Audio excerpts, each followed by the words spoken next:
Why do it yourself when robots do it better? Robots do it better. Robots do it better. Why do it yourself when robots do it better? Robots do it better. Robots do it better.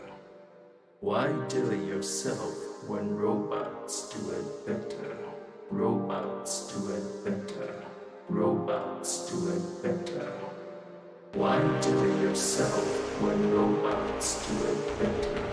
Robots do it better. Robots do it better.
fucking all coming right up.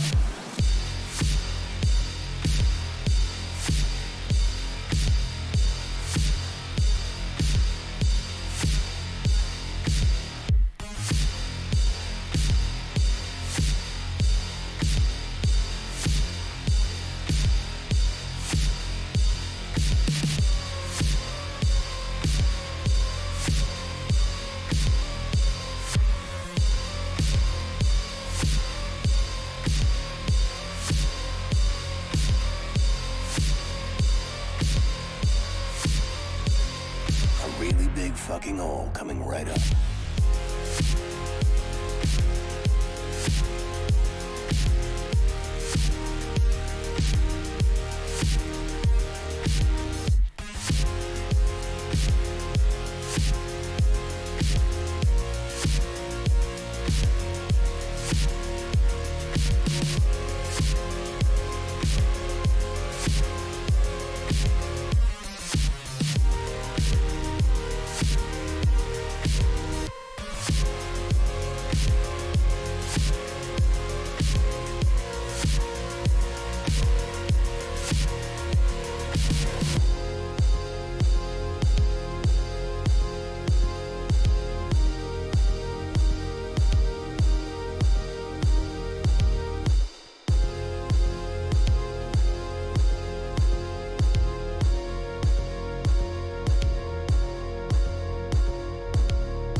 Really big fucking all coming right up.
Welcome back to EU League. I'm so happy that you get to join us for yet another stage this year in our competitive year of 2022, year of our Lord Tachanka 2022. That is, I'm Elstamatic, your host for the show here in EUL and APAC North. Again, I'm very happy that you're joining us today. We have so much to talk about. Today's got to be a long pre-show like we always have at the beginning of every single stage. And as always, I won't be alone because I actually have experts that actually know what they're talking about, because I'm just a dumb host that, just comes here, reads the script, and that's all it done here in EUL. How about then we go over to another side of our beautiful stage and beautiful set here in beautiful Paris. I have to say, has been treating us quite well over the past 24 hours. We got our good friend come on, follow me here, camera. It's the cabinet of curiosities that we have here in the studio, and the biggest curiosity of them all, Mr. Jack Allen. Yep. How are you today? I'm really good, mate. May I? You may sit down. You may sit down, and we can talk about some wonderful siege. Mi casa is su casa, my friend. Spanish. I know the world languages. I know all of them. That's Spanish. That means my house is your house in Spanish. Do you have the best words also? Yes. Well, I'm going to need them for this segment, because we're going to have a chat about kind of the things that happened in the past. And for that, I put on my best socks. I have my bear socks on. It's always going to get me started for the show. And we're going to talk about what happened in Berlin. Yes. Because that's kind of the hot topic, right? Especially for us here in EU League. So let's get it all started and talk about first, what were the 16 teams that actually made it to the event, right? For those that, are just joining us after Berlin because, hey, you watched the playoffs and your friends told you got to watch this game. You got to watch G2 Rogue. Well, welcome back. Here's actually what happened in the group stage. 4 groups of 4 teams each. Down 1 Rogue, NIP and XSET, FaZe, Sonic, Sandbox, and G2. Wolves, W7M, Oxygen, and Gaming Gladiators. And finally, Astralis, Elevate, M&M, and Furia. Those were all 16 teams that moved forward. Well, only 8 of them actually moved forward to our playoffs bracket. XSET, Wolves, G2 Rogue, W7M, Elevate, and Furia, and FaZe, finally culminating in a Rogue victory, a first trophy for Europe since the victory in Tokonami, Japan in 2019, almost 3 years ago. Well, 3 months to the 3 years. That was so long ago. I was just thinking about that. I would have just been starting on G2 at that point when Tokonami happened. But it's true. That final, by the way, was probably, I think, maybe after Penta's come back in Six Invitational, the best final that's ever happened. Certainly the best major final that's ever happened, because both... I'd say, what is it? If you're setting top 3 games, right? Penta EG, number 1. And this is the close second, right? Yes, I in think those so. 3, NIP SSG and Rogue FaZe. Yeah. I think so. NIP SSG from Invitational 20. I think Rogue FaZe just tops it. And the reason why is because both teams won the other team's map picks, and then the decider went to 15 rounds. You could not write a script that had that in it. And yet we still did. And we did. And so EU won. And EU we won. are the victors. We are the best region. It was destined. It was set in the stars. Yep. And I said it before we started, with sat down a week or so ago, and we were just recording a small piece to introduce the league. And I'm saying, honestly, if this wasn't in Europe with a European crowd, Rogue probably wouldn't have won. And Leon responded to it and saying, yeah, the crowd is the 6th player, so might have not have happened. So important. It genuinely is. I mean, Charlotte, NA team won, NA crowd. Berlin, European team won with a European crowd. It is so important for the teams. And Rogue specifically, they just fed so much off that energy of the Berlin in the theater. Yeah, they loved every part of it. So it was incredible to watch for all of us because we were there to witness it. And a lot of you were too. It was the first event we've had in Europe since Milan 2019. So that's how long. We're going back 3+ years for that one. And you'll see some clips kind of rolling around as we go with the, the aftermath of the entirety of Berlin playing here. You'll see a beautiful Des and Tim. We wish him well, by the way. He'll be joining us in remote cast over the next few days. But there were more teams from EU that were playing here. So, Jack, use your big words for this, please. There was. And I'm going to go through the 4 teams. Obviously, the 4 teams that we sent being M&M Gaming, Wolves Esports, G2 Esports, and then Rogue. We'll start with M&M. And I think, it's a bittersweet major for M&M is that they ended up losing. And they lost the major. They said it themselves on that first day's play. Mm-hmm. They unfortunately lost the first 2 games on the first day, losing to Elevate, losing to Furia. And they never really recovered it. And for them, they should have gone to at least quarterfinals. But take a step back. Let's look at M&M over the whole of the 12-month period, 12 months ago. They were just preparing to be a Challenger League team. They've been to an SI, they've been to a major. They're becoming established as one of the top teams in Europe. So there's no harm on them whatsoever. The next team is Wolves. And again, it's a similar story for them. It's bittersweet. It's about a team that really struggled to get to majors for a long time, but now has started establishing themselves. They were in Charlotte. They got grouped in Charlotte. They get to Berlin and they managed to get out of groups. But again, underwhelming performance, I think, in totality. G2, that 4% run, Milos, they got all the way. They shouldn't have been there, and they made the most of it. They got the limo all the way, as you did say. They got the limo from G2 Esports HQ all the way to Potsdamer Platz to the theater. 300 meters. If anything, they're known for being incredibly green on energy. Exactly. Alamo ended up in a lake. They had so much fun. And they got to the quarterfinals. One of 2 teams in the world to get to 2 quarterfinals in the majors this year, them and Exa. And then, of course, we've got to speak about the eventual winners, Rogue. And I think the way that they brought in the rookie in Spoit, they modelled the whole team around him. We are going to base this team around you, made him happy because they thought he is that talented. They brought Kanto back. They brought him into a happy environment. They made him feel comfortable. We saw Kanto play some of his best Siege that he's not played in years.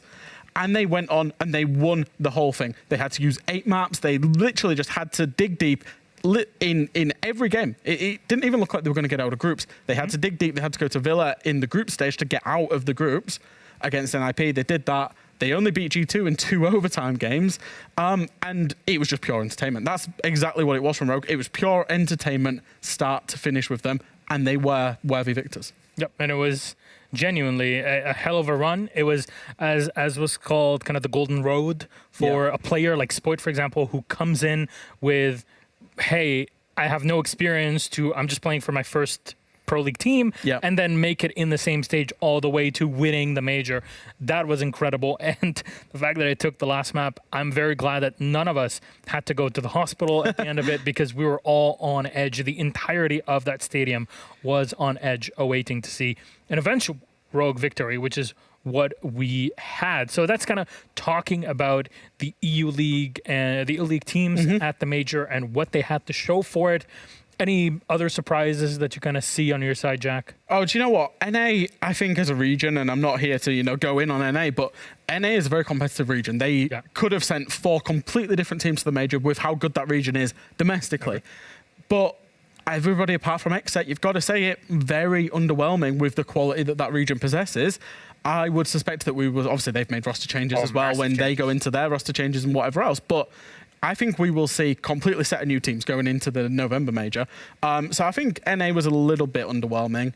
And I thought Elevate played really well. I thought they really showed up. We saw them do it at SI. Obviously, they couldn't go to Charlotte. They do end up going to Berlin, and they really did put on a show. Unfortunately, I think they got to quarterfinals, and maybe Nevs got the better of them on the day because they threw a couple of 4v2s and whatever else went on. But they did impress me overall as well. All right, fair enough. So that's what we got here overall from our teams. Again, Brazil making it to the end. We talked about FaZe Clan. They had won the November major. Yeah. So, out of 3 majors, they were in 2 finals. They've won one of them. They were looking for a second trophy. Unfortunately, could not. But no matter how you cut it, that last round, if it weren't for the flank, I loved every part of it. I was on my knees at that moment. On my knees for crying for it. And he ended up doing it on the Valk. It was very impressive. And the fact that he rotated up Oil Pit and made it work that way for a bar defense on the last round on Clubhouse. Who does that? Rogue do. And they end up winning it regardless. But that's what happened in Berlin. We're going to set that in the past because we don't want to keep relying on, hey, in the past, Europe won these things. No. We're going to make this the future from now on. Watch me eat my words come next major. But hey, that's the fun of it, I guess. You got to give and take too. There's been some changes. And I kind of want to talk about kind of the introduction to Stage 3 because we're going to talk about the Mercato, which is the transfer. Because you saw, a week ago, the transfers officially locked down, so you could not transfer players anymore. Some orgs have not announced their players. I'm not going to comment too much about that, but we're going to talk about all of them who've actually transferred in just a bit on the desk once we finish this next segment. So what have been those wonderful changes that will be coming into Siege? Let's talk about first the general ones for everybody at home, and then we'll focus on the esports specific ones. First, New seasonal weapon skin. We all love some new beautiful stuff in the game, and this is what you're getting as always. So there it is. Simple as that. Afterwards, Stadium, the 2021 edition, is now permanently in the rotation, and that makes me super happy because it's the combination of Border and Coastline. In my opinion, the two best parts of those maps, because I know individually Border and Coastline can be very iffy, but combining them this way is fantastic. Personally, my favorite map in the entire game right now. So hey, I'm just very hopeful maybe one day we'll get it in the official competitive rotation, but that's one thing on the side, my own wishes. You get some cool stuff after with being able to gift a battle pass to your friends. So if they're coming in, you're like, yeah, you know what, this is cool. I'm really enjoying having fun. It's Siege, and you can just get them a battle pass. I don't have any friends though, Milosh, unfortunately. So I'll just have to buy it. You do. I play more solo than with anybody else because nobody wants to play with me. Take that as you will. Though moving on, our operators, if they were older operators that were added over the past year, 2, 3, and beyond, then the price for them in Renown is now cheaper. So you can go in, and if you're someone that just plays and grinds out to get all the operators, cool. Now this is going to be easier for you, so you can kind of come in and have another discussion, another Twitch streamers chat, and asking them which operator should I be getting, or another Reddit post in the wrong subreddit and they get banned for it, because that's what happens sometimes. From it, in the price decrease onto comfort. Player comfort, that is, and Tachanka's Gamersaw comfort, because there have been some changes to map bans. Yes. More comfortable for everybody, more flexible. Also, a lot of things are like they can be changed in the future, so the devs are looking for your feedback. By the way, on the comfort and protection parts, tactical map changes. Also, I think the UI overall looks much better for us. Yeah, it definitely does. I think knowing where the site is once you've droned it, that type of stuff, it just makes that learning curve just that little bit less steep, and it's really helpful. Yeah, it reminds me of the OG Tom Clancy games. We're looking at Rainbow way back in the day. That we have a few of them here, actually all of them behind us in the actual studio. So there it is. Then finally, our player protection, which is pretty important. If you're being abusive in text chat or audio chat or just being an ass, let's be honest, don't. First of all, take a moment, touch grass, but not too much, because there's some people that can't touch too much grass.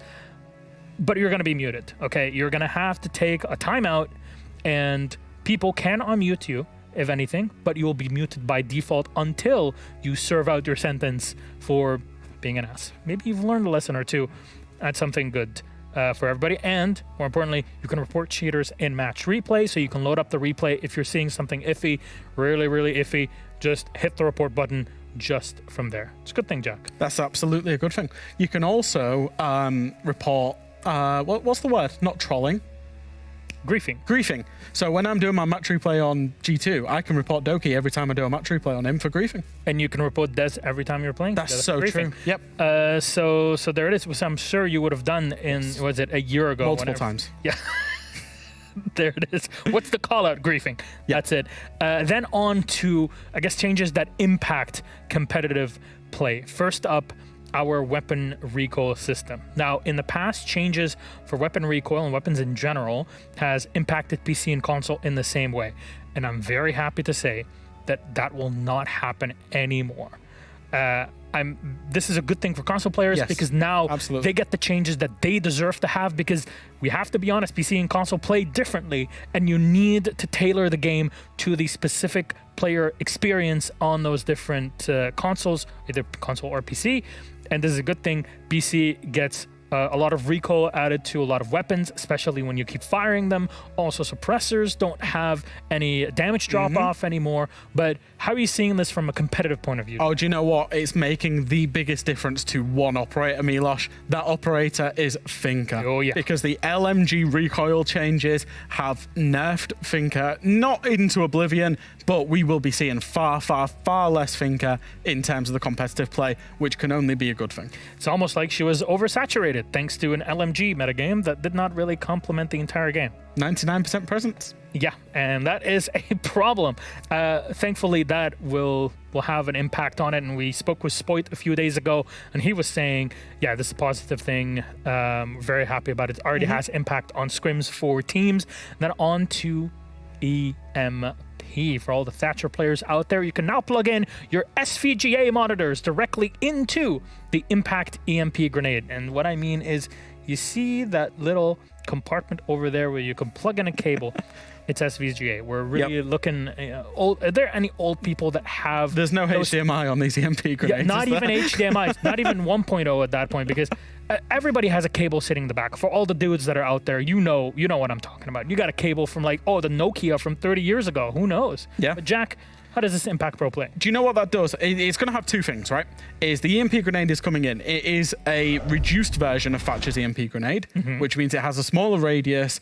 It's much harder to use. So the skill ceiling is harder. Thatcher is still better, but it will reduce the Thatcher bans because situationally you can now use the EMP grenades on multiple operators, and it will increase the pick rate of some of the operators, such as Lion and Dokkaebi, where you can have a good gun, a global utility with the Dokkaebi calls or the Lion scans, a GON 6 and EMP grenades. It makes them operators quite flexible in a lot of different scenarios. Or maybe we'll just see more Blackbeard, because he also gets the Impact EMP. Maybe. Gridlock too? Gridlock too. That could be a pretty good pick, pretty good change to it all. So that's these changes, but there's also a big change because we talked about it last stage where every new operator that gets added into the game gets automatically added into the competitive rotation. So of course, our new operator added into the game, Daddy Grim, is in here. Look at him. He looks so hot. And his kit looks pretty hot too. Jack, your thoughts? A lot of fun to play this operator. It really is. I think from a ranked perspective, you're going to see this operator far more than you're going to see the operator in terms of Pro League, in terms of Grim. But 3 speed, 1 armor, brings breaching charges Claymore, brings that 5.52 commando, and his gadget you can shoot. I think he's got 4 of them. It's the B tracks. It's not track stingers because that's gridlocks, but essentially you shoot them into an area. You can clear an area that you might not necessarily be able to drone, and you might be able to, basically the bees come down, let you know if an enemy is there or not. Now, like I say, I don't think he's going to be used too much inside of competitive because I think there's always probably somebody better to do, somebody better to bring, but a lot of fun to play with, especially if you're solo queuing. And that is a very good thing because now you get more flexibility when you're trying to play, more options for you as a player in your rank play. But there's some combinations that might be able to show up in pro play. That's something we're looking forward to. We might see Grim today in day 1. That's something that we can all hope for. New operator added into rotation immediately goes into pro play. I've really missed having that constantly because it's such a great thing that you get to pick up the game and play exactly the same as pro players do. Yeah, and I think that's exactly what it is. We're bringing him straight in, and it's kind of the same with Senses. We're considering them to be situational operators to bring, and they're being released in a manner that's, in a way, slightly underwhelming, but so we don't have to have the 3-month quarantine period as well. So it's just a good thing all around. It's okay. Not everybody has to be, or not every operator has to be a staple of every single lineup. You can have specialists that come in there, even if it means that they're underwhelming in usual play. It means that they're excelling in specific moments, and that's also good. Look at Warden, for example. True. Normally, it's just an operator with a MPX that's kind of a pea shooter, but then in the right moment, the operator can do a lot of work. So that's something to consider for future, I guess, video ideas for people out there. But moving on to the next part of the show, we're going to talk about roster changes. I know we're very excited about it. We love roster changes, Jack, because there's been so many roster changes, and it's been so impactful, these roster changes on EU League, that even the league itself here, our studio, has had a roster change. So let's say hello to Harry Demo Dempster. The full title. It's never just Demo. His Highness! It's always the King of Northern Ireland! Thank you. Hello, it's me. Don't know what's happened here, but I've ended up in the desk, and yeah. Did you sneak your way like Annie did? Let's do it. Let's see what happens. This is going to be a weird one today. I'm sure for many people, because there's him and there's me, which usually we're seen as a bit of twins. Yeah, we are. We have a lot of fun. What? We're wearing the same shoes. By blind We people. are actually wearing the same shoes. People might not realise this, but accidentally we both brought out the same shoes to Paris. And the same underwear. They literally have like one leg in each. I've got black jeans on, Demo's got blue jeans on. That's the only difference between us right now. Your hair. Yeah, that's... There's a bit of ginger in it. I'm working with blind people in here. Is this hair... What is this My hair is... I don't know what my hair is. One guy is dyeing his hair. I mean, this guy here is losing his hair. What's my going on? hair color forever.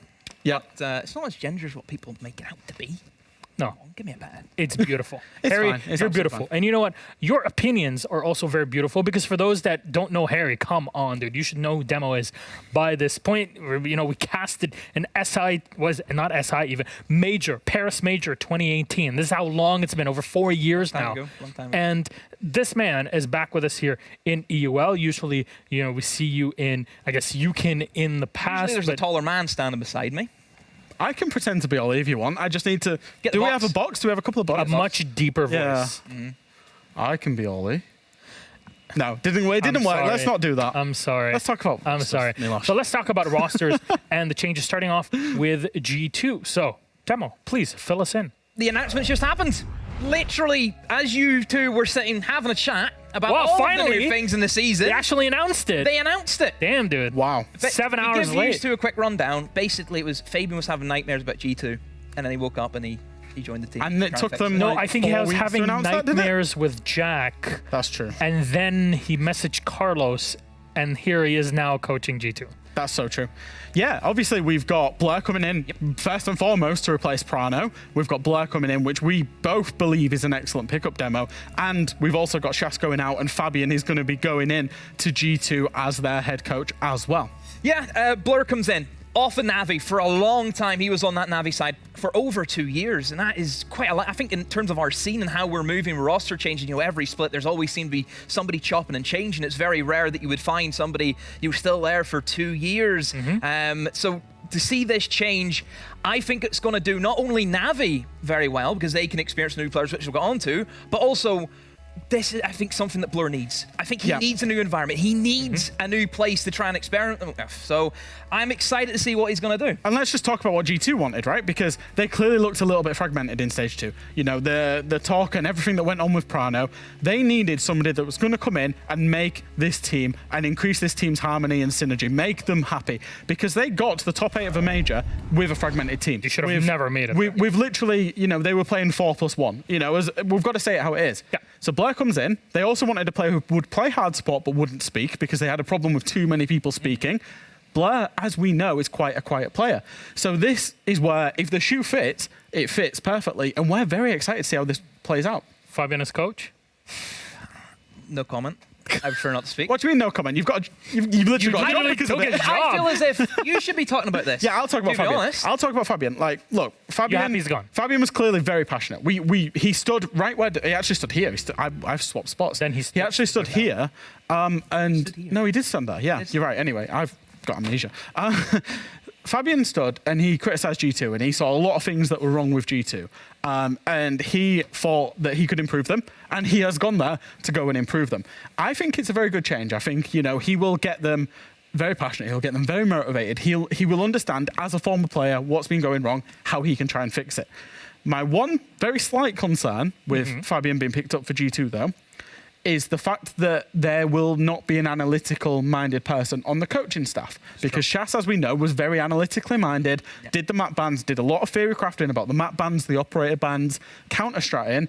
And Fabian, I know, because literally I stood and worked with him for the past 6 months, didn't really know a spreadsheet. So I do worry if the analytical side of G2, I think, you know, that's where their exposure is as a team. All right, that's something to look into as how this team will function beyond the numbers, right? Yes. That's not Fabian's strength. That's not probably why he's on the team. No, Anyways, I do think it's a good pickup, though. I do want to caveat that. I think it's a good pickup. I think if he had an analyst beside him, and I'm not saying who that should be, if he had an analyst beside him, you're talking about the makings of a really, really good team. if you got $3,000 to spend, he'll come over. Next up, BDS is our second squad. And Jackson, you see we're talking, hogging the mic. You can have it. Yeah, BDS, they've made a roster change as well, and I don't even know if this one has been announced. Because It has been. It has finally Leaky been. Fuck, So is it? BDS have also announced Leaky Fuck will be replacing Rafal as well. And this roster change has been one that's been pending. This is a roster change, a roster that's been pending a change for a long time, because Playday, Rafal, Alem, Shaiko, and Shiro, they've played dozens and dozens of tournaments, leagues, everything together. And they had that big disappointment demo. They had that big disappointment of not going to the Berlin Major. They've pulled the plug. They've decided that they're going to go for a roster change. Not only that, but they brought in probably the most coveted French player that was outside of Tier 1. Yeah, I think BDS, if you look at that team, I think SI21 was the best we've seen of BDS. I think that's where we've seen them play their best Siege, and we thought they're only going to get better. Yeah. They didn't. They started to stoop into the low levels inside of majors, not really being able to put a dent against some of these international sides. Yep. I feel as if this change should have came after what happened to SI22. Because we've seen the disaster that occurred for BDS, and it was the biggest shock that we had of that tournament. The one thing that they said was their strength was like their brotherhood, their friendship, and I think that's why we saw 2 more stages coming out with that 5 as a roster. It's worth noting that BIOS has also left the roster as well, so you know they're back to kind of old ways, if you know what I mean. BIOS isn't on this roster anymore, and it's a new exciting roster. And one thing about Liquefac is that he absolutely will provide that fragging power that's been needed alongside Shaiko that has been missing for these years. Well, then moving on to our next team, Na'Vi, and players on it that you are very familiar with. Demo, so please guide us. Another one, another MPL boy joins. I'm telling you, obviously I'm going to have to pitch it here. UK, best national region. Just face it. Just accept it. UK is not a region. Nationals anymore. Accept it. Just accept it. Just say, you know what? Yes, use it. I'll give you this. I'll give it to you. Thank you. We're about to have 5 teams in CL. Just to interrupt you there, Demo. But look at the weekend we're about to have 5 teams in CL from the National League, but whatever. Carry on, Demo. Thank you. Leader comes in from NPL. He arrives from 10 Star. That was by far the most sought coveted team that we've had in the past year. Come up through the ranks has been 10 Star. They're next up, as me and Jack like to refer to them as. And Leader was sought after by many EVL teams, not just the one. So the fact that Navi have been able to get somebody that was out in the market and a lot of teams were after him, fair play to Navi for getting him. Leader, he's going to bring, I think, stability. I think he's going to bring somebody who you can always rely on, a bit of consistency, which I think Navi have struggled with. I think since they've came into this year, I think consistency was an issue for some players. Now what you're going to have is always somebody who's going to be there to represent you and say, hey, if things go bad, we know somebody can step up to the plate. And it's not just that consistency. In the clip that you'll see, which is from MPL Demo, I think you actually cast this clip, was... He's a clutch boy. He is a clutch boy. He isn't just going to provide that level of consistency. He's going to go into the back line of this roster. He's going to be consistent, and when needed, he's going to be able to clutch up. The next player that's coming into Navi is Teb. He's coming in from the PG Nats, from the Italian team, transferring from Machko, sorry. And he is a very good player. He's a very hungry player. He's been waiting for a long time to get this chance. His name's been in and around the scene for absolute years. He is the first Italian player inside of a UL. That's true. And he looks really good. That's all I can say. The boys are saying that they're very happy with him. Yeah, we knew that there was other players who were on the market that could have been out and about to maybe get this spot, but the fact that they went for Teb, which I think was a surprise to a lot of people, it means that tells you already that Navi have went for this guy because he's impressed them. We know Kak, we know Knife, they've been around for a while. They'll know a good player whenever they see them. Yep. Next up, Team Secret on the other side, and I want to start off with this one because I'll give it to you, Jack. First up, Twister, our colleague, I guess at this point, fellow analyst on the desk, now is coaching the team. I'm very happy for him. And now we have a Brazilian coach in Europe, which is the first time it ever happened. So congrats, Twister. Jack, go ahead. Yeah, so Team Secret, that was a very positive note, Milosh. I'm going to start on a bit more of a negative note. Keenan, for whatever reason, we don't know the reasons, we don't know the ins and outs, but Keenan, he's been put on the bench. He is still contracted to Team Secret, but he is not in this roster. Not a team decision as well. Not a team decision. Clear. We need to make that clear because that was made publicly. It wasn't the team's decision to move him from active duty. Now, that is massive because Keenan could walk into any team in this league and be a starting player because he is that good. They've brought in Grubby. They've brought in Astro. And I think both of those 2 players are excellent players. Yeah. I'm not taking anything away from that. I think Astro has been long overdue. Yes. Yep.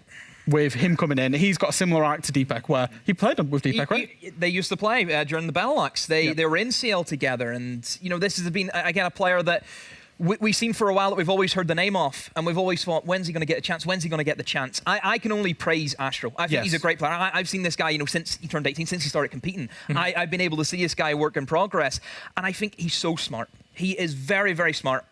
Might be a bit outrageous to say this, but he does give me similar Citizen vibes. Yeah. That's how highly impressed. Everyone knows how much I rate Ben, so the fact that I'm saying this on the guy, come on. The thing with Astro is he would have been in T1, but for his health complications, he was literally signed to a T1 roster in terms of Pro League, but didn't get the chance because of complications. So he's also got that in the back of his mind. He's like, this is my revenge shot. This is my arc. And then moving through on to Grubby as well, I think we've seen, his name's been synonymous with the ranked scene for so long in terms of the player that he is. But he came into 86, and it's worth saying that Team Secret have picked up 2 players from Viperio 86 as well. They've picked up 2 players that know each other to slot into their system.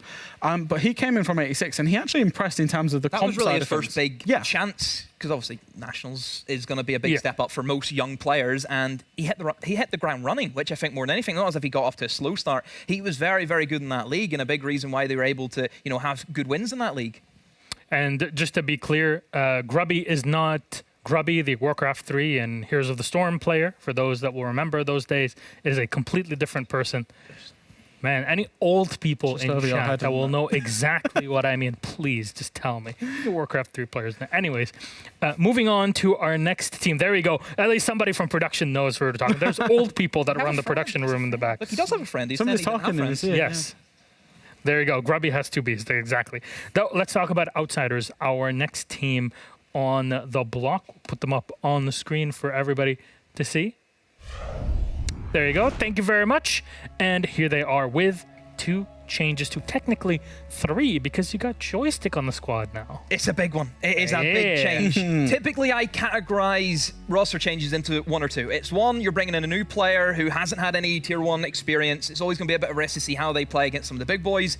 Then, on the other hand, it's you're bringing in old players. You're bringing in players who have been here, done that, maybe have been out of the game for a while. Yep. But it's a bit of a risk as well. You have to say that. It is still, both of them are going to be risks no matter what transfer it is, because you don't know how these players are going to perform after such a long time out of the game. Yeah, I'm curious a lot recently, but the one thing that I'm really curious about is whether, because, always Dan and Joystick's coming in as coach, whether that is E+4, the old roster that, was at SI at the start of this year, SI final, whether that's going to be Outsiders merged into the E+4 way of playing, or whether that's the E+4 boys merged into the Outsiders way of playing. That's what I'm so excited to see about this roster and which way they go with that.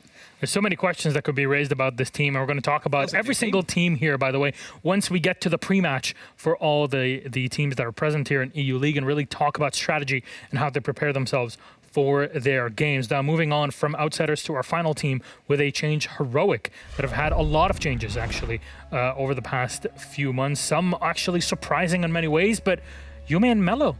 Yeah, so this is one that will be a bit of a question mark in people's minds, because Heroic were a top 4 team that never basically made the top 4. They would get on the precipice of making the top 4, and they would bottle it. They did it in stage 2 when they went up against G2. They lost the game. They missed out on the Berlin Major. That was the triggering event that has triggered 2 players leaving, Sloth and Gorgona, and they have brought in Joom and Melu. Now, I've got a little bit of personal experience with Joom. I was on the team with him for a very short period of time. The guy is absolutely cracked. He's such a good player.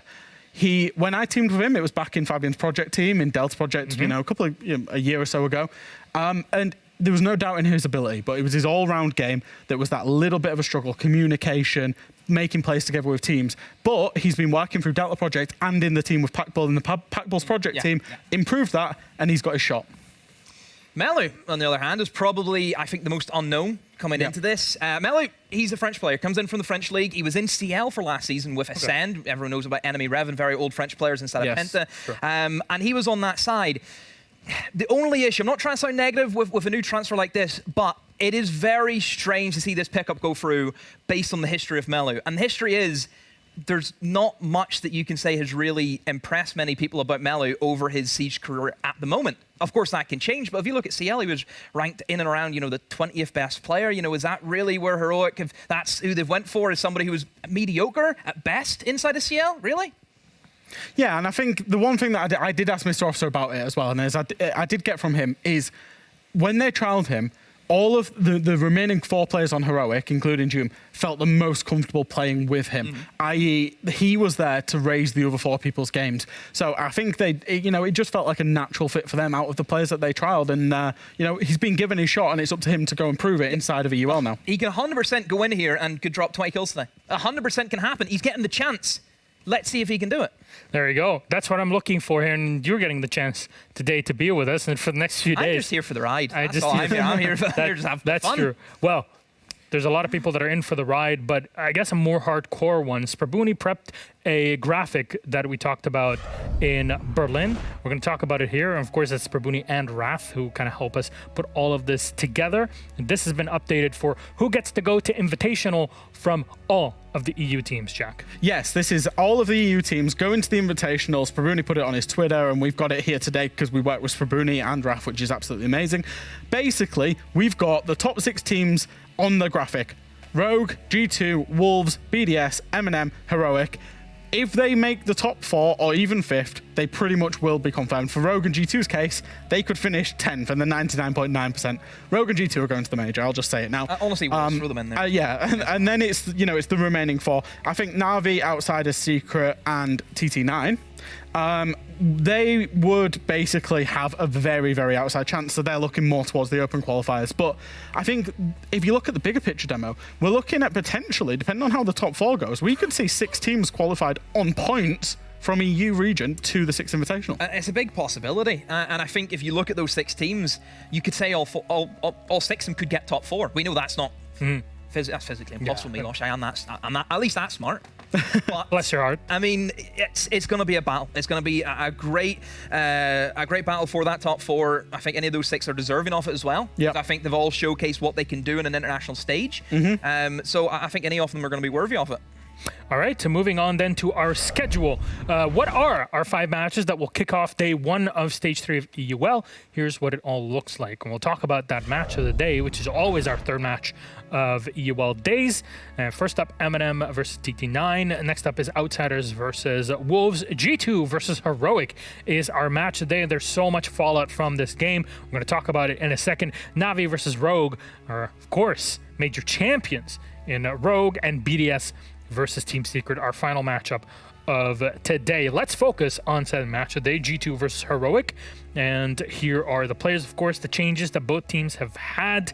And I will turn to you, my friends, to help me out with this. What can be brought for this game? Lots of things can be brought. Milosh, which team would you like me to talk about, and what do you want me to talk about them bringing? G2, I think the whole narrative arc of today is going to be about changes. I think G2 are one of the teams that have made the better roster changes. And I think, like I said when we went through the Mercato and the transfers, is that we kind of need to quash this idea about EU teams picking up friends, because, we talked about it a lot in the past couple of stages, but who was the guy that was most vocal about teams not picking up friends? The new coach of G2, Fabian. He was he was saying teams need to stop picking up friends. And then I was speaking to, some of the players from G2 at the major, and no, we're not friends with Fabian. How is he here? Well, yeah, exactly. About why the new pickup. What's he bringing? And, it was that we need a hard spot player.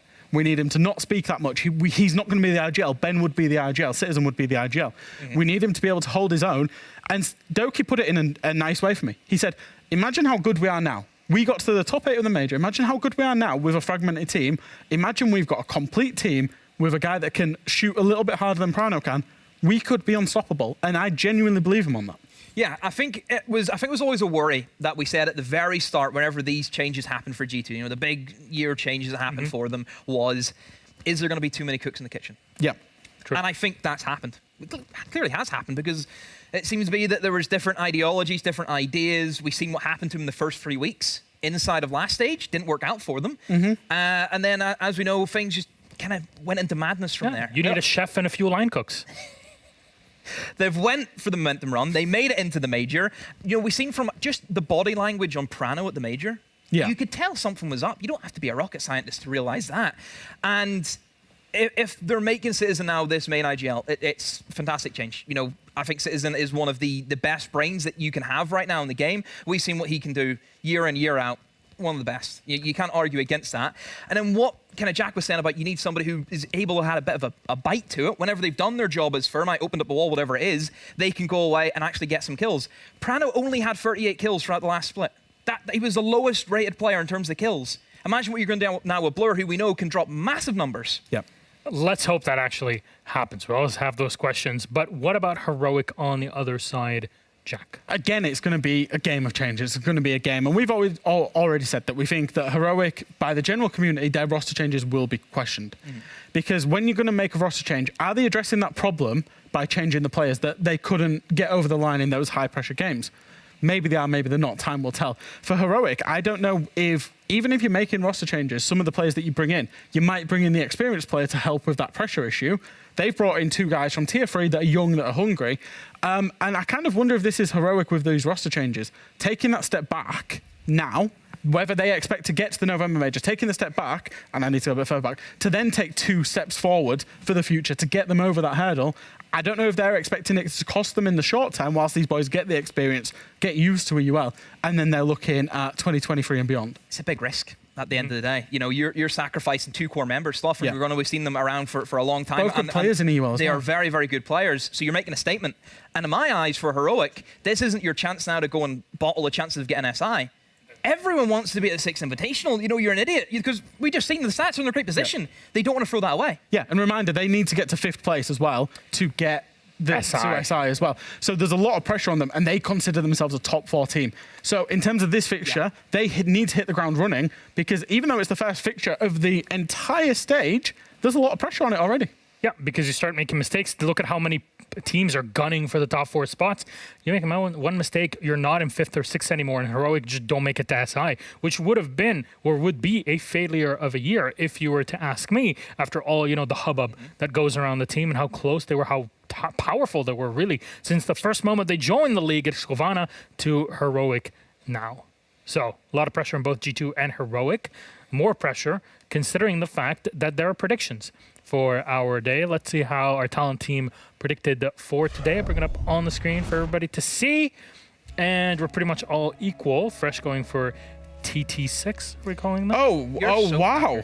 Wow. Yeah. Am I the only one that's... Yeah. Oh my days. So since you predicted Navi, it means that Navi will lose. Can I go through the 2 reasons why I've gone for the 2 upsets then? No. Real quick. M&M against TT9. So TT9, I don't know if we've said this yet, is what Pones were, the new organisation that represents Pones. The last 2 stages, when they've been up against M&M, they've beaten them both times in the head-to-head. They've beaten M&M both times this year. That's why I've gone for them. And the fact they've stuck together, I'm hoping they've improved their map pool.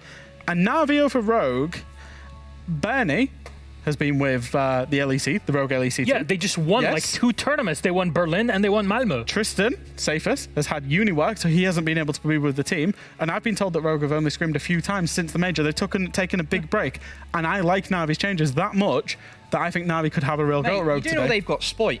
you do know that. He hasn't went anywhere. He only started scrimming like last Tuesday. Though. Yeah, I know, but all I'm saying is we've seen teams where they've won a major have a little bit of hangover, and I think that might start today for Rogue. All right, and finally, for those that would like to watch all of our VODs from the matches, well, great. It's a good thing you're here because going to check them out on YouTube. It's the R6 Esports VODs YouTube channel and on the R6 Esports channel directly as you usually go to, or if you're watching on here right now on YouTube, you can click on the homepage. You're going to see that in the playlist, and you can just go directly and watch everything uploaded within 24 hours of the game being done. You can catch our desk, the wonderful cast from our colleagues, and of course, the interviews that we always have with our pro players and teams. Gentlemen, thank you very much. Demo, welcome to the league. Welcome to the jungle. We're going to take a quick break. When we come back, we'll talk about game number 1 for today, which is M&M going up against TT9. There, I genuinely forgot there for a moment, but here we are. It's going to be a long week. 3 weeks. It really will be. M&M versus TT9 in a moment.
Welcome back, everybody. Game number 1 is about to begin here in stage 3 of EU League. M&M Gaming versus TT9 Esports is about to begin, and you'll see TT9 is a new name. Would like to welcome them to Rainbow Six Esports.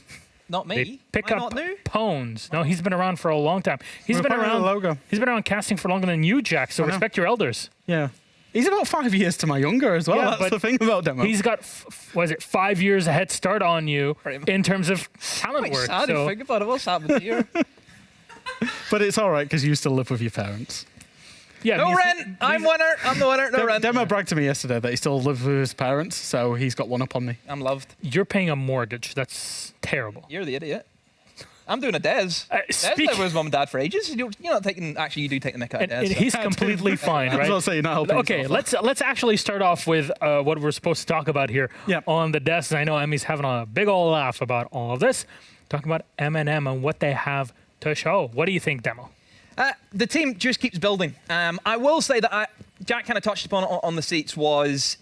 I think the major was disappointing. Not only from, I think, the team perspective, I think they feel that they should have done better, but even for myself, because I think that this tide, whenever we've seen them at Invitational, we said, okay, they actually have the makings of something here, and they Yes. can actually build off this. I think they go into the first split, start off really, really slow, but have a good comeback. It shows us something. They go into stage 2, they qualify for top 4, they've done everything we expected, but they just couldn't get out. I think, like you said, the first day, I think if they went into that first game and they beat Elevate, that's all M&M need. M&M are a team where if they have just a bit of confidence behind them, they can do so much. And I think that's the thing is, if you look at the tournament in isolation, not great. You look at SI in isolation, not great. You look at the progression, and then one thing that we've not necessarily touched on so far in terms of this broadcast is the way that the meta is going to shift. I think it suits M&M's playstyle down to a T. I think they're going to excel in terms of this meta where it can be much more flexible. You can have 7, 8, 9, 10 different ways of doing things if you want it because of the EMP grenades, because of the operator balancing changes. Attacker repick, And yada, yada, yada. If M&M can get that going, because M&M in stage 2, they had a very low attack win percentage. They were the 9th best attacking team. They were really bad. They got to the major on the back of being so good defensively. They bring that attack. If they get that attack flowing, and we know how good they can be on the attack, that front three of M&M. Any three of them can scary. Any three of them. If they get all three of them turning up, you're talking about a solidified top 4 team here.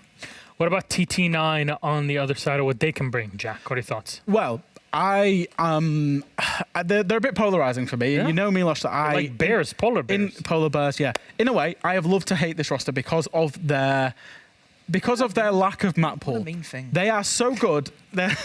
Fabian's not here. You don't. Yeah, I know. You don't have I've- to, he- Pits in the face of a new Fabian's org gone. and There's new no team. negativity anymore. We're all happy here, and you're just ruining the fun. Okay, I'll be happy then, right? I'll be very happy. No, Hap is there. First day, give him a first day till you start ripping into people. We'll make that man, agreement, no, right? Look, in stage 2 and in stage 1, they really struggled. The reason that they're at the bottom of the league is because they've got a 4-map pool. Now, they've not chosen to make any changes. They've chosen to stay together. Which is a good thing, in Which my is a opinion. good thing. I'm hoping that in the weeks that they've had off since the end of stage 2, they've gone and improved their map pools. Because when they get on the maps that they like, they are very formidable. They are actually a really good team. And that's the big crucial thing for me about this team is, will they play a map they like? If they do, they'll be fine. They've shown us that they can play basic Siege, which I think is always, for Yes. teams that are struggling, you need to try and find that. And I think they found their rhythm, during periods of stage 2. Probably it was better than what we've seen in stage 1. So Yep. we know that this team did have improvements. We know that this team can give other sides a run for their money. It's a team that you just can't sit there and say, oh, that's an easy game for us. Oh, we'll run over them. That's not a worry anymore. This is a team who can actually play Siege. And I think other teams now need to realize that and step up. Yeah, because they got close also. There were so many moments where the squad could have made it into the top 4. Yeah, and I mean, that's the thing is they can be ultra competitive. And one thing that I do want to say is the fact that they've now got the organisation support behind them. I'm wondering if that might just be the missing link where, we saw that when Wolves roster were LFO, they had, as soon as they signed for Wolves, they had the organisational support, they felt safe, they felt supported. Pones were essentially, orgless. They've now got an org behind them. Doesn't org support solve your map pool issues? It might not, but that's what they should have been working on in the off-season as well. So those two things might improve this roster to the point where they can be competitive in every fixture. Like Jack was saying about having a new org, you're having a new home. That's going to give you passion. That's going to give you confidence. Look at Wolves. That's going to be able to drive your work ethic. Knowing that, okay, now we actually have somebody we're playing for. Let's get in there and let's actually, make them proud. And also, individual players, they feel safe because despite being the bottom of the table team, despite being bottom of the league, they've stuck with each other. They've not decided to make a roster change because they believe There's in this security project. Yeah. So we talked about roster changes. We have a slight delay, by the way. No problem. We'll just kind of take our time. There's so much to unpack, so it's kind of perfect for all of us. That's true. Sorry. Though you talk about player swaps, but it seems like there's also been role swaps on the M&M side, Jack. Yeah, so this is a thing that we heard might be happening with M&M, is that they might have a little tweak of the way that they play on the defense. Because we know the front three. We'll talk about Users, we'll talk about Soltov, we'll talk about Tyrant. Now, the back line for M&M also gets talked about an equal amount, Nello and Neo. Now, there's a little whisper that Nello and Neo might be doing a little bit of role swapping on the defense to put Nello in that more flex support kind of role. We've seen on Skyscraper that Nello plays the Azami rather than playing like a smoke or anything that's the hard support. They're going to try and...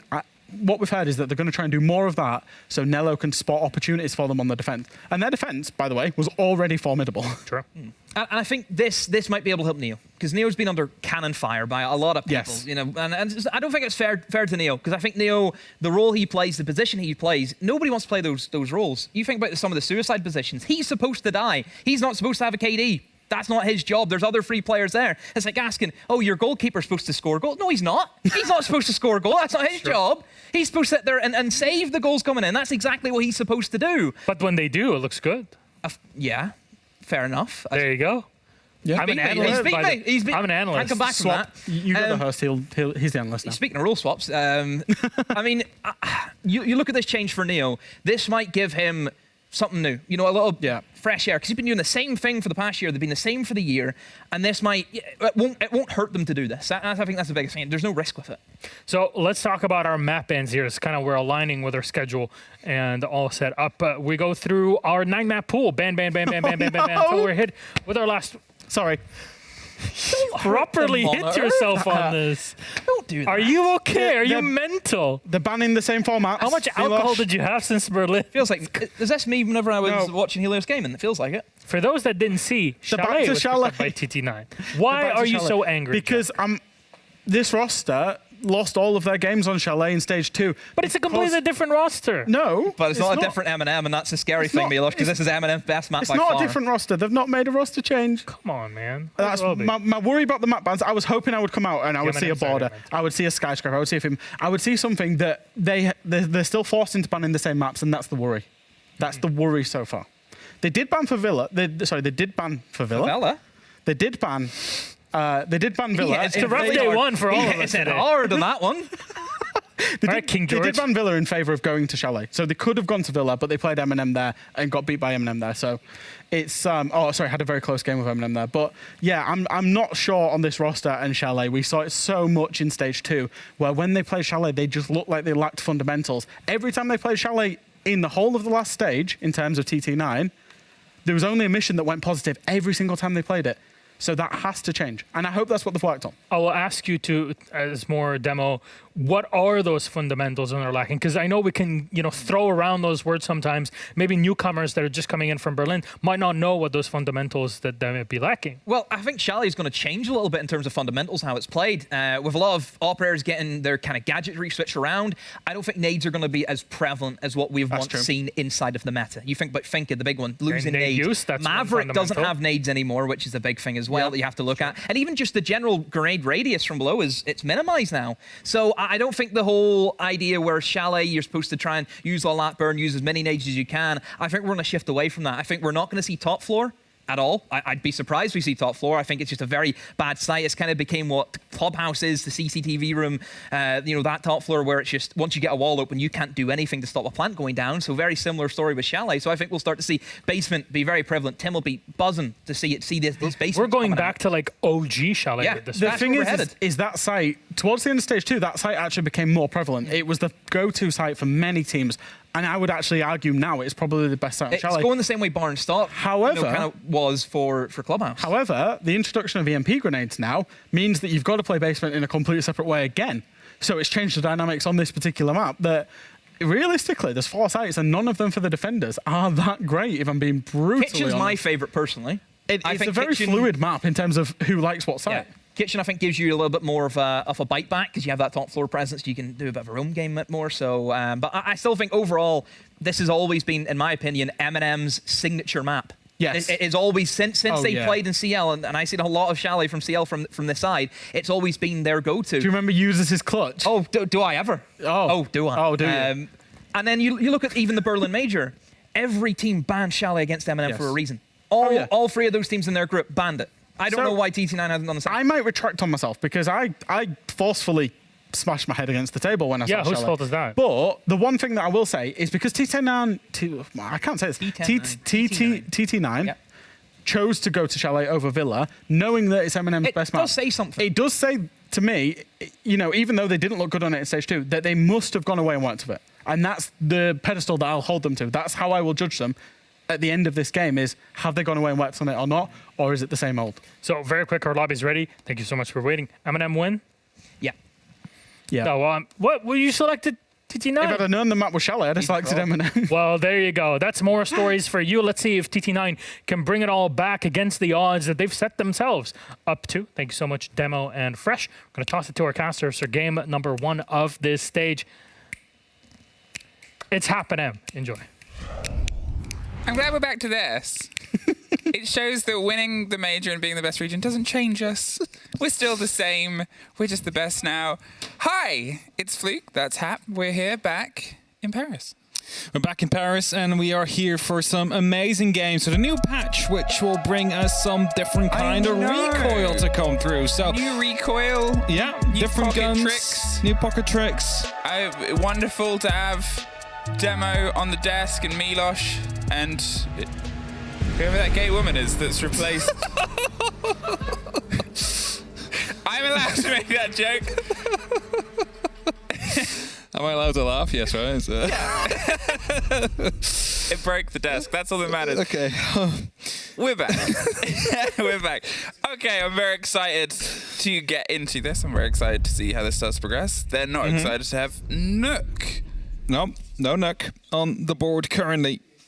The grenade changes come through as well. Yeah. The difference in the amount of damage they do from underneath, the depth charging. Not just that, but just the average grenade range where it has impact has limited itself as well, which means that you need to be quite closer to the actual grenade to die by it. So more precision is needed when using look at that, by the way, Thatcher on the board. And we kind of predicted this with the EMP impacts to be on the cards right now, that we would see more Thatcher, potentially.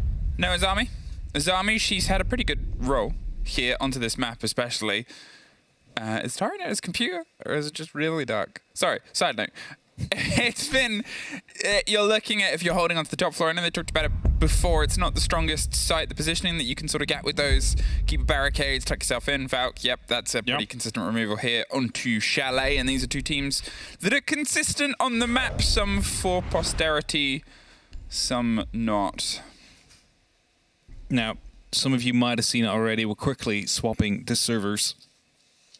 So that gives us time to talk about the history between these two a little bit. Because whereas it was said before, both these teams, they have played a bunch of Villa. Eminem is 2v2 on Villa. He's stage 2. No, not Villa. Chalet managed to win it twice. I was going to say, that's a different map. That's a different map. That's the one they banned. That's the one they played last time. 2v2 in actually winning the map, playing it in stage 2.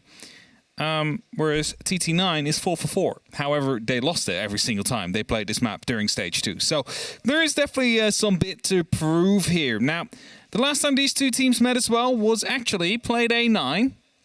The last point Eminem needed to make it to the major, and they just barely managed to drag themselves over the finish line right there. Still losing the game, however, but they definitely want to improve on that performance that they had against this team. Eminem at the major. Yeah.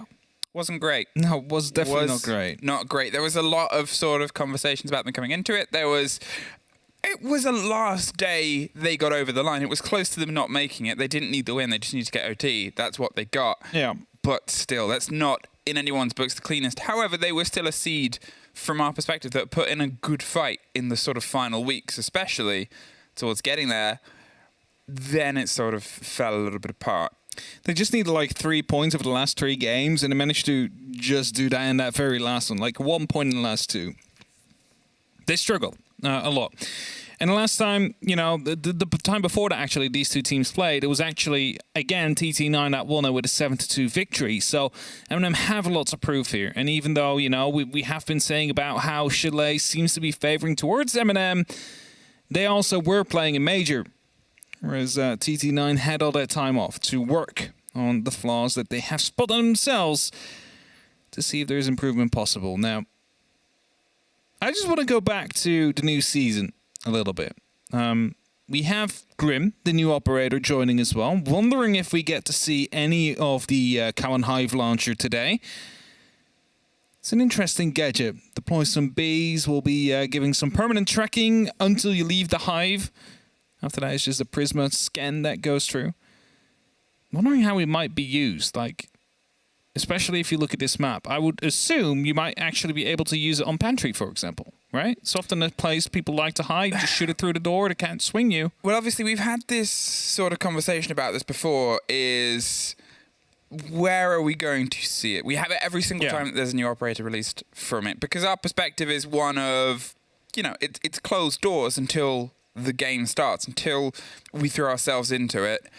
Yeah, people will have ideas on how powerful someone can be in a lineup on a particular map or in a particular position, but at the same time, that's us theory crafting ideas based on assumption. An assumption isn't just here's a new operator, but it's also here's the changes that happen to so many other operators. Yeah.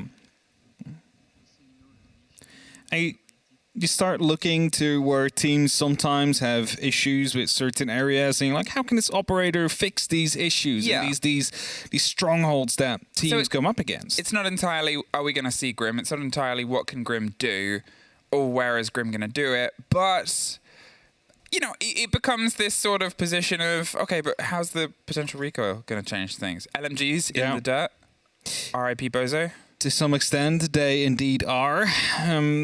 I'm hoping to see some R4Cs again, some M762s to come back as well. You know, the 2 ARs that we've seen nerfed that hurt the 416 on Jaeger is actually quite useful again. So we might get to see Jaeger be returned to its former glory as being a roamer. Pengu, Mr. Nicholas Morrison, talking about Fuse LMG being okay.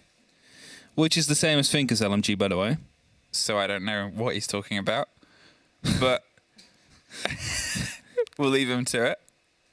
If I see people playing Fuse LMG based off of his tweets, maybe he's just trying to get more people to play it so he can beat them. But back in the day, there used to be this debate, whereas if 2 operators had the same gun, it would handle differently on one of the operators. I still don't believe it. I'm not sure if it was ever proven or disproven. Well, I would fully assume that both guns would handle the same, but you got to have the right energy to it. If you believe, it's like the English shotgun. Yeah, exactly. If you believe it'll get the kill, it'll get the kill. The more faith you put in it. As soon as you lose the faith, it's over. It's over. You're no longer a smoke mate. It's done. We are just quickly getting the server sorted out. We'll hopefully be back. I say back into the game. We've done the bans. We'll be into the game as soon as possible. I guess there's the conversation about we may see Grim. It's very specific. It's tactical. It's almost more specific to perspective than Sens would be. Will we see more Sens now that they've been out for a bit longer? To be fair, Sens, like they were used a lot on Chalet. Chalet was the one map. It was used as a pocket play though. That's true. But like 2 drone holes. That's exactly it. The 2 drone holes that are from the outside. They lean perfectly into the side and blocking off a lot of line of sight. So maybe we get to see more Sens. Not quite sure. Takes a bit of developing of the strategies, and again, like teams, especially on the attack, they try and solve a puzzle that the defense throws at them. So it just happens to be if they are the right puzzle piece, they will be picked. It's as simple as that, right? But if other operators are better at fixing that issue, then Sens might not see much play. Now, as the sort of conversations about how these games might play out, as we talked about before with a bit of the reference to Chalet, it's a good map for M&M. It's a map for their opponents for TT9. I would normally write this down in just bright red letters, as in like this is not a good map for them, considering they lost it 4 out of 4 times last stage. It's not a great record. It's a record, as you said it before. No, it's a record. It's a statistic. It's a statistic you sort of have to carry on. But it's also the statistic, I believe, this is the only game today where there's only teams that haven't changed anyone. It's sort of the biggest taste of what the game was like. Yeah, no roster changes, but the organization changes, of course, TT9 that came in. And to be honest, that might be a really big relief for the players, because you might have seen it on Twitter. They struggled keeping their head in the game because they had to work jobs aside of playing professional Rainbow Six Siege. Maybe this has solved that issue and it will allow them to purely focus on this coming stage, have purely focused on their preparation as well. And we only have to cite Wolves for that matter. A lot of pressure on them when they were under Vitality of performing on the major, making sure that they pulled in these top placements. And as soon as Wolves picked them up, they started playing more freely. They, came into this friendly environment that really tried to help them forward, and suddenly they are at the top of the league, no question about it. So maybe TT9 coming in and picking up the roster is going to be helping them massively. Well, as we, again, will be in this in a moment, do you think, Mr. Happington, It's my new last which name, is your legal name, we'll see a lot of the pocket AMPs in a showdown on Chalet? How well do you think this map and these teams offer themselves to it? So it's a tertiary gadget now, right? Or a tertiary secondary gadget, you have to say. So it doesn't replace any grenades, flashbangs, claymores, but the thing is, with these EMP impacts being introduced, I think we see a lot less Thatcher bans, which we just saw. No Thatcher ban, which means Thatcher can be played.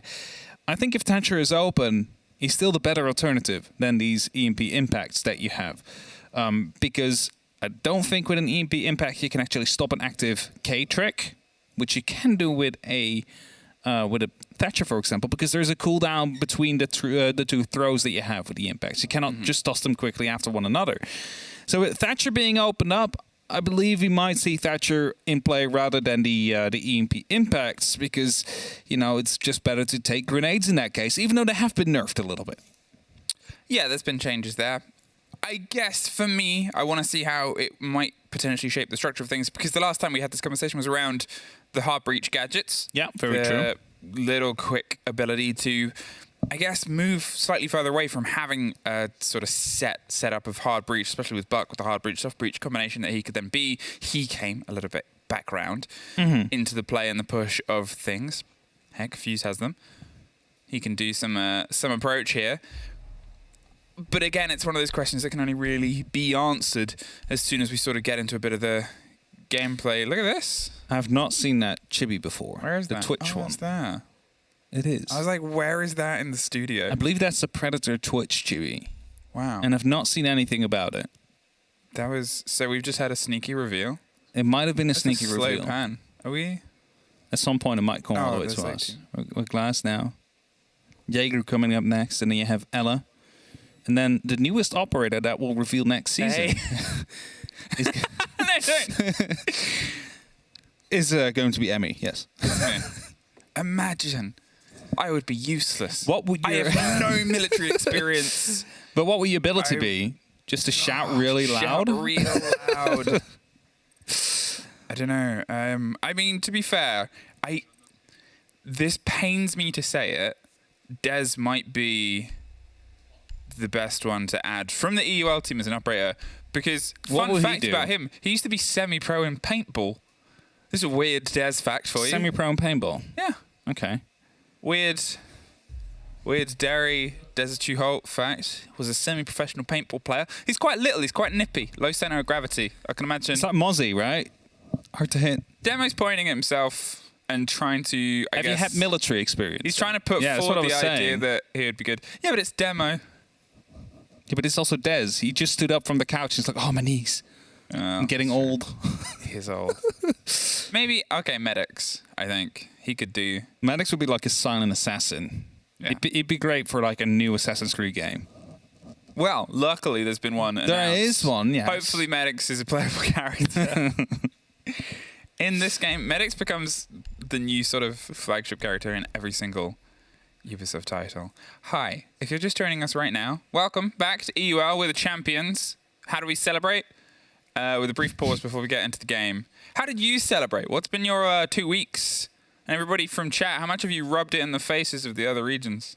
I mean, first of all, I was very proud considering Deepak was part of the team that won. Benelux Pride having to come through a little bit there. So, of course, I congratulated him and his family that I've talked to before during like the Benelux finals and like I believe it was his mother was like, "Did you ever expect this to happen after like playing Benelux?" And like I knew one of the three would some point make it to a major, but not win it straight away. So it was a full experience being there in the crowd at that moment in time. But I've just heard a sound, Emmy, and I'm not sure if this confirms anything. We'll come back soon. We'll come back to you in a couple of seconds. Has disappeared. You can see the players. They're getting themselves ready and rolling, and we're in. Thank you, everybody, for bearing with us. We are in the first game, Playday 1. If you missed the bans, Nook, Flores, Zami, and Valkyrie. If you missed the map, Chalet. The other choice was Villa, but TT9 wanted to come here. TT9, if you're unaware, you can do the next bit.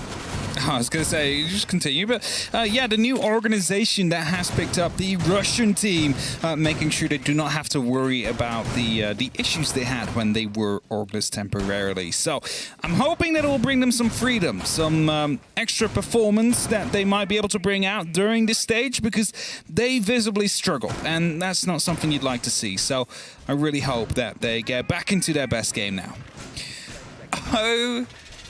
Okay. Let's start us off here with M&M on their attack, something they're very happy to do. And we're on the top floor as a whole. Box is half hot, half solid. It gives themselves a little bit more of a swing, and that seems to be the idea here.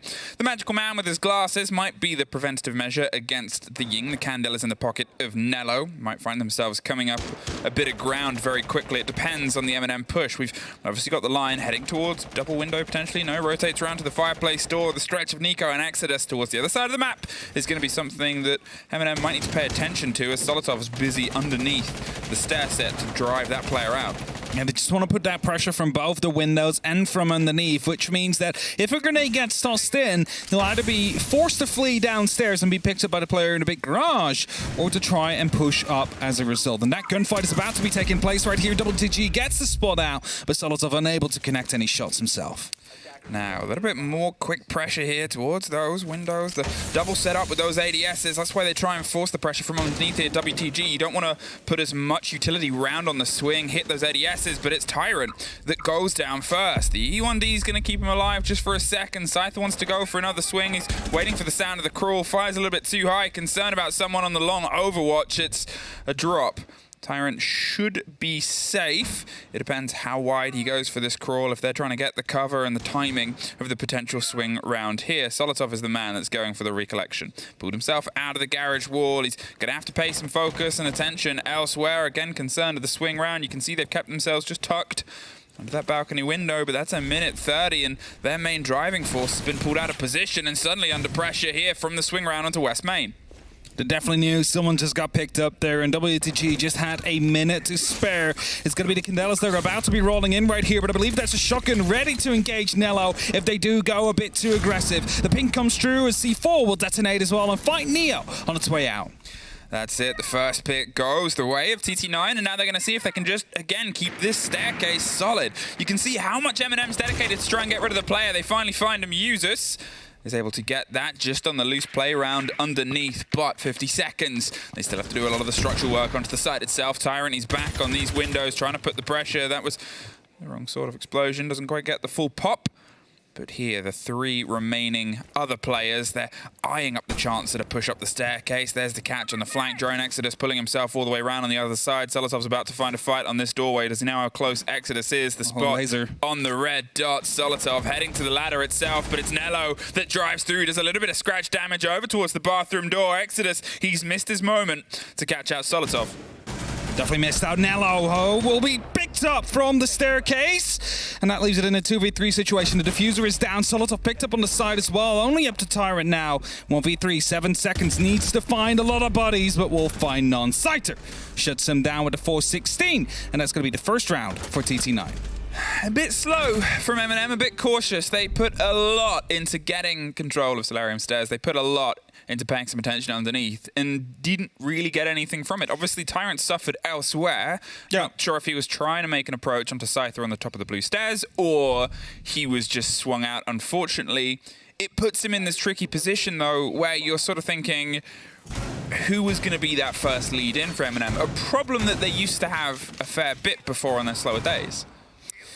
Yeah, for sure. And for a while, you know, you had Tyrant always stepping up, massive, but the last stage he has been kind of quiet. Started to come alive again throughout those last couple of games, but we kind of need that again. We need that spearhead of 3 that we talked about so often to be alive. Solotov uses Tyrant. They need to be taking that together and make sure that they pull M&M across the finish line here. And if we just look back at that last round, you said it before, they lost a lot of time with Tyrant going down. They had to send someone over to go for the recovery onto that window. That left WTG without any pressure, just from the window, but you can deal with that. Now, it's only because he tried to rotate out that he got picked up as a spawn peek is attempted. But somehow Nella will come out on top. There was 2. There was seemingly a fight that happened slightly elsewhere as well. Tyrant, he was almost the first off the board in the previous round. He was the lock-in here on the second, but the trade-off is against Emission. And sure, you've removed a couple of things out of the pockets of Tyrant, but you've also taken out those discs. Any cancellation is almost the trade-off as to what they might have been able to catch by the takeoff of that player. Still 2 grenades left, though. Neo obviously has the chance to try and cause some devastation, and all the flashes and smokes need to burn it through. M&M, though, you've got the first, and I like this little bit more pace and pressure they're applying towards the top of the stair set. They have the opportunity now as well. They can just shoot in these gun 6s because they know there can only be 1 Magnet at that moment in time because he already went for that spawn peak. There's nothing else on the board currently. No Jaeger to catch up any of these projectiles. So, they have a bit of free reign right now. Can start to put up some damage towards the side, around the side, and other pieces of utility that have been placed like you've just seen. The Twitch drone now doing the exact same job as well. And M&M trying to put up that pressure, but they know they need to take control of the library first. Well, there's a bit of a steady watch, and obviously with the Dokkaebi, they've got control of the cams internally as well, so they've been able to get the read on the player that's on the top of blue stairs. It's being pushed a little bit further ahead. They take it and remove it. It's a swing round. Nico suffers with a scratch, goes for the fight back, but takes a little bit more for it. He's tucked and close and in danger. There's the bounce of the first grenade. Doesn't quite get the full reveal. WTG gets the follow-up, though. Solotov taken off the board, pushed his way up the blue stairs, offered the support that he could. And now M&M, they've been, I guess, once again a bit blindsided.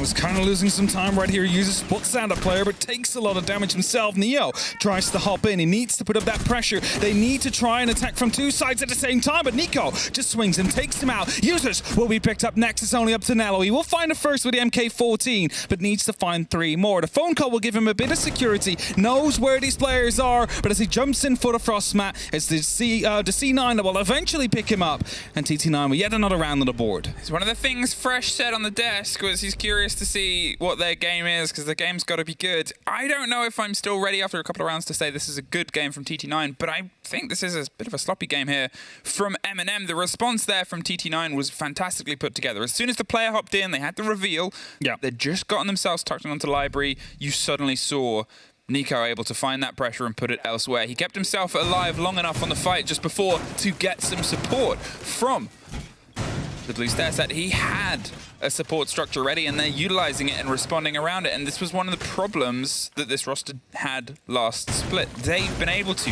thread some of this stuff, and M&M, that's 2 rounds on the trot and not much for it.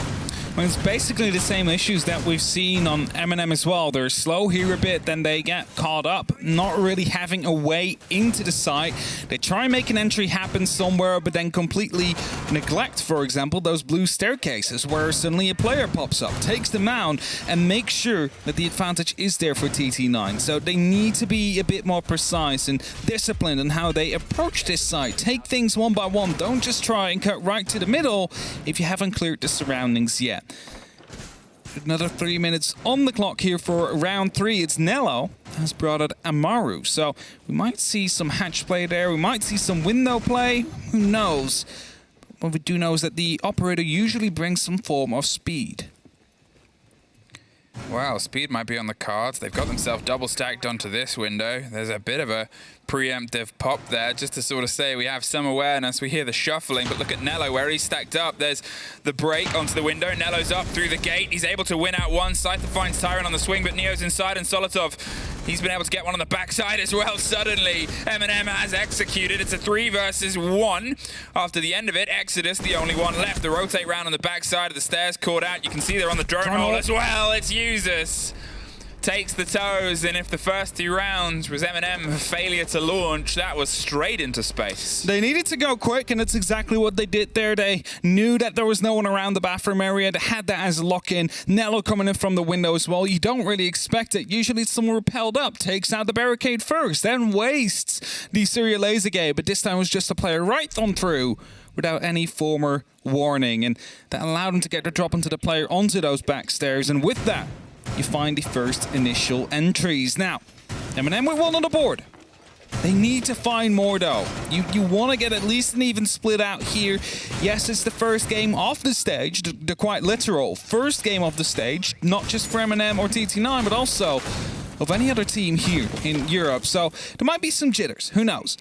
They need to get those out of the way quickly. And M&M, they need to turn this around if they want to find a victory.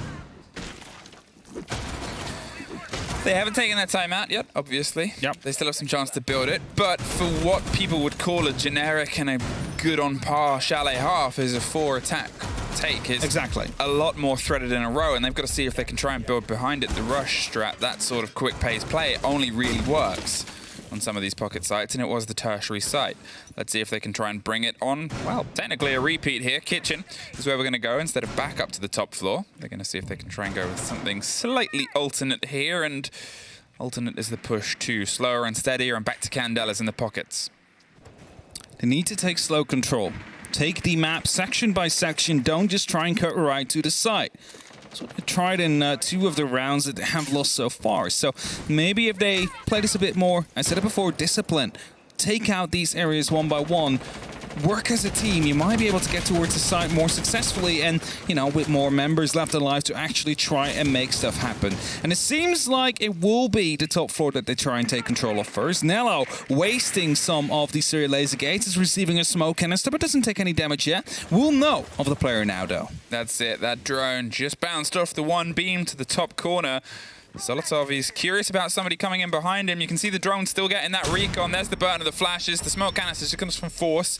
The player slightly further away. They want to try and get the catch underneath, but he's pre-firing the angle. Solotov's caught a bit unaware. WTG again doing everything he needs to here to try and burn the time and the space. The drone still getting the reveal on the position of the player. Finally removed. The new suppressor changes are starting to show their head as well. And again, it's this decisive game. There it is. Solotov finally able to take care of WTG. Wasted a lot of time for his position though. Yeah, 90 seconds gone, which leaves 90 left for M&M to get the rest of the top floor and the actual side under control. Scyther looking to retake a little bit here. Needs to be careful as the skeleton key was about to be opening up right underneath him, but he will, you know, fight back a little bit. Emission is still up on the top floor as well. They're waiting for these repellents. They're waiting for the sound cues before they go for the swing. But before they do that on M&M's side, they're first droning everything out. They need to know it's safe and clear to go for it. But as they've just spotted out the Jaeger, they will go for a rotate. 50 seconds. The pressure's coming through onto Trophy itself. They wanted to see if a player would come down the stairs and see if they could replicate the position, but they haven't been gifted that. TT9, though, they lose the next up top. Tyrant with a quick hop in, removes Nico from the board. Suddenly the back of the TT9 defense doesn't look as solid. Exodus, he slips his way back round down the stairs. Now it's not Watch. Looks for the upside down rappel, but it's Emission that gets the open, and the Candelas for the drive over the top itself. He's looking for the fight onto the double window, but M&M's looking for a route in, and it keeps being shut down.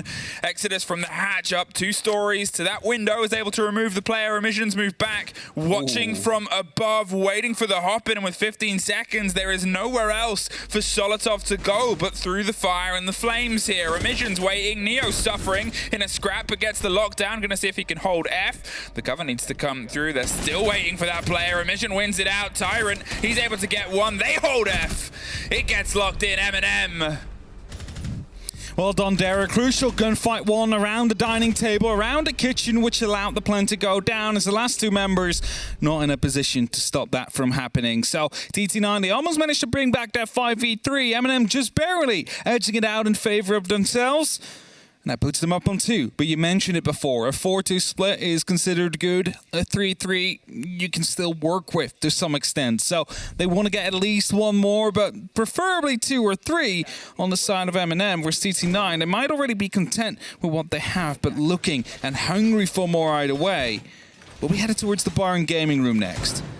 That is a site which still haunts me every now and then, because when it was first back introduced, Chalet, we saw NA be very efficient with dealing with EU teams on this side, especially by opening up the pantry wall that leads to the staircase. Suddenly, the entire area is unplayable.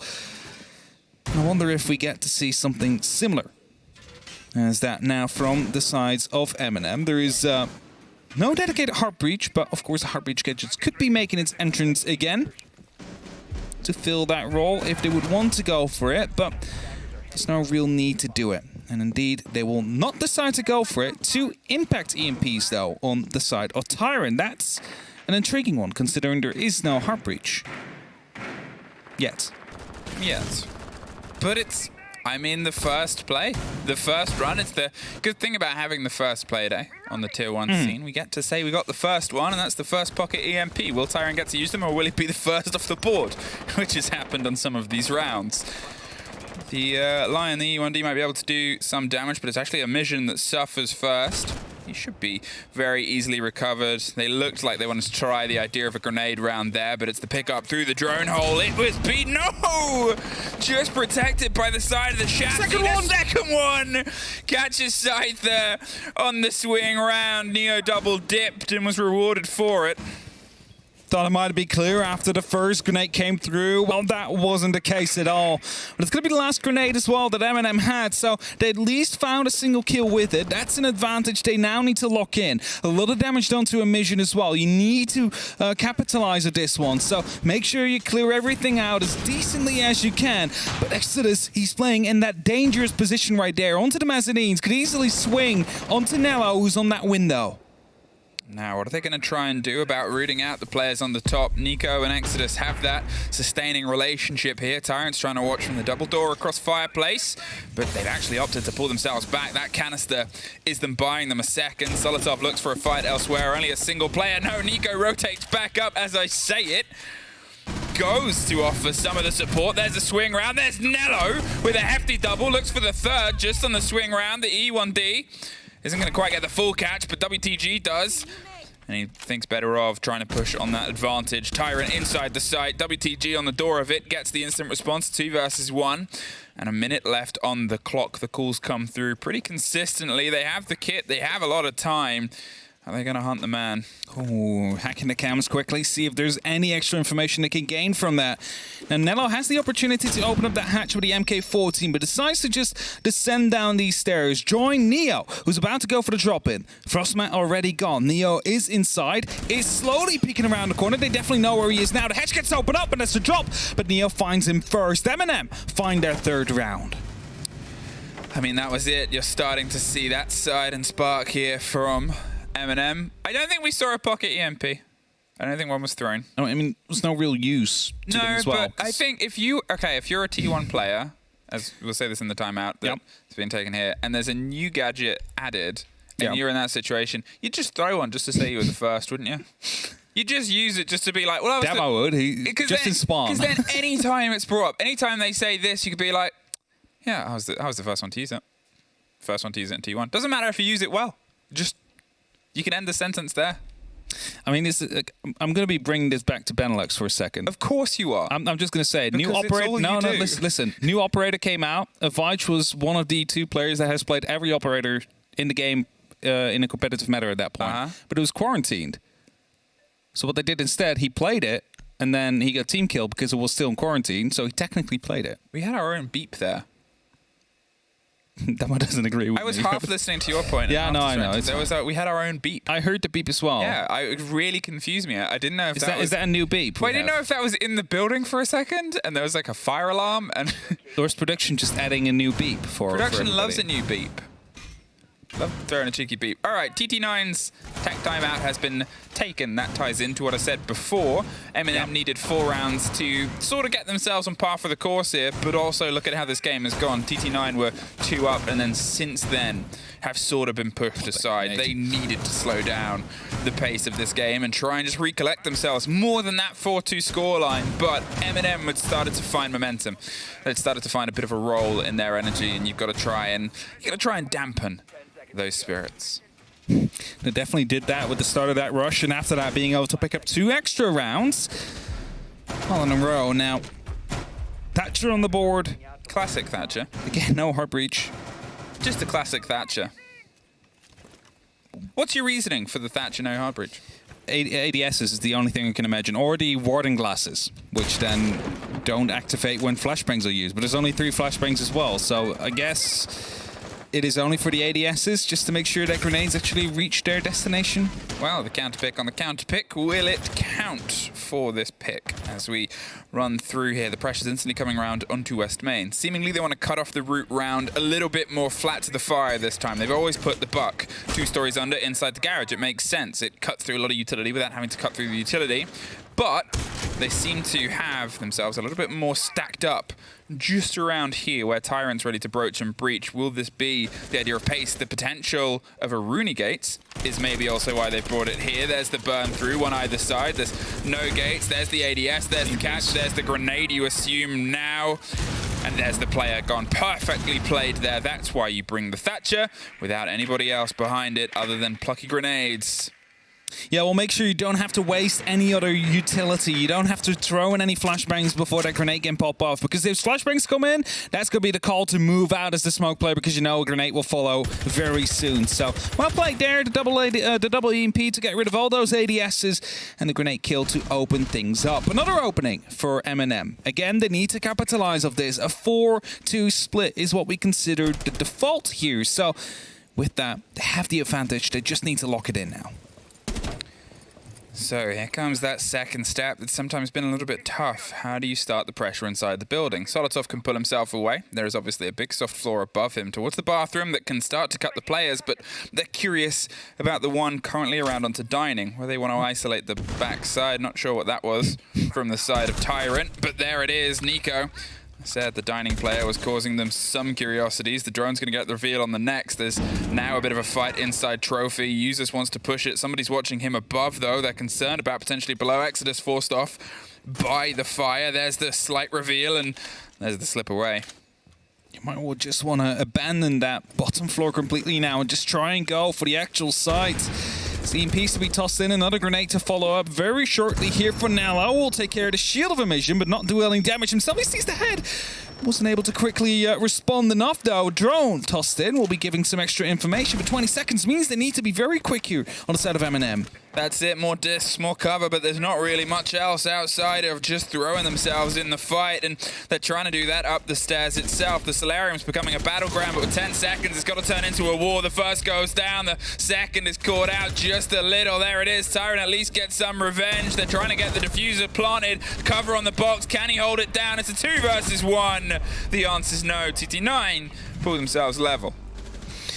An early opening there for M&M, but unable to actually deal with that advantage they had. There was that one rogue player around in the kitchen and the dining area, which they basically took as 2 single 1v1s and then just decided to abandon completely. So that's what lost them the round there. Just that one gunfight. You would have had the extra player. You didn't have to worry about anybody coming out from below. You had the opportunity to just overwhelm that player into the corner. I mean, you might kill 1, you might kill 2, but 3 might be a bit much with a 26-round magazine in that 416. So, a 3-3 split. M&M, they definitely did better than we might have expected after the first 2 rounds. Now they're going over to the defense themselves. Let's see if they can make the difference here. There's a mirror to be brought out. Operator, do not see very often anymore, even though she is unbanned quite a lot. Well, if we didn't see any hard breach from one team, we're getting a bigger taste of it on the other. That is a pretty classic lineup, as weird as it is to sort of say. There, the double hard breach, the Thatcher, the roll round with Nico, and the Nomad, which, to be fair, you don't see a huge amount compared to how she sort of used to be set up within the meta. No, definitely not. And I mean, to be honest, we have a lot of operators that do a lot of things now. So We do. at some point, That's on the box. yeah, that's in the box. Rainbow Six Siege. We have a lot of operators that do a lot of things now. Is a unique selling point. But yeah, other operators kind of took our place a little bit in that previous meta. So interesting to see whether or not Nomad will be making more of an appearance now, especially with other guns being more viable again. Jaeger can be a roamer again. Wow. They're going to be roaming around with the Frost on the top floor. The hold, obviously, it's worth mentioning. If there was changes before, it's also down deep in the basement. They got the first wall cracked open, but since then, this is how a lot of teams like to hold it. They have the couple of players there. There's many routes to rotate their way down, and the first one to suffer. He did do a bit of his exothermic job. They have more than enough in their pockets to do the rest of the work. Use it all. But it's still a huge loss as well on a player, just on a swing round on the balcony door. Solotov's still up top as well, waiting for the drones en route, but there's a hatch to drop down if he needs it. There's a route away from all of this. Now you see the suppressor quite a lot, actually, as that's a C4. You should have moved. He went for the fight instead. He thought he could take the man before they pressed the key, but evidently not. Well, luckily we have another player with a suppressor, so it can still continue to point to some extent. They do no longer have a damage debuff. That's why you see them a lot more now, actually. So they hide the tracers as they come in. So if you get the drop on someone, they might be confused. Now, back to the actual round. Now, unfortunate there, losing your life to a Nitro cell that you clearly see, hoping you could get the player before the Nokia phone was pressed. Now, as I said, they have the hatch on the other side if they want to take the drop here. He's got the impact ready in pocket, but he's not opening it until the fight has come through. The attention is being paid pretty intently towards the breakdown here on West Main. You can see there's some ideas of curiosity, the roll of the exothermic, and the roll of that as well. We'll get the breach opened, just put together, and now they're going to go around to the red wall. The most important part of this to try and tuck that kid in. I'm not sure if the hatch is solid or not, but with only 3 players and all of them downstairs, it's open, and that's going to turn risky. Yeah, but they need all players on site that they currently have. They cannot afford to have someone up above to make sure that they have that cover, because someone needs to watch the pillar, someone needs to watch blue, and at the same time, there is still going to be yokais about, which will be taken out. Users, though, will find one. Solotov picks up another, and it's only up to Emission now as he finds one. The hatch is soon to be coming into play as well here. We'll find that player somehow puts it back into a 3v1. The mirror window's open. There's someone on literally every single other door, but somehow he will still find one. Doesn't see the battle. Somehow does quad kill. Up for an ace, 5 seconds on the board! Oh! What? I did not expect that to happen at all. Emission out of nowhere handed every single M&M player like it was a tea hunt. I literally thought, okay, he gets that first. The second one, it will be over. Okay, maybe not then, but surely the blue player will get him. No, then the player that's hopped up. No, also not. Then time was about to run out, but the ace to come through, I did not see that coming. That literally came out of nowhere. Is that a 1v5? That's a 1v5 clutch. It was a 1v5 clutch. 1v5 clutch with about maybe 17 seconds. Maybe. I did not see that coming. Well played. Nobody saw that coming. Definitely not. M&M. What?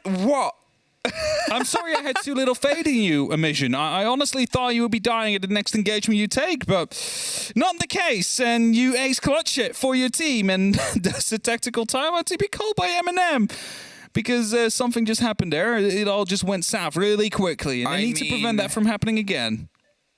When you're 1 second away from sort of saying it's going to be a flawless hold as the opener for M&M to that, and don't get me, like, all credit to Emission for an ace clutch, always, 100%. Yes, but definitely. you have to have questions for what M&M were doing there. Okay, that's first of all too aggressive. The second, this one, maybe he had intel. He seemed very set up for it. They had drones. They had drones. So there's a catch, Emission. And then it's a 3 versus 1, like 10 seconds on the board. Why are you peeking? Pre-fires the angle, caught in a Banshee. spots the player there, swings him. It's fantastic from a mission. It is absolutely fantastic from a mission. But Eminem, what? Look, every single player there made mistakes to some extent, except for maybe the last two, because they were trying to hide. They were trying to play the time there, just not quickly enough.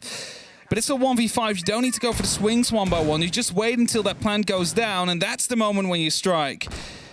But Emission, he played that perfectly. He managed to find every single one of those players in a very, very unexpected ace clutch there. I mean, okay, let's see where this starts to go next. Emission, you've now got the Impact DMP. You might be the first one to use it as well after pulling in on our opening day an ace clutch, the first I've seen in a very, very long time.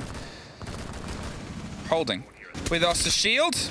There's a take round onto the first. The second is on the second story. How much are they going to overextend here, M&M? They're hopefully, after that team talk, going to play themselves a little cards close to the chest. But at the same time, most of that round, in fact, the opening 2 minutes and 40 seconds was great from M&M. I mean, it was all great up until the 1v5, and then suddenly it all fell apart. So, to be honest, their defense looked really good. And if they managed to waste a lot of time, I mean, they've already wasted a minute. What they might not know, though, is that Pantry has been breached. There's that small line of sight that they can use to look down upon any player that's out there. So, if Neo goes back and they do have drone information, that might be a free kill for TT9. Well, there's the wait on the next, and again, a swing round just to sort of keep the statement, the awareness that we're up here, we're a problem you have to deal with. Are they going to try and deal with it? They're putting some focus now towards the chance at a quick, cheeky plant. There is only the single player inside. That drone got caught out by the mute jammer. Neo can survive for now, but this grenade is going to do some busy work and take care of... Well, potentially. Oh no, it's the flashbang air in the pocket. I thought he wanted to grenade the hole. Instead, he goes for the flash. Solotov's now stacked up as well, holding onto the corner himself. Sorry, without the operator icon, sometimes you get a bit lost, but Useless isn't. Finds the double over the top. Easy pickup there. Inside the library window, there's Exodus rotating around on the stairs. Just sees the tail end of a player. The pings are continual. Tyrant, he's shown the door by Emission. 50 seconds. That's another jump in to come through. Exodus will be trying to find his way onto the site, though, but the diffuser has been dropped up above. And as Exodus gets shut down, it's Emission in a 1v3 situation right here. Is he going to be clutching up again for his team this time? A little bit more time. 37 seconds. Surely, though, that tactical timeout will tell them to be a little bit more passive in these kind of situations. He will be able to find a first and will connect the shots as well. Knows about a second player as well. The diffuser still dropped upstairs, so he will have to go up at some point, sooner rather than later. But he first wants to take the fight onto the actual player on the side. Digging in deep. They're playing this massively. They don't want to go for any swings. And this time it will be Neo that locks it out. No more clutch for Emission, at least not now. And with that M&M, they will be able to put another round on the board and extend their lead. If he had done it twice in a row, honestly, you just... I would go insane. But it's a 4-4. He was the Yes. first player to use the pocket EMPs in Tier 1 League play. He used them. Saw them both. 0 in the pocket. Congratulations, Emission. Put that in the Wikipedia. Not the ace clutch. No. Just the impact. You can put EMPs. both in. Okay. If you want. Twitter bio or Twitter Wikipedia? bio, Wikipedia. Get it edited in. We're back down to the basement here. We've got a slight difference. Ash is in the pockets this time. No double heart breach for now, at least. Another roll on the attempt on Thatcher. It seems like they want to try and get themselves in potentially with a little bit more aggression instead of going for the setup, plant, and play. Because to be fair, the setup wasn't working. That's where all the parts and pieces fell apart for them. Again, slight differences on the other side as well. M&M, they've got some control of the drones. Solotov, Mozzie saw a bit of a drop-off in terms of play, but this is a team that had some of the stats, that ones that Jack was putting on the timeline around the play of operators. Mozzie was a big drop-off, but M&M were one of those teams that brought him. And is brought again to see if any information can be stolen from TT9, because you know, they do have a lot of drones on the actual side. They might not win all these gunfights, but they generally have an idea of where everybody's coming from. Just look back at round 7 as an example. Knew exactly someone was coming up on that hatch, for example, because of these drones being in position. And Mozzie might help out a little bit, hijacking some of these drones, stopping them from reaching certain locations at the very same time as well. Now it's used as a bit of a flank watch to some extent for the roamer itself. Drones cannot go through as it's placed in the middle of the hallway, so extra drones are being sent through. You see there in the middle of the ground, we'll catch that drone, which means they don't have the information. Yeah, the mission still wins. He doesn't need information. He doesn't need it. A mission.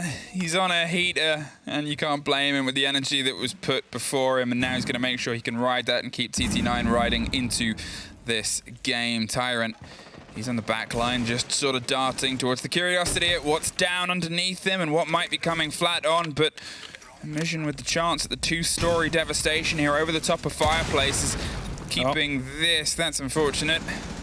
It's very unfortunate now. Needs to go to a different avenue here. Spots out of Malusi. We'll find him as well with another headshot. The mission is an absolute fire right here ever since that ace clutch was on 3 kills right before that. Now completely a different man in this game here. Uses next to a window. Is he aware though that he's about to be swung? Window is about to be opened up, gives him an opportunity. Oh, there's pings. They know exactly where he is. That's going to be the pre-fire. However, User still wins out on him. Yeah, he did a pre-fire of his own. A mission. No. This is a man who's eating his steak for breakfast. He is ready and raring to go under the TT9 banner, and I'm sure these players are making them very happy for picking up this AUG, a 4 versus 2. Now we know on this site, well enough, it's not over till it's over. It's down to TT9 to see if they can just try and lock out that final bit of pressure. Just misses the full bite out of the mirror. She is able to slink away. Both of them are stacked up here against the single standing wall, but will not be standing much longer. You can see the pressure starting to bounce its way back. 40 seconds, is able to find their way through round onto blue. Past the player holding onto the stair set. A slight separation. The roll of the drones. TT9, where's the approach coming from? Right towards the feet of Nello. He goes down super low as well, but a great connection around to WTG on the dance onto the hatch itself. The swing onto blue doesn't quite connect. It's a mission inside there. A mission with a quad kill again. He's just on a different level right now, and with that, TT9, they regained that lead into this game. Now having the opportunity to push themselves towards a map point, towards that 6th round here in round 10. If they do manage to do so again, they will be finding themselves with the upper hand over M&M. Something they have found themselves consistently. A 7-2 victory, an 8-7 victory, and now in the making, potentially a 7-4, something like that, because TT9, especially Emission, has been activated throughout this game. I mean, Emission has been activated, no two ways about that. Yes. From an ace clutch start to where he is now, that's at least 10 kills, I believe, over the 3 rounds. But every single round now that TT9 take, if you're M&M after what happened on that ace clutch situation, surely all you're thinking is horrible thoughts, because you're in that position of we should have won that. And that is that sort of overbearing feeling that comes down throughout a game. It permeates itself over the rounds that happen. Every single engagement now is a frustration built on the back of the biggest frustration of all. TT9 1 round away from securing at least a point from this showdown here on their attack on Chalet. They have a bit of a breeze of momentum. They have a bit of this energy, and my God, they have a mission. And that is just an army right now. One-man army walking through. It's the G36 to come through, not the R4C. It's currently running right here. A lot of suppressors, actually, onto the TT9 squad. And as they slowly push through, the drones are clearing the way. Emission definitely on the entry duty right now. No, he's strong currently, so they want to abuse that to the very last drop of it. I mean, when was the last time you saw an Ash leading the sort of frag game of a game? It's a couple of months ago, years ago even. Has this thrown us back with the change of the recoils here? The pressure starts to come through on the top. Once again, TT9, they have a lot of this fury. M&M have used their attack timeout just previously before. Obviously, TT9 had used theirs in the first half, so it's just down to the drive in the game that we have ahead of us. The pressure starts for the swing. Neo's picking up the echo. We talked about the change of roles that might be happening a little bit between Neo and Nello. during this new split. Scythe is the first to suffer a little. There's the sneak through. They've got to see if they can try and shut down the swing players. The close use of the grenades, the breach and the break on anything onto that corner. There goes the ADSs, a cacophony of explosions. Emission, can you get the catch on the player behind the bed? There's the pop, there's WTG, but it's generally M&M's favor the swing round here. Emission is still standing, looking for the tailing players. They haven't fully handed it over. Solotov bites back. And it's sort of come to blows a bit over the bedroom. TT9, worse for wear. Not really a way in now for decided TT9 until Exodus will find Solotov. That will clear a lot of the pressure, but still Nico's stuck onto the back windows here. No, someone is up on the staircases out there. Of course, they do need to go downstairs to the actual kitchen and dining to go for that plant. So M&M, they need to recognize this. They are now in a 3v2. They are in an advantage, but if Tyrant stays in the current position he is and he gets drawn out, because we know the information is this good on the side of TT9. No, this time it wasn't. Nico gets picked up, and that's going to be the second to lock it off. Tyrant will find the round for M&M. For a second, I was afraid that this would go back to a 2-on-2, but this time, no information for TT9. A step back in there. It's trading rounds and blows at this point. M&M, they're getting themselves in the position. The drone game, the intel game that was played so well is the opener from TT9 before. They're trying to find the flaws in it because they know that there's trust. If something's good, you trust it. So you've got to try and be great to break it. Bar Gaming here. Which of these teams are going to be the first to get themselves to map point, give themselves the opportunity at the full 3 points on this, what is potentially going to turn into one of them 6-point games we love to talk about. Yeah, for sure. Especially if we're looking down later down the line. Well, I don't think M&M is in any danger of like the bottom 2 spots currently, but a lot can still change throughout this stage, and definitely these kind of wins could be those 6-point games at that moment in time. So that is something to keep and pay attention to. M&M still want to find themselves a victory here against TT9, and they need to start that off with winning the very next round, just to put up the pressure onto the Russian team and make sure that they have the map point in their hands. Now that goes both ways. If they lose this, the pressure will be on them. They cannot afford to lose another round, or 3 points will slip beneath their fingers. And as we continue, we are on the other side, Barn and Gaming. And slowly the bedroom is being taken under control right here by TT9. There's no real fight back or, well, any contention whatsoever from M&M. All right, TT9. I would still say the momentum is potentially in your favor here. Trying to swing round, one last round home. To put yourself into this pressure onto a map that has, I'm going to say, in a lot of other teams' cases, outstayed its welcome with your lost record on the most recent split. Now's the time for new beginnings.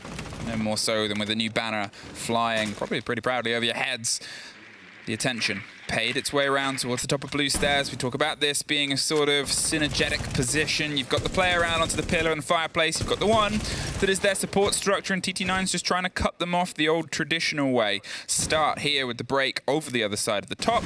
Maybe some attention onto the windows, and currently actually fully formed around the bedroom. Slowly but still opening up the site. The floors, taking care of some PC utility and finding information.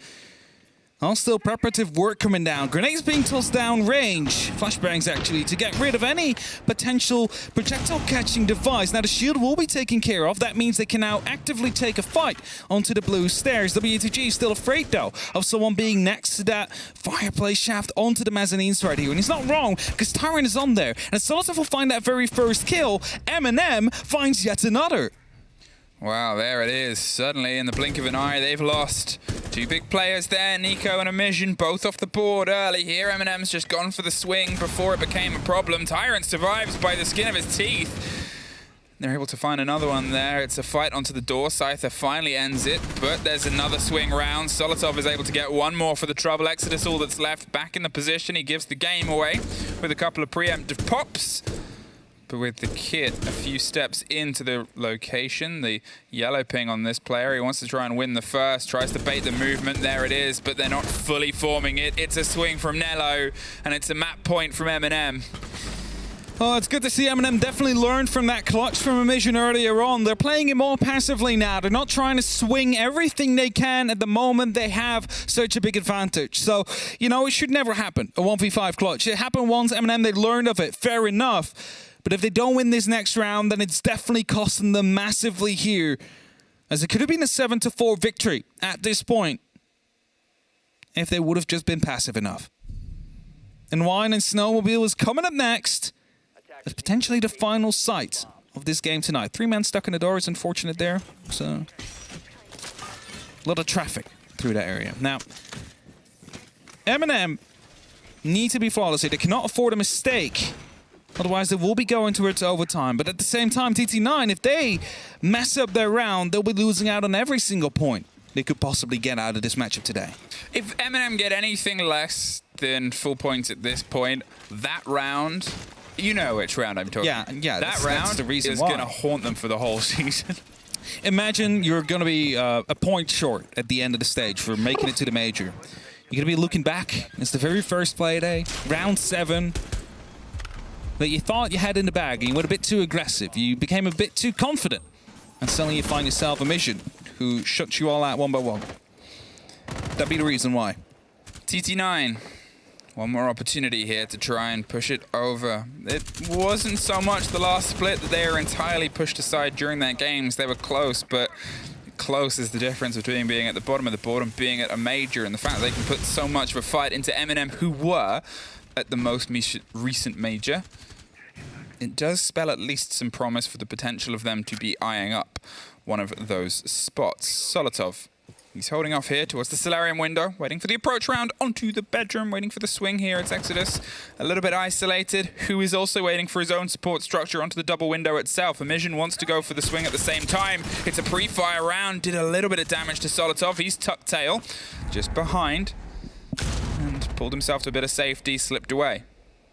Still alive, still around though on the bedroom, trying to put up some pressure. Tyron also coming over now towards the half wall just to make sure there is some extra protection as Nello goes for a jump out. Will fight Scyther, but somehow gets down. I'm not sure if there was a Claymore or something else that injured him there, but he's outside and will not be picked up, so surely he's going to be dealt with at all due moment. Flashbangs to come in, WCG to go aggressive, gets down, and will eventually be locked off by Tyrant. Yeah, threw it as a bit of a gambit and hoped he'd force the run and tried to run into it before they were both blinded, but I mean, you're flipping a coin. You never really know how it's going to pop up. There's a bit of a swing and an attention round on the far side. You can see Nello is obviously still down outside as well. Being in that position, well, it's an easy pickup there. Exodus gets the lock-in, and it was going to be a very tricky pickup if M&M had tried to go for the saving grace route. A 4 versus 3.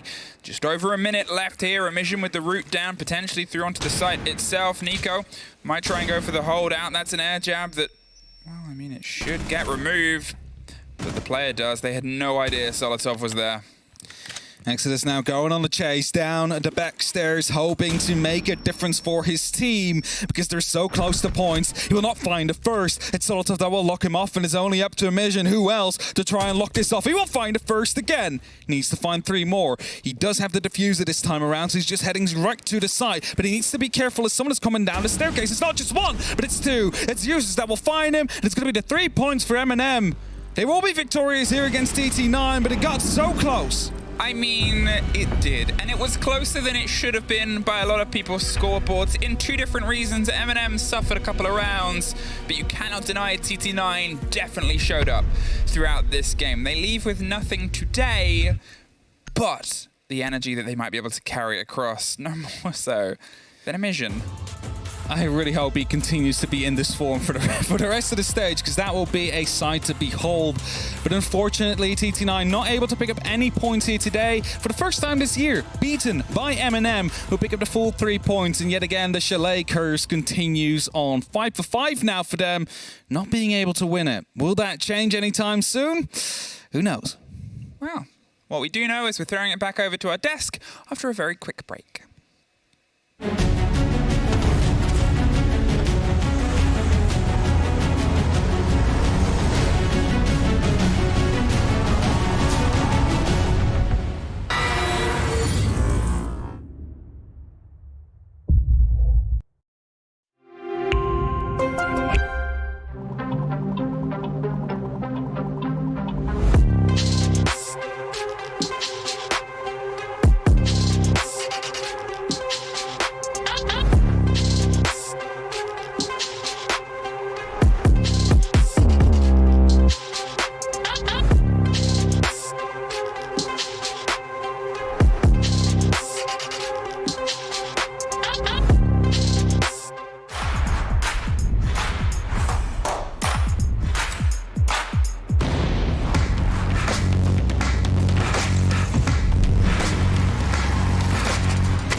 Welcome back, everybody. A grueling opening match for M&M, but they too end up victorious with 3 points on the board. Our interview is ready. Let's have a chat with Nello.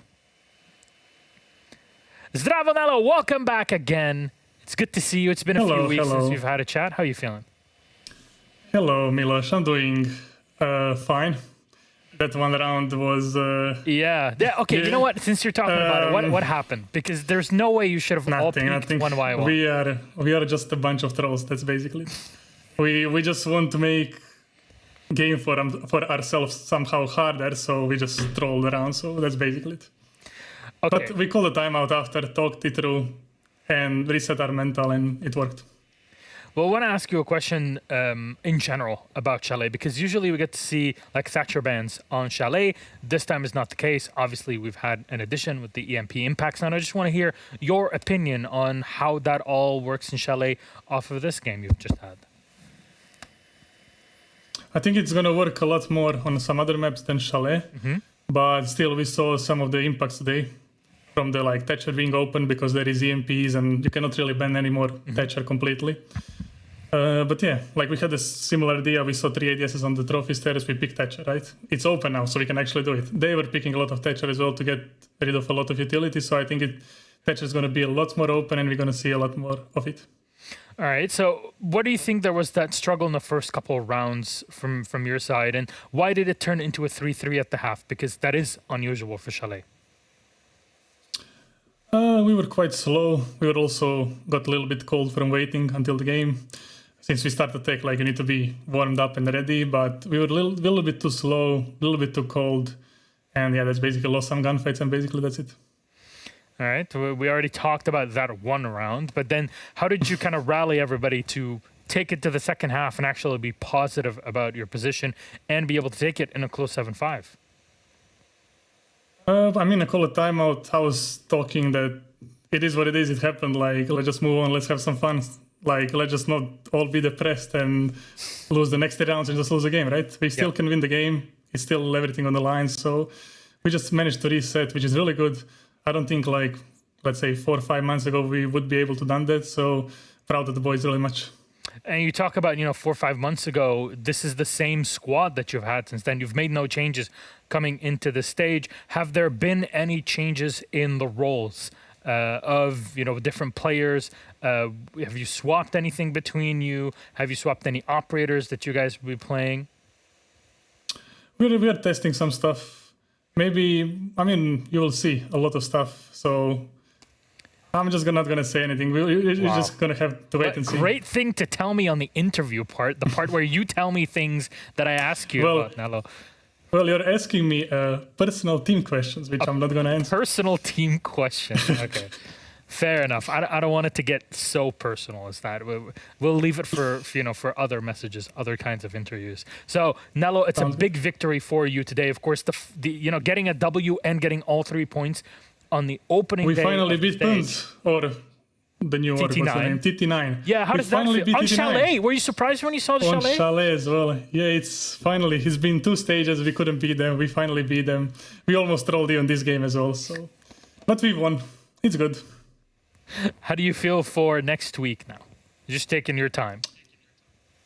Yeah, we're just gonna take it game by game. Next week is Outsiders, so we're just gonna take it game by game. We have a week to prepare, and we're gonna do our best. You take some time off in between the major and now, just to rest up. We had like 10 days off, something like that.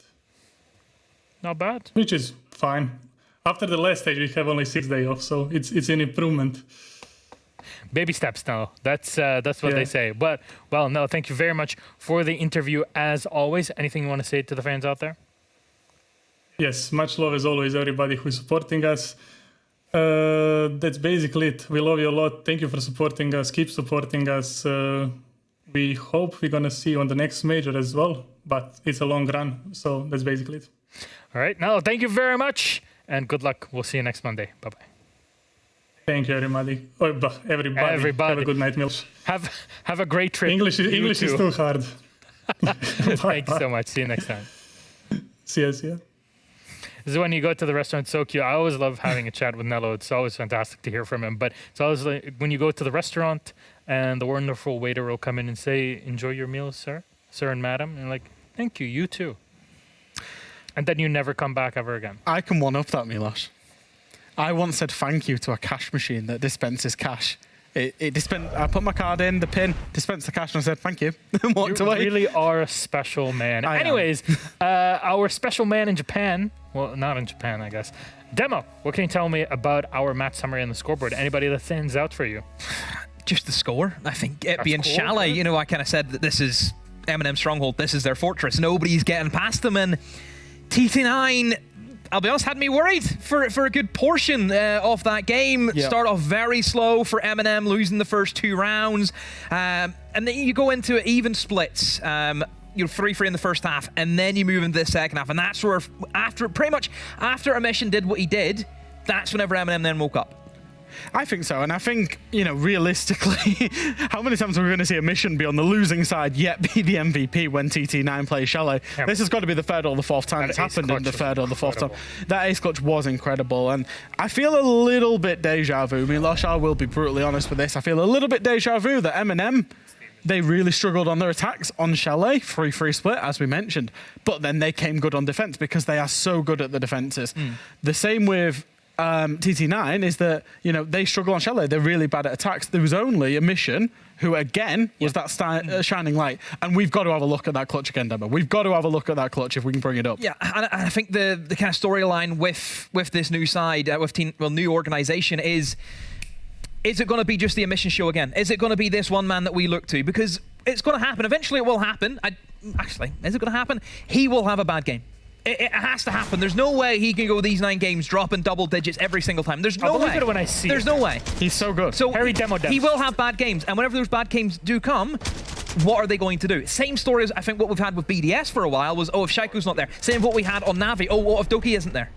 It's the same storyline, and we know that that's not going to be consistent. Consistency is key for these types of teams. I think one thing that I was looking for from TT9 was that they'd updated their Chalet, that they'd refreshed it, that they'd renewed it. On defense, they didn't, because the defenses were never the problem on Chalet. It was on their attacks. 18% win rate over about 4 or 5 games in stage 2. And again today, they got 2 attacks. One of them was a 1v5 clutch. They did try some new attacks. They tried M&M's attack against M&M. They've tried to innovate a little bit, but they weren't innovating the same way M&M were innovating. M&M were doing new operators, no hard breach whatsoever. They were playing it super well, whereas TT9, they still felt a little bit stuck in the kind of bring a coverall on the attacks, and it didn't really work out. Too structured. I know it sounds weird, but it did feel too structured for Chalet, where I think you have to have that flexibility. You have to have somebody just jump in a window and get 2 kills, which I think is something that M&M, they did, and that's what won them rounds, was these kind of little cheese moments. Yep. All right, cheese aplenty on Chalet ends up in a brutal victory for M&M, a close one, 7-5 against TT9, who are the old Pones, by the way. I know a lot of people are asking the question, but if you know them from last stage, they were Pones. They were picked up by TT9 in a British organization, if I'm not mistaken. We still kept the Bears through all of it. So, gentlemen, thank you very much. That was game number 1 to kick off our 3rd stage and final one of the year. Outsiders versus Wolves, coming right up.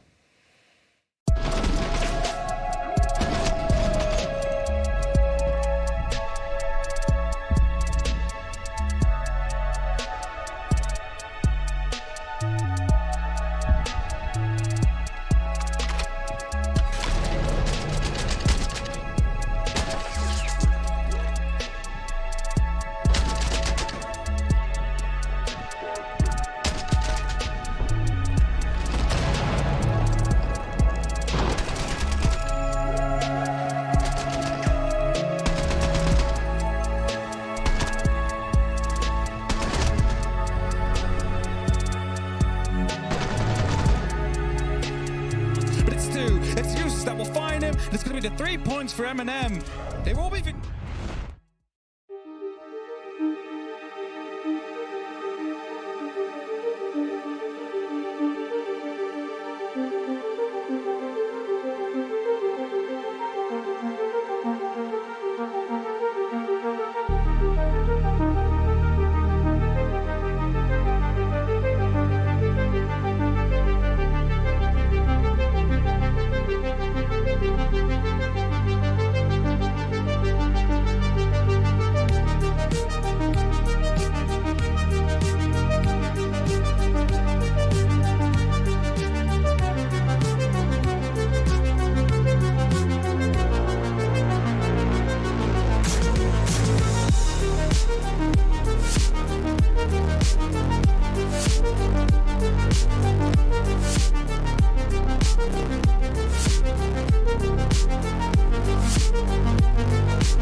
Welcome back, everybody. Game number 2 is about to begin. Outsiders versus Wolves. A lot to unpack for this game before we enter into the server. I'm so glad that you guys are joining us here once again on the Analyst Desk. I'm Mr. Medic, your host. With me are Fresh and Demo, our guest here in EUL. Friends, I know there's a lot to mention for Outsiders, changes, all that. So let's get Wolves out of the way. Jack, what are your thoughts on them? We saw them in Berlin overall. I think overall this roster is one of the best rosters in EUL. I think genuinely they finished first last stage. They're a very good roster at playing team play. They play very fluid, they play together. And the one thing that I love about this roster genuinely is that they turn disadvantageous situations, a 1v2 situation, into a 3v2 in their favor to get the refrags, to keep the ground or to get the ground or whatever they're trying to do. They do it together. We see multiple times teams where they just go one by one by one and they're trying to make a play solo. That doesn't happen with Wolves, and that's what makes them one of the best rosters domestically. Of course, there's concerns definitely internationally, right? That's where when they come up against teams from other regions, they do struggle. But in terms of when they come up against teams from EU, they do well on it. Yeah, I look at Wolves and I think, yeah, they've done really well the past 2 splits to get themselves back into the mix, being actually considered a contender. This side coming in, Mowgli, we thought was an excellent pickup at the time for them. But the international success for me is always going to be that ever-looming threat for this side. I have no doubt that they can come in and win against these EU sides, but for me, I just think that where has the team hit its limits? Is that all this team's going to be is just they're there at the majors. That's it. They're just there. They're never going to be competing because that's not what you want. You want to be trying to challenge for these championships. At the end of the day, they are the #1 EU side technically coming out of the region before Rogue won it, and they finished 8th. I think G2 were better than them at the major, and I also, of course, Rogue were better than them. I promise you, they want to compete at the major. They want to compete and go further. They just need to find that about BDS. They just need to find a way to get through that ceiling. Again, people said that about BDS, yet here we are. True. Moment to reset, but then again, the past 2 years for Wolves have been a reset moment, and they've gone beyond what they've done ever since, Paris 2018, if you're really taking it to Bibu all the way in those days. And even if you count, I guess, their game against EG, DreamHack Austin, you're looking at Millennium then, aren't you? Yeah. Exactly. So this is how far we're going, kind of mixes between the teams. What?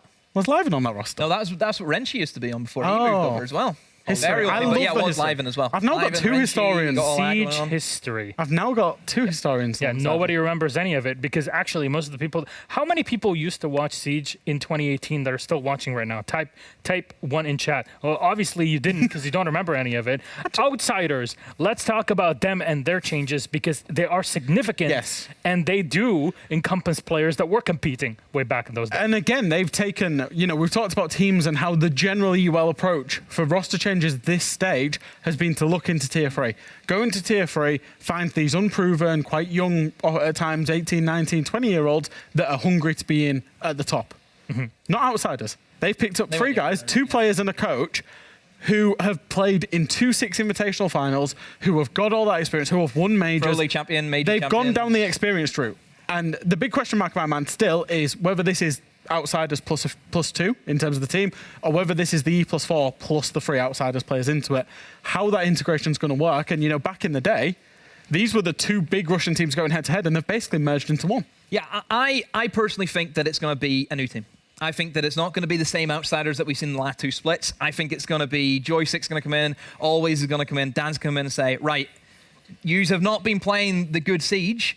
We need to get you into the good Siege. And that's what I think they're going to do. They're going to completely develop them and reshape the players that are already existing on that roster.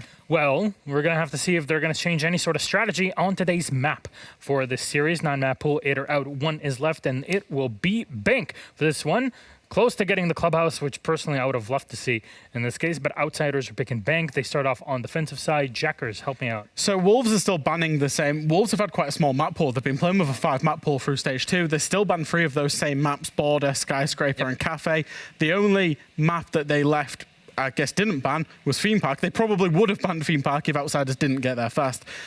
So I think it's a map that Wolves are always going to leave open in the best of 1. And for outsiders, Bank has always been quite a traditional traditionally quite a strong map. Yeah, and I think even if you date back to these ex-players that were mentioned in 2019, you think I always think, Bank, whenever they were up against Team Secret, and then they kind of had that defuse for the wall. Remember that game at Rally? So it is quite a historical map just for some of these players on its own. So they played it in an SI final. I think it's a good way to get them back in. Yeah. All right, gentlemen. So how do you see this going? Very quickly, are lobbies ready? I genuinely think Wolves are one of the best bank teams in the world. That's why they always leave it open. We're dealing with domestic success, so it has to be Wolves. All right, gentlemen, thank you so much. Let's then toss it to our casters.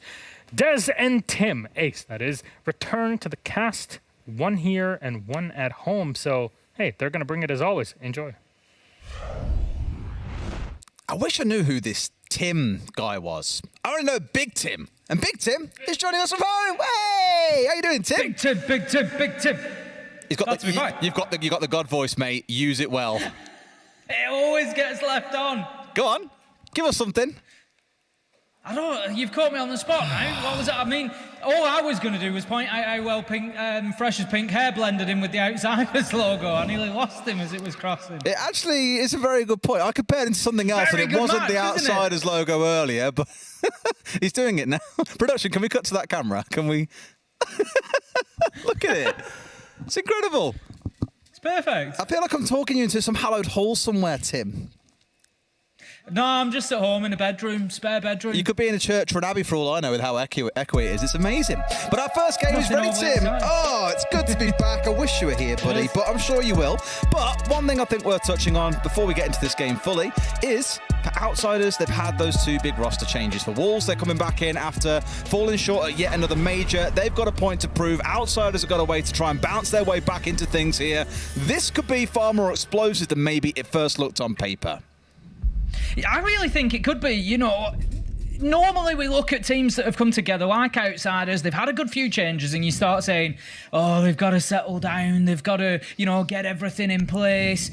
I don't think that's going to be the case for this Outsiders team. These are all guys that know each other well. They've played around the same scene for a long time. Fresh commented on how much experience there is there. I can't see it taking them too long to get running. Granted, they are coming in this with what is going to be one of the strongest tests they will face in this stage against Wolves, who are going to be fighting for the top two again, but still, there's a real opportunity for them to come out of the gate strong. Now, you're talking about tests, Tim, and I need to ask you something here that requires a little bit of context setting. So for those who haven't seen Reddit, haven't seen Twitter, the reason why Tim is not here is, very unfortunately, a few weeks ago he had a stroke, unbeknownst to him at the time, and currently about 20% of your vision on your left side is missing, if I understand. Please tell me, how are you getting around this with casting? Because I've been dead curious to ask you, but thought I'd save it for air. So what are you doing? Because I keep on seeing you on the camera behind me looking to your left quite a lot. Well, it's probably about 30% of my vision overall that's missing from the blind spot. I've got it. So anybody who doesn't know, I've got a big blind spot on my left-hand side. If you imagine a clock, if I'm looking straight at 12, from about 11 o'clock to about 9.5 o'clock, in the top half of my vision, so sort of like the top quarter, I can't see anything. It's a blind spot. Oh, so you can still see lower left, right? Yeah, well, it's a real shame then that you're so short. Otherwise, maybe that'll be all right. It's not much use. It's not much use. It does stop me bumping into things, but other than that, it's not much use.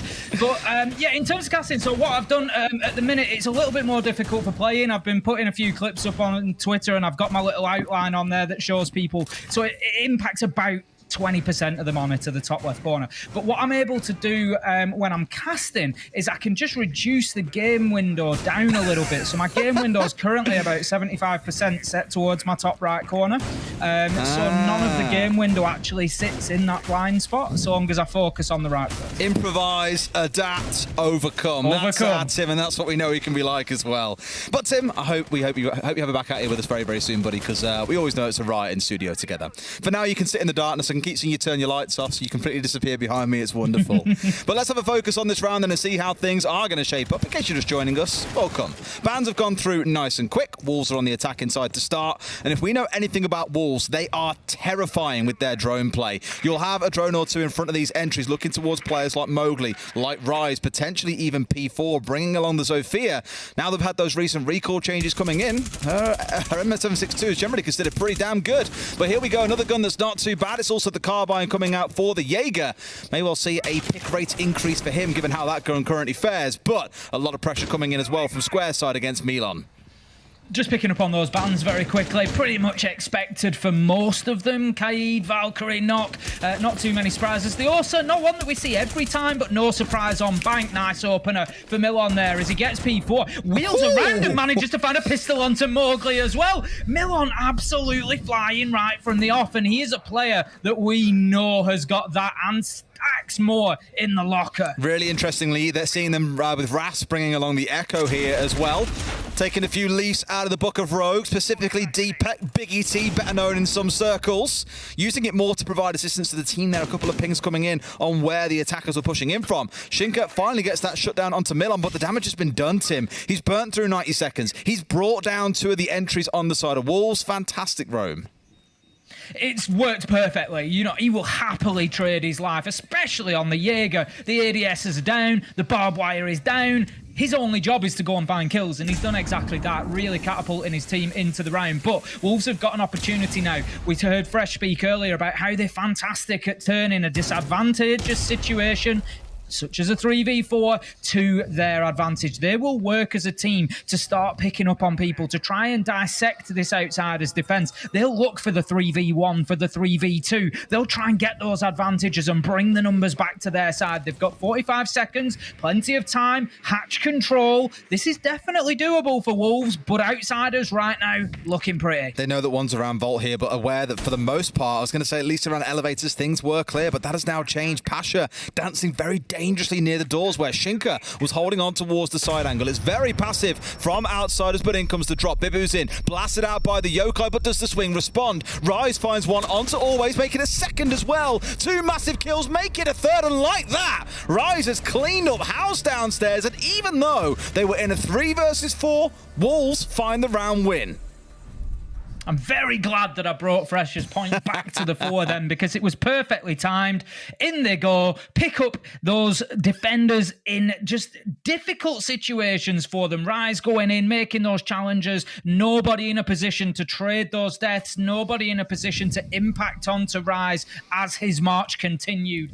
3 out of the 4 kills go his way, absolutely locks down the round for Wolves, and that is message sent to outsiders there about the size of the task, and it's a little bit unfortunate for them, because as I said, coming in, outsiders not looking terrible. Milan gets a couple of kills, they burn 2 minutes 15 of the round, you know, doing everything right, and against another team, against a G2 even, against a BDS right now, I think maybe they pick up the round there, but they're coming up against one of the top dogs, and Wolves able to just find not only their bark, but also their bite, and shut the round out 1-0. Well, let's not talk about G2 and BDS too soon, so they're still going to play with their newly revised 5th members. Of course, we have Lickefak, and we also have Blur coming in as well. So there are a couple of changes for those 2 teams to explore a little later on, but your point does stand.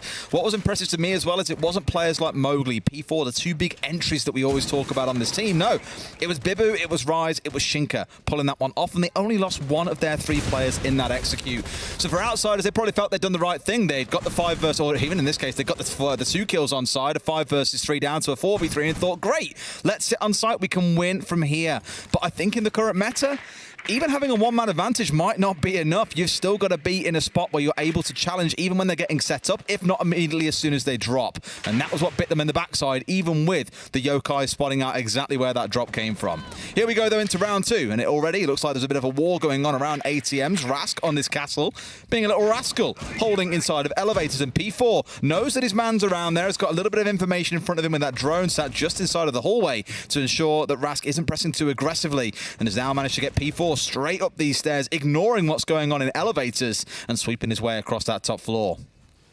Definitely not a heavy presence on the top floor. There's maybe 1 from outsiders. I've picked up 4 of them, 3 inside and Rask in elevators. I'm not sure where the last man is at the minute, but Wolves, they are starting with the top floor clearance. Pashery was downstairs, so I think all 5 have given up top floor. So Wolves, if they recognise that and move quickly enough, could start applying some vertical pressure very, very quickly here. And as you can see, Mowgli, he's managed to sweep his way all the way across the square. He's going in for a challenge into archives here. He's not going to peek far enough quite round to see his man inside through the small office inside his sight there. But Pasha, Milon, always, they are dug in deep, and there is a lot of time to hold on here. If Mowgli holds this angle, he's almost certainly going to pick somebody up inside his sight. This is such a Mowgli player. I remember him doing it last stage on Clubhouse, playing Habana, for example, where he'd just walk his way into sight and kill 2 or 3 people unexpectedly.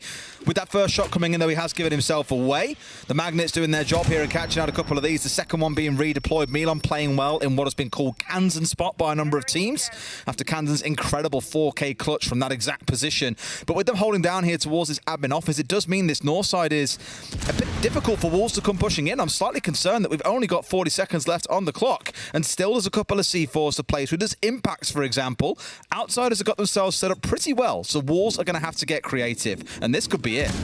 There we go. It's going to be a beautiful nade by Bibu, just using the hatch there, and that is an absolute killer vertical nade. Bibu taken down. They're unaware that Rask is down there, but just to put some context on that, there is so little of that floor that is destructible. There are very few chances to actually do that, so Bibu finding it is brilliant. P4 with a huge 3K this time instead of Rask. Shinka, he's putting the diffuser down. It's 4v1. It's Rise with the final kill, and that's going to be Wolves closing out round 2. And once again, despite what looked like a slow start, it just shows that all they are doing is digging foundations. They're putting building blocks ready to fire into that last final 30 seconds. Brilliant from Wolves. I feel up until the last 45 seconds or so, outsiders in both rounds have probably been in the stronger position on paper. I commended how well they were sat. They still had two C4s in back pocket. They didn't get sideswiped by Mowgli coming in, for example. They dealt with all the, air quotes, surprises. But when Wolves pull the trigger, and this is something they are very, very good at, I've always described them as a volatile rogue. They play a lot for this all kind of team encompassing aggression on the attacking side. But they make it work in what feel like even more chaotic situations than Rogue can. 2 rounds now where I would wager with 45 seconds left, outsiders should have won, but they've had 2 big multi-kills coming out of 2 separate players that have kept themselves going. Rise with the 3K in the first round, P4 with the 3K in that round just then too. This is what makes magical teams, though, I think, Tim, is even when things look bad, when it looks like you might be losing, they engage what we call Fergie time from Man United in the Premier League back in the old day. When you just manage to nick that 1 goal in the dying minutes there to make sure you get the win. Rise. Wolves have now done that 2 rounds in a row. Outsiders have really got to sharpen up some ideas here or win those more critical gunfights. Mowgli already looking to gun towards open area inside of round 3. Nearly caught his man inside of there, but for the time being, Milan was able to just dash himself to safety. He's going to be playing in that same position that we saw back in round 1. It's the same site, but the danger for Milan now is he picked up a 2K from there last time. Wolves already blasting that window open with Mowgli. They know that Milan is going to be in that position, so it's going to need to be something special if he wants to have the same sort of outcome this time around. For the time being, Wolves are just firing the drones all over the map at the minute. Mowgli up into the top floor. They're not taking any risks here, clearing out the entire map, and the next step is going to be engaging Milan. What I really respect, by the way, from Bibu there, it sounds like such a small point, but he must have droned through ATMs. God, how many times do you reckon? At least 1,000 or maybe even 2, potentially even more. It's been a lot throughout his career, but it doesn't stop him cutting corners. He checks every single corner of ATMs. He's not getting a player backstabbed as a result of that coming through, and Mowgli capitalizes off the back of more information being fed through. Down goes Milan, but again, for Bibu, I just want to really commend the drone play. It's that kind of discipline that can really make teams special. As expected, Milan dealt with summarily there. They knew that he was going to be in that position. Pasha, he's going to be pushed away by that nade. Playing on the Warden, so can withstand any other thrown utility, such as the smoke canisters, such as any flashbangs that might come in. He'll be able to use those glasses, his special gadget, to be able to see through them. But those glasses are not going to do a thing against nades coming in, so he has to dip himself back into garage. Mowgli holds the stairs for the time being, just to make sure that the flank doesn't come through, which it doesn't for the time being, and that's going to allow now Wolves to start building the attack through servers. You can very clearly see, I think it's almost been orchestrated to a T what the focus is going to be from the Wolves lineup here, with 4 players all gathering around servers and site hatch itself. Outsiders have a pretty good read on this, but already finding themselves down a man and able to get one of those early kills that we keep on speaking about being so impactful to defenders. This could prove to be a real sticking point for them. They've got a C4 left in back pocket with Dan. They've gone through one of their Goyo canisters. They've still got 3 smoke canisters to play. So Wolves finally might get punished here by the clock, but We've already seen how Wolves can pull these rounds out of the bag. Dan's just going to sit and hold his position in red corridor for the time being. He's got one more Goyo canister, and he's just waiting for it. Pasha, I'm not sure he's aware of the man in elevators here, and he could just be sticking out a little bit too far. The thrown drone from Mowgli gives his position away, though, and Pasha is able to turn around and maybe hold him at bay. This is going to be absolute last ditch for Wolves. 12 seconds left to go. They're thinking about getting inside. Here goes Mowgli. 3v4, though, as Dan finds P4. The diffuser's going down. 3v3 as bodies start to drop left, right, centre. The diffuser stops. The plant is over, and somehow the Wolves still manage to stick the final kills, Des. They've got 3 to find in 3 seconds, and they still do it. It's again just one of those where at the 45-second mark, I know this time round they have the numbers advantage, but you look, and by the way, big shout out to Medics on the Observing there for giving us all that top-down action. We saw everything that happened. See, as he says down my ears. Thank you very much, Medics. Just one of those again where at 45 seconds, you feel like Outsiders might be able to hold on. But even as we enter those last 10 seconds, you've got to be asking Pasha, like, buddy, you know what's coming, right? You lot have got the site covered down. You've got Goyo canisters over there. You've got smoke canisters coming out. You've got a C4. Why isn't your attention on the man that's just droned you? I don't know if he didn't realise the drone had been thrown from elevator side, but that removes all the backline threat. And then before you know it, Outsiders have got to deal with a player coming from the left, 3 coming in from the right, someone dropping down through hatch. So even though it was in the final 10 seconds, there was just 3 things for the defenders to worry about there. Wolves, again, with another wonderful execution. Just making life a misery at the minute for Outsiders here. Yeah. They're getting absolutely nothing on the board. Like you say, they're in situations where 10, 15 seconds left, you think, yeah, they've probably got this one. And then Wolves, they just have other ideas. Now, interestingly, Dan just leaving that drone on top of there. And that's a fascinating one. I'm not really sure of the thinking behind that, unless he's just trying to bait them into stock, maybe. But like you say, much more likely, I would suggest that one's just been missed. It's easy done. I imagine it'll probably be gone by now. We're going to have the man up on the rappel. This is going to be another staff and open area attack, and as you can see, Outsiders already being forced back. That was one of the problems last time on this defense, was they were just all inside in the basement far too quickly, and they gave Wolves an absolute age to build that top floor pressure. And once again, Wolves are going to be in the same situation here. They're going to walk in and start taking ground any second. Well, it's again the one thing that's really scary about Wolves is the drone play that comes at the feet of the entries. The pressure they put on from a couple of directions at the same time. It's not like one player's kind of thinking, maybe I try and go for a fight on this guy inside of Logi. I'm not sure, maybe. No, they commit hard to it. They make the game plan and they go. And I think some teams kind of could learn a lesson from that in terms of being incredibly decisive, because you can see how often it is netting them kills early in the rounds. C4's come through, but not finding anyone. It's P4, who, like I said, has made a call, has marched into Archives. Just like Mowgli did before, but this time round it's P4 finding the opener.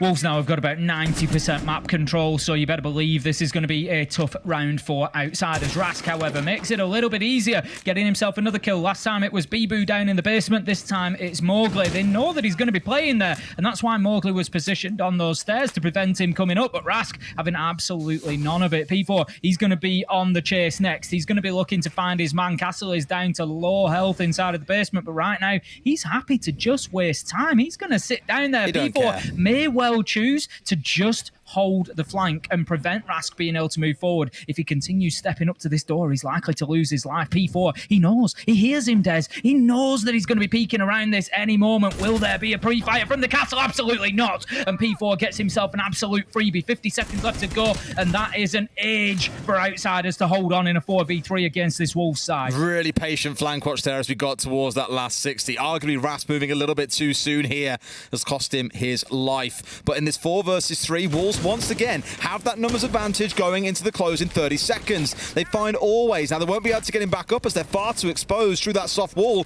And now Bibu blowing out. Oh, that's a bit unfortunate. That's not going to be able to blow it out from that angle. Going to have to hammer it out instead. Expose himself ever so slightly. Sees the man down. But once again, Wolves have marched through in the last 30 seconds from 2 or 3 angles and slaughtered Outsiders where they stand.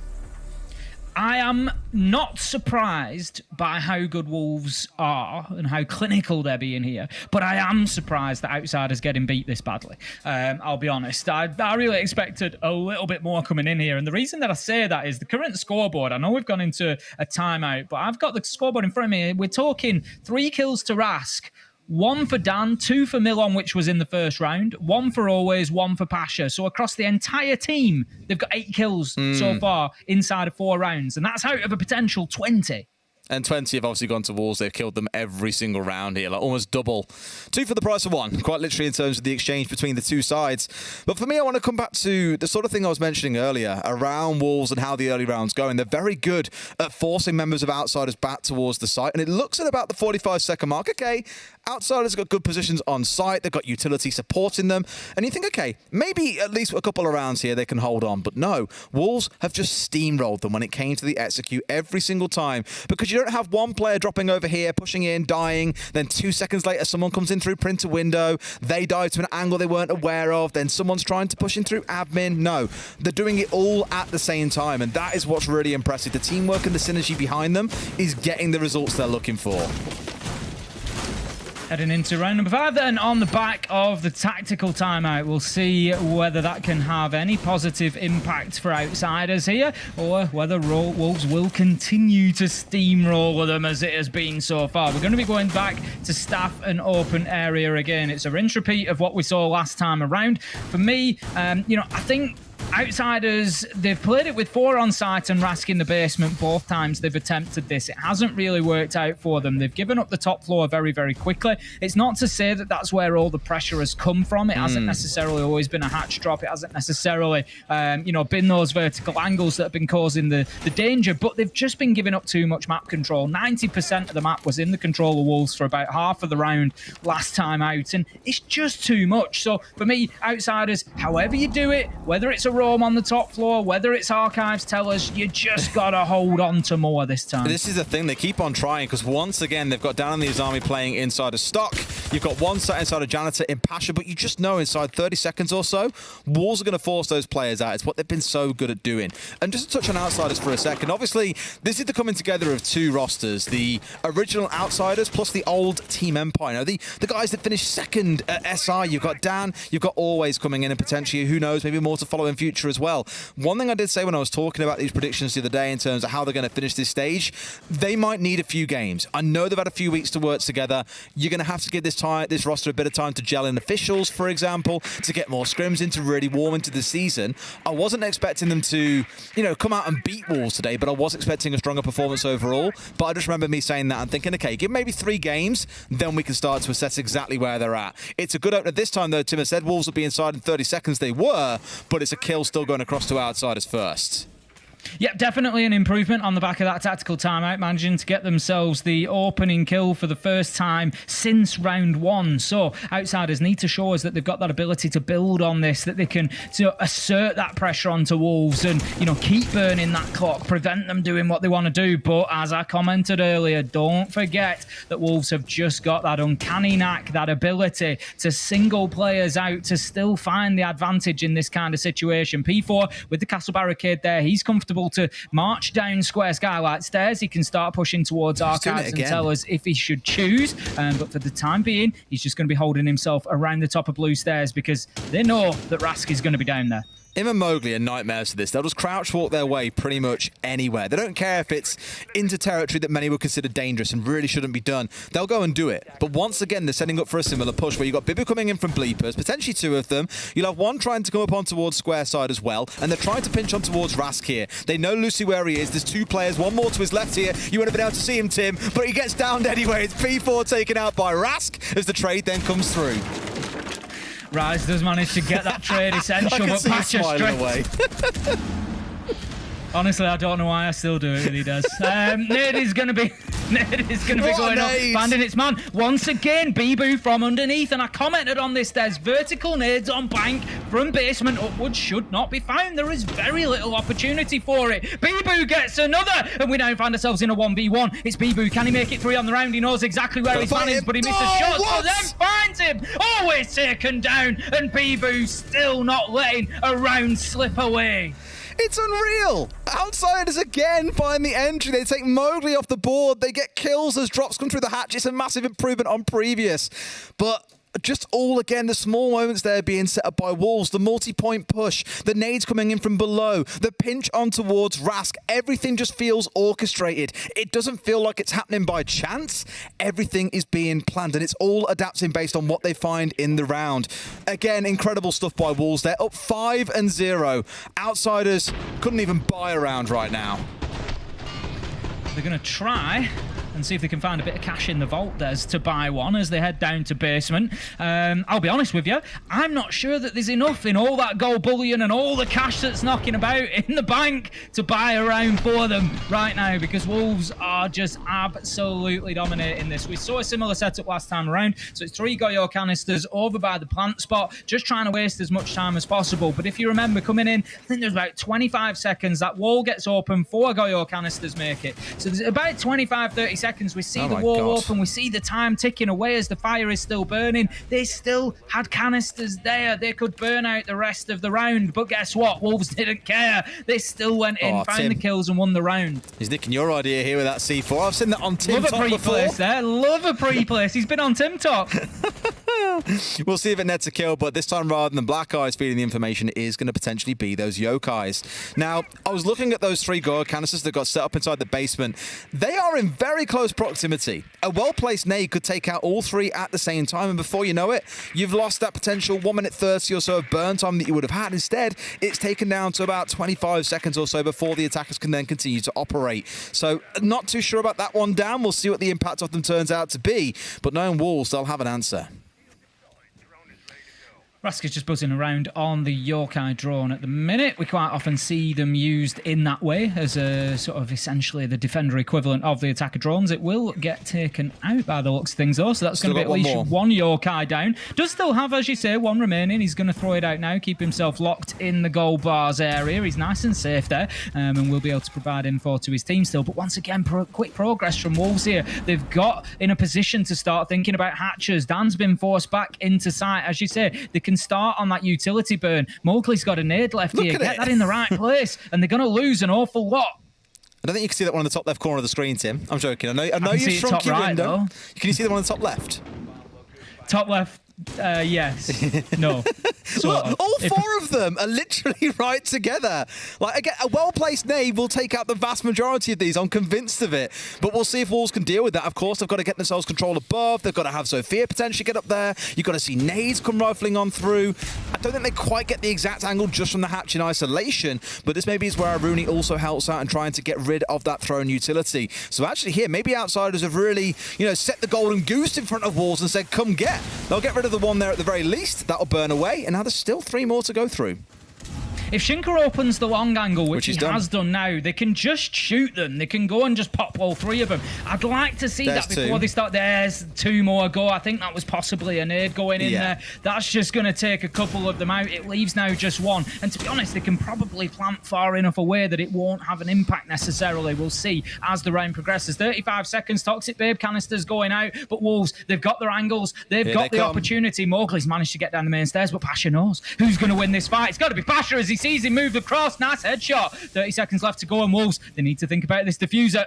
They've not just got to think about that, also about what other backstabs they've got here. Plan 1 of Mowgli crouched down main stairs has failed. What else? It's a frog drop into sight, but always is there ready and waiting. As we still see those smokes coming through, it's sort of now or never, boys. You've got to make your move happen. Bibu's thinking about it, but Pasha's got the long angle. As soon as this drop comes through, he's going to be toast. He's getting ready. 3, 2, 1 potentially. No, he's going to sit there instead as the plant starts to come down, but has to come off the diffuser. Bibu a little bit late there on the drop, and finally, Outsiders get around. Yeah, manages to find the 1 kill that he needed in that situation to get them over the line. And Outsiders, I think it's fair to say, will probably breathe a collective sigh of relief there. They were staring down the barrel not only of a 6-0, but a 7-0 realistically. That's how it looked like it might go. But the difficulty that they face now is that they're moving on to the side where Wolves... I know that attack on bank is not a bad side to be on. Let's, say that now. But Wolves, they're in a position of needing 2 rounds. They need to lock down 1 site there. So that's all it's going to take for them. If they can just lock down 1 site twice on the rotation, they've done it. They've got their 3 points. They've got stage 3 off to a winning start. I'll be honest, I think they're going to be able to get wins on more than just one site here. Wolves are setting themselves up as they wish. The way that particularly Mowgli's been playing and P4 have been playing, put them out on the roam, there could be some real trouble here. Supported by Shinka on the Echo. I'm telling you, Tim, everyone has looked at what Deepek's been up to and thought, you know what? We'll have some of that action. We want to get ourselves out in the Yokais and feed some information to those roamers. Very classically for Rogue, what you'd see is one of the Yokais used on square stairs to give information over towards double doors, and that is when Spoit would strike from around Janitor Hallway. So we'll keep a close eye here and see exactly how these are used, whether or not they have mastered the craft in the same way Deepek might have. For now, at least for Shinka, it's a lot of information being fed through lobby to see if a push does come in on that side. A second one out towards square.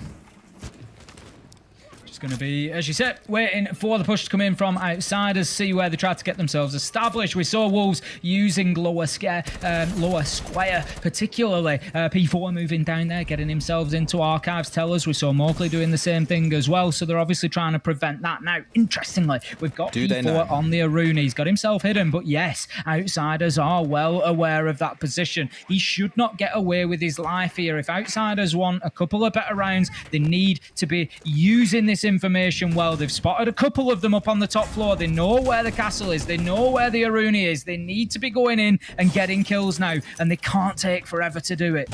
The Reap positioning himself here back in the corner again, so they maybe think he's left at this point. I imagine they'll have the sense if he's killed that drone behind the CEO desk, then maybe not. But instead, those castle barricades are, well, earning their investment worth here as well. Both windows covered off, and 2 or 3 players all swing onto Rask on the main stairs at the same time. It's Mowgli finding the kill, but top floor is still in the control of Wolves.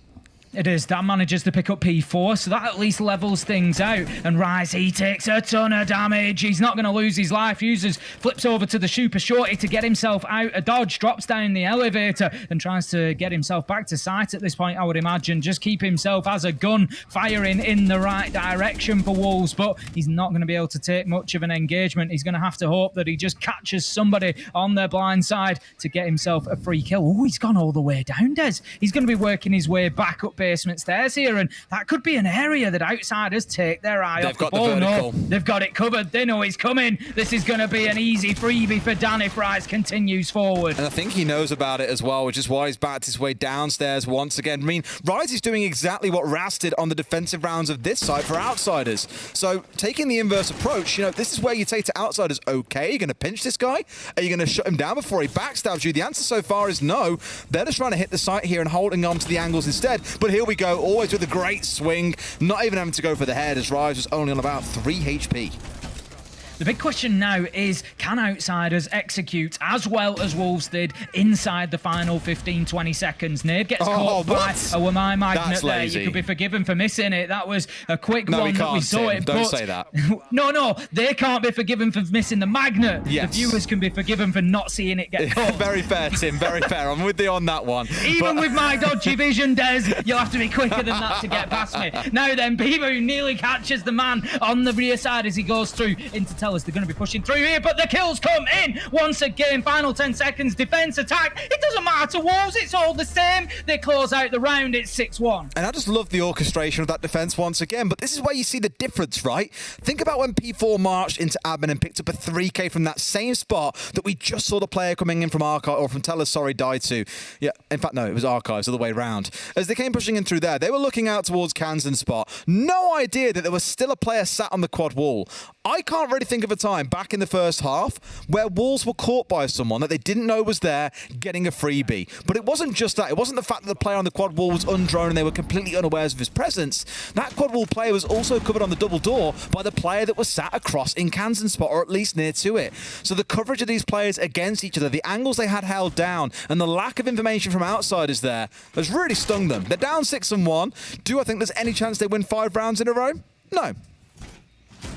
I'd agree with you, Des. At this point, I think they are really going to be struggling, especially now Wolves know they've got that safety net. They've got that security blanket. They're guaranteed overtime. They're guaranteed some points. They're not going to be happy with some points. They want all 3, don't get me wrong. But yeah, I think, if anything, we're going to see Wolves probably knock it up a gear now.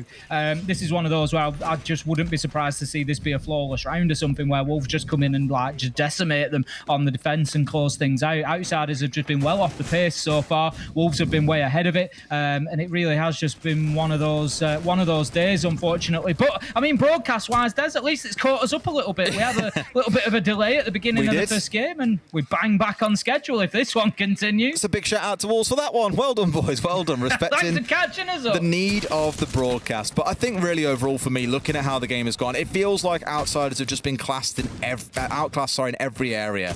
The drone work coming through, the team play, the coverage of angles for one another, the aggressiveness on the roam, everything has been massively in the favour of Wolves. In that last round, they were out on the roam for about 90 seconds, whereas on their attacking sides, 60 seconds in, they had full control of the top floor. So you're seeing the difference in class here, not just in necessarily how they're playing today, but I'd go as far as saying the difference in class between these two teams right now.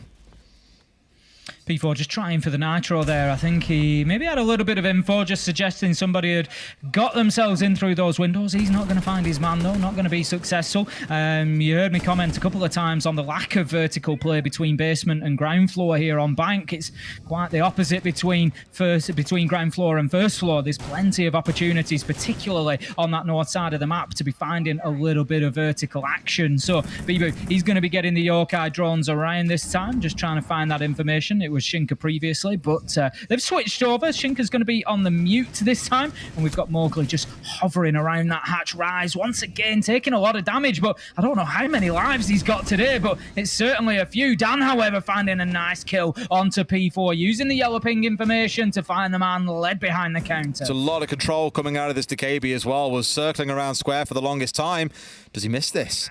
I don't think he even sees it. Now he finally does, and they get rid of the Yokai as well. I was going to say, if that one stayed alive, that would be absolutely criminal, given there have been drones rifling on through. They've had a player walk down near it as well, but thankfully they get away with it.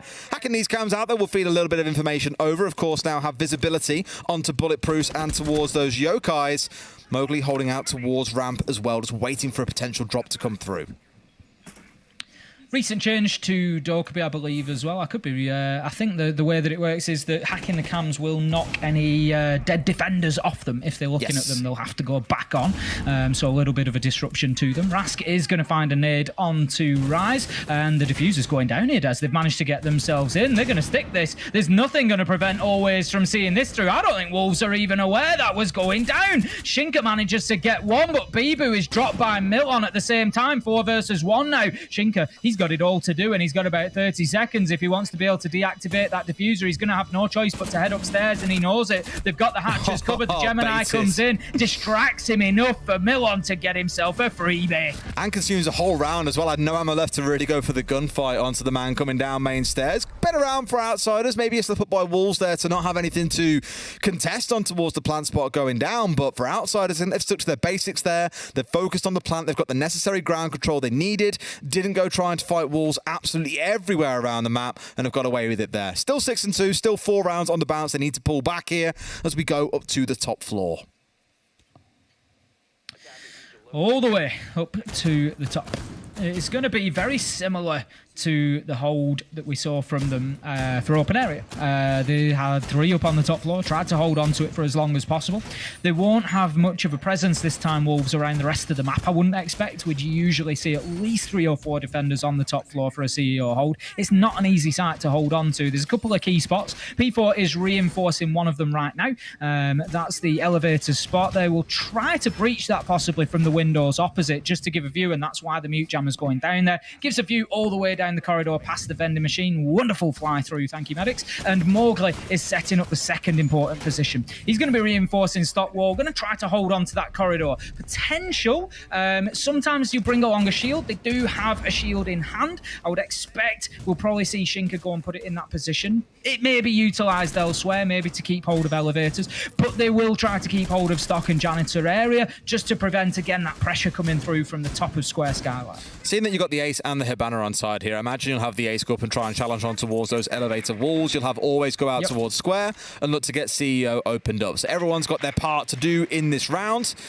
But as you've already said, Tim, with that wall being jammed off, you'll normally have to get a nade in from ATMs to tuck down, which the defenders have then responded to by bringing along the 1-my. So there's a bit of back and forth between both sides here. Obviously, the big difficulty that I completely forgot about is, of course, those impact EMP grenades.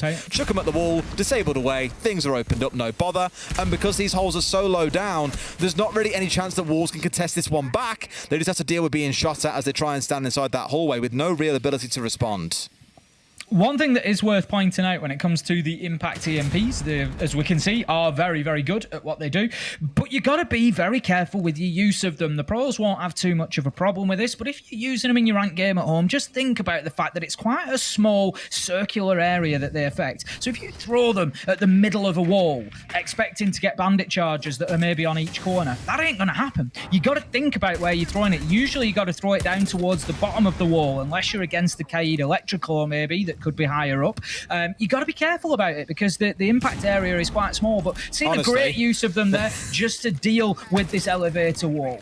I mean, and it's just a game of cat and mouse now, Des. It's back and forth. Pasha's done. He's already gone through potentially. I don't know why he threw so many down in that last burst, but Mowgli can get another one down onto here. He then goes through his last 2 potential X-Kairos, and then another one can come out from Mowgli. So I don't think Mowgli knows that or isn't expecting it, and he goes down to a nade. So they're not going to be able to pull that play off. But for a brief second, it did actually look like Wolves might be able to reclose that up. That's unfortunate for Wolves, but a great nade nonetheless from Outsiders, managing to get themselves what could be the advantage that they need. They're going to hold down a lot of that corridor past Vending Machine now. It's going to make it very, very difficult for P4 to play into that area, so much so that he's had to rotate underneath, take a challenge onto Dan, and it's a difficult one as he flips himself 90 degrees and gets a second onto Rise as well. 5v2 now for Outsiders as they not only lock out the basement in the last round, it's looking like they might lock out the top floor here. 30 seconds left to go. It's all up to Shinka and Bibu. They've got to know about these challenges coming in as well. Will he see the one man as he steps across? Oh, he sees the head but doesn't shoot. They're working their way in through Janitor. Turns around and finds one, but can he get the turn and burn on towards Janitor as well? No, he can't. 2 or 3 angles being shot at by the same time, and Bibu, all that stands between Outsiders and their third round, finds one man, but has got to keep himself so carefully tucked in here. Milon's in. Plant going down behind CEO Desk, and at this point, Bibu is nowhere near getting this one denied. There's just absolutely nothing that he can do. He's got UMP in hand, which is not the best gun at any range, let alone long range. He's going to get flashed out now. Does he find his man? He is going to do damage to Pasha, but not find the kill. They know exactly where he is. Diffuser's planted. Well played from Outsiders as they close it down, and that is going to be 3-6. Could they be on the trail? Yeah, Madge, I did say you can't do 5 rounds in a row, but there's always a world. And I'll give it to Outsiders. Diligent on the drones as well. Again, very fortunate, I think, in terms of timing, because P4, if he got that crouch up on towards Square and got rid of Dan, a lot of their backside control would have gone. And Wolves made the right call. P4 coming in from below, one man pushing out from towards Janitor. For Dan to get both of those two by himself in isolation there was really impressive. And that's what kept that round going for the side of Outsiders. We're going to head then, Des, into round number 10, 6-3, and this one's already gone a little bit further than I expected that it might, if I'm honest. And we're going to see open area once again. It's a site that they won back in round 7. Wolves, as I said, only needed to find one site that they could lock down. Always risky to put all your eggs in one basket, of course, but Wolves are surely going to be confident that they can close this one out. It was pretty comprehensive last time around. Bibu just mopping things up at the end. It was a good, strong finish from Wolves. I want to see that top floor hold again. It was fantastic. Outsiders burnt so much time up there. It was difficult for them to clear the 3 men of Wolves out from above. I'm not sure that they'll take the risk because, again, if they know your spots, if P4's in a similar position, for example, maybe a nade just sails in and deals with him. But right now, the castle barricades are going in. They might just go for this again. If they can. I don't know. I liked the setup the Wolves had with this before in terms of both of those double windows being reinforced off or barricaded off by those castle barricades, because you saw the freedom that offered towards P4 being able to dart back and forth throughout that top floor. It does mean that out on the roam, they should be able to waste quite a bit of time, as they've already done previously.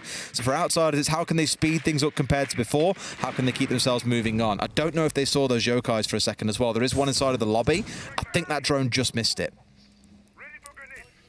Shinka's going to be watching over lobby at the minute. There's one just going to push in from ATMs. Rask is taking the... Ooh, there we go. They know they can take the yokai out. So if he wasn't on the drone at that point, which it doesn't look like he was relocating, Shinka will not know that they are pushing imminently into Square Skylight. This should be a kill all day long. These are the ones that Outsiders need to be finding. They've got the perfect information. They know exactly where Mowgli is stood on the Wamai. They need to be finding this kill. They are going to take chip damage away from him, but always he's getting risky here. They might need that hard breach later on in the round.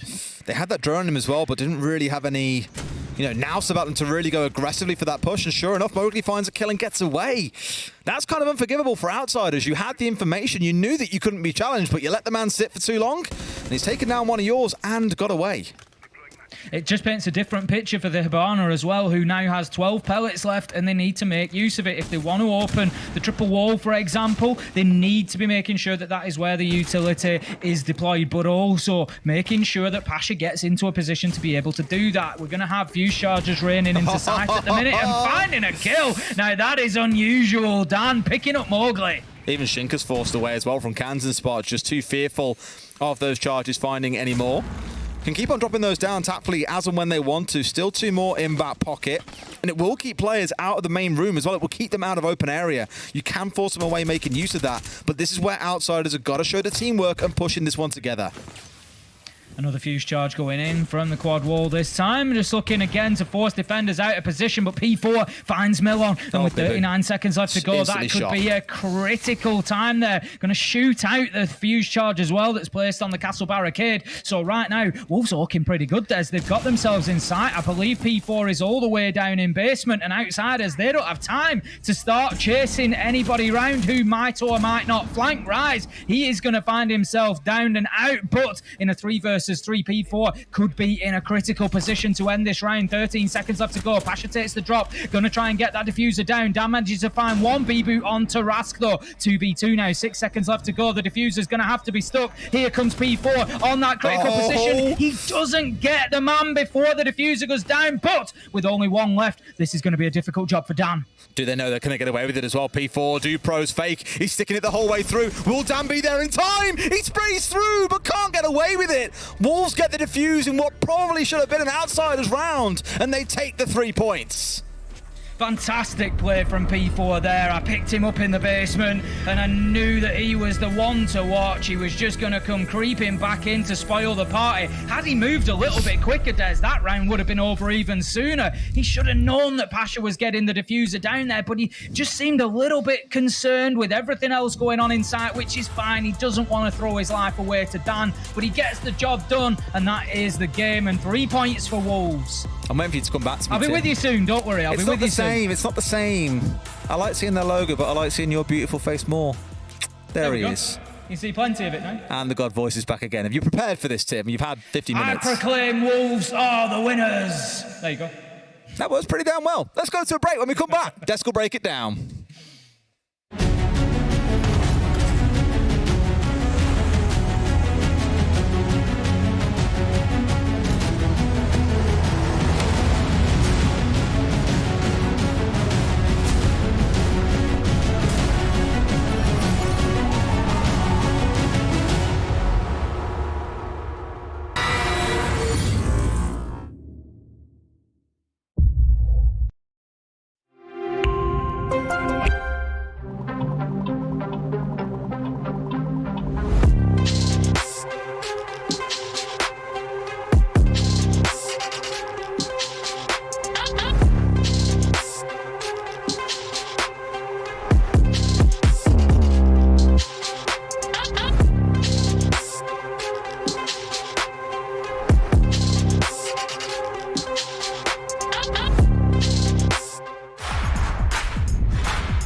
Welcome back, everybody.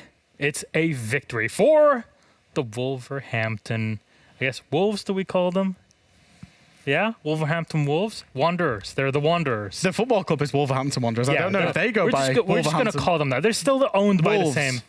They're still owned by... Wolves won. Wolves won, yes. Yeah. Ow!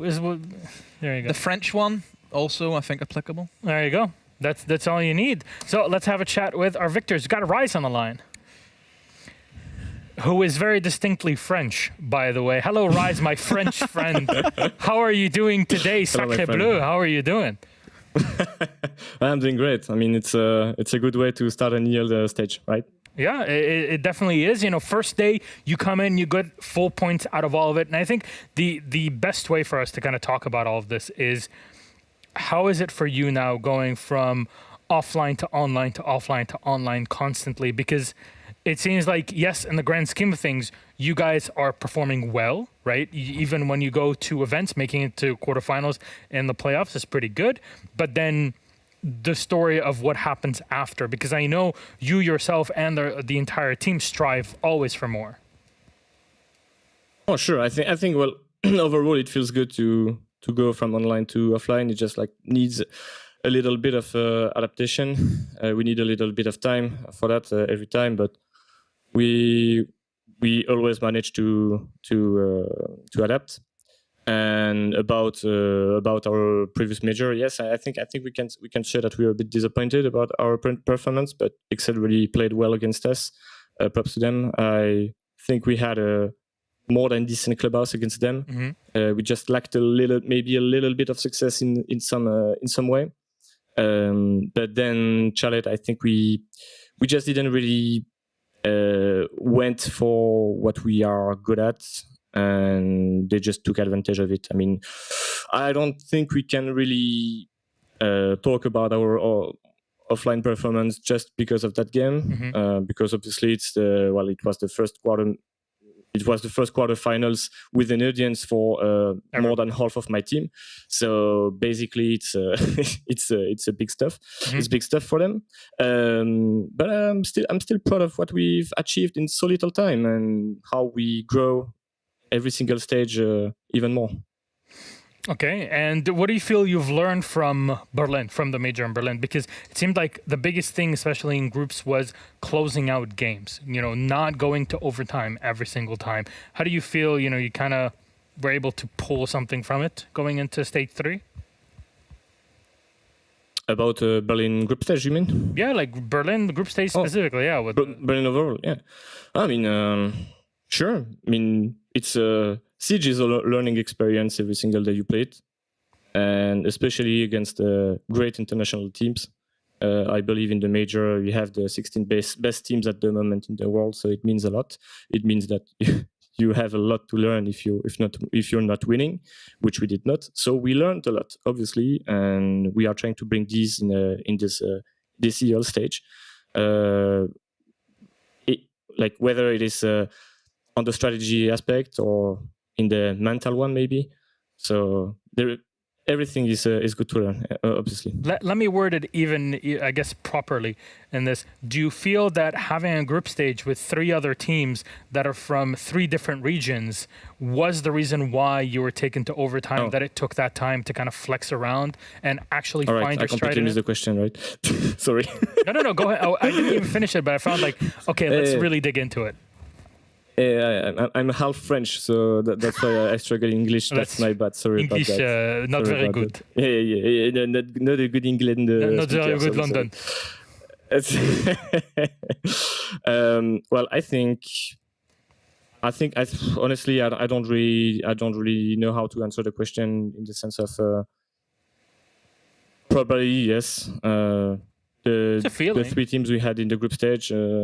Yeah, honestly, I mean the 3 teams we had in we were 4 in the group, right? But the 3 teams we had in the group stage were very good. We were super surprised about Gaming Gladiator as well, so it would have been a bummer that they wouldn't be there. So no, I mean, sure. What about today versus Outsiders? Of course, you start off with a victory. You get all 3 points. You feel that Bank was the place for you today? Sorry, can you repeat, please? I didn't hear. It's the first day of the stage. Today, you start off, first day, you're playing Outsiders, you go to Bank, you get the full victory. Was this really the map for you? Because I saw Club and Bank, and I'm thinking, okay, it could have been either one of those, and it really could have, had an impact in my case. No, I think Bank was good for us. I think they have a new roster, so they obviously need to go on a map that both players feel comfortable on. We did the math between what we know about them and their previous team. So it was obvious for us that we would end either on one of these three maps. And the 3 maps for us, to be honest, were really good. So especially against outsiders. So no, I mean, we did expect this map, and we were happy to play it against them. Good, very, very well. Finally, then. a good question I can answer. I mean, honestly, look, for all those out there that are thinking, oh, he's French. No. He is as Belgian fries, okay? This is Rise you have in front of you. That's all you need to know in this case. So to wrap it all up, Rise, you get the victory, you get the 3 points. How do you feel now to start off the stage, and what would you say to the fans? Well, we're feeling very good starting this stage, as I said. And it's also possible because we've met. I think our strength lies in the fact that we have a really solid group, and this solid group is pushed by the amazing fans we've got, and that we got to meet in Berlin. Thank you guys for that. It was a wonderful experience. Like getting to meet again the fans was truly amazing. And I mean, thanks to you guys, we could just clear our mindset from this quarterfinals, go back to work after a short break, and well, be ready for this first match. I think we've proved it. So this victory is also for you guys. Thank you very much. And 1 pack. That's it. Thank you very much, Rise. Can't wait to see you next Monday. Till then, take care. Stay safe. Bye-bye. Thank you. Au revoir. Have a nice stream. Bonne nuit. Bye-bye. And there it is, Rise coming at us again. 1 pack, as he's saying. I'm not American for those. I'm the complete opposite, despite the accent. So we're not there yet, but there's the match summary. Jackers. Well, I've always wondered what was behind Rise's green screen, and it turns out it's a white wall. So I thought there'd be a lot more change this stage than just seeing Rise without a green screen. That was your biggest concern. That was my biggest concern, because I was waiting for some changes this stage, and that's the first one. Because once again, we've seen outsiders be poor, Wolves be really good on a map that they're really good on, recovering disadvantageous situations, putting them to advantageous situations, executing well. Them first 5 rounds, Wolves won every single one on a team-based execute, and it was a joy for me personally to watch. Yeah, I think outsiders just didn't have the right game plan. I think if you're dealing with a team like Wolves, you do not give them space to work. You shut them down as quick as you can. You try and rustle a few feathers, and you try and disrupt Wolves as much as you can. We've seen Wolves before in the past. If they lose a certain player, the whole machine slows down, and that's whenever Wolves can really start to get beat on time. But outsiders weren't doing that. There was very little bite, I would say, than anything. I don't think they just didn't show up there. You look at the kills. There wasn't really much to speak of. I think we were sitting there at round number 7, and the most kills they had was like 6 kills. That was it. And this is one of the problems with the way outsiders play Siege. And to be fair, it's been a problem in stage 2. It's a problem in stage 3. Is that they can be quite passive. The meta for defense at the minute is very aggressive, and outsiders are just so passive on it. All right, I want to talk about one more thing before we close out this second match and go to our match of the day. Jack, you got Telestration for us. I do. First one back, so I'm going to head over to the Telestrator. I was hyping him up so much in Berlin, like, oh, look at him, he's so beautiful. And we're back, and it's Wolves, and just notice straight away, they're in a 4v5. This is what I want to hit home. A lot of these rounds, they're in 4v5s, and they're going again for an open execute, 45 seconds. Bibu got a kill previously, on the previous time they attacked open area, 2nd or 3rd round. He got a kill from the hatch and then was traded out by Rask. They've decided, we've seen an opportunity to create a 3v1 situation where we can go and kill Rask, we can then go and get the nade kills that we want. So what happens? They peek him. But there's not just one. There is 2. There's one here. Rask does manage to find it. And when Rask finds that first kill, there's a 3rd player that drops with Rise. So there's 3 players. It was P4, it was Rise, and it was Bibu as well. Hatch is opened, Hatch is dropped. Another facet of Wolves' game is the refrag game, 2v3, and then the nade kill that they're trying to achieve, again, they now go and get it, 2v2. And this is how Wolves put themselves in these situations every single time to test these executes. Even though they've got themselves into this situation, it's still a 1v2 that Bibu has to go and get. And this is why they're so good in online play. Because 1, they put themselves in a good situation. And then 2, they've got players like Bibu, who does pop off from time to time, that can just clutch up when he needs to. Bibu. Pretty good. I thought Demo was going to go for I it. spent an entire week with Gio and Bibu just going at one another. Gio's like, Bibu! And then Bibu would turn to him and just go phase up. That was a Phase fun up. time. Geo Yeah. phaser? Yeah, that was like 4-ish years ago. That's a long time ago. Love phase. Crazy times. I'm not allowed to mention phase here. No, you're not. I'm not allowed. No. Stop talking. No. No Mickeys lost. on this broadcast. Thank you very No much. Mickeys, there's no Demo, thank Mickeys you. here. That's what you think. Thank you very much, Demo and Fresh. We're going to take a quick break. When we come back, it'll be time for our match of the day. G2 versus Heroic. I know a lot of you are looking forward to see this, so why don't we in a moment?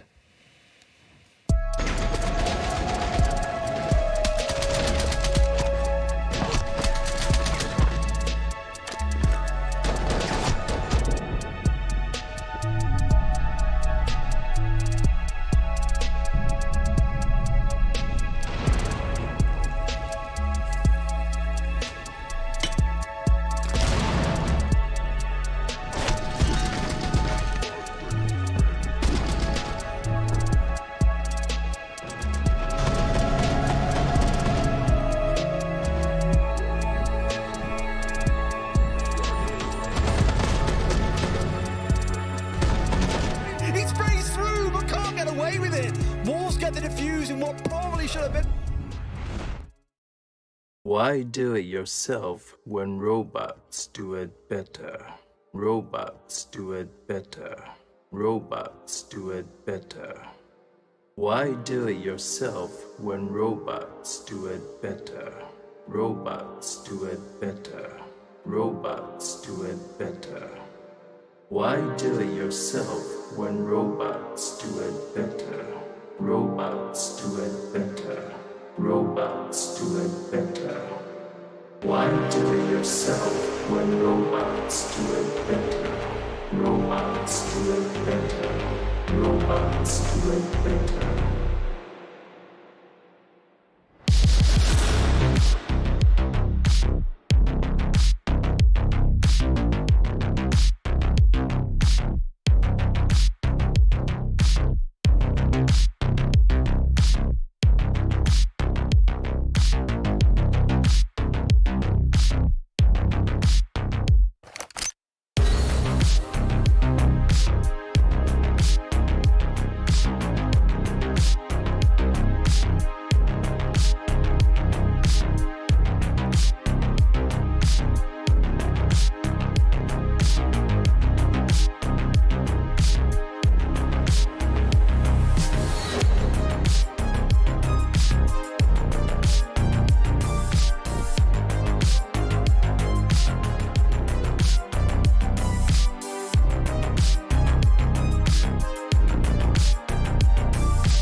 Welcome back, everybody, to EU League. It's time for a match of the day. That's the match with the star on it on the schedule. If you're looking at it and you're asking the question, G2 versus Heroic is upon us and is starting in just a few minutes. Thanks so much for joining us on the show and on the analyst desk. I'm Mouse Medic, your host. With me are Fresh and Demo, our guest here in EUL for the next few shows. I'm so happy to have you both here to talk about these two squads and what they represent. First up, Heroic on the chopping block. Demo. Big day for Heroic, because this is where they need to basically shut up a lot of the haters. They need to silence some people today.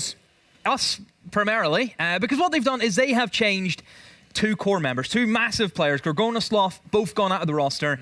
That's a statement on its own that you've done that. So now they need to be able to go and say, okay, they're done. We've made that decision.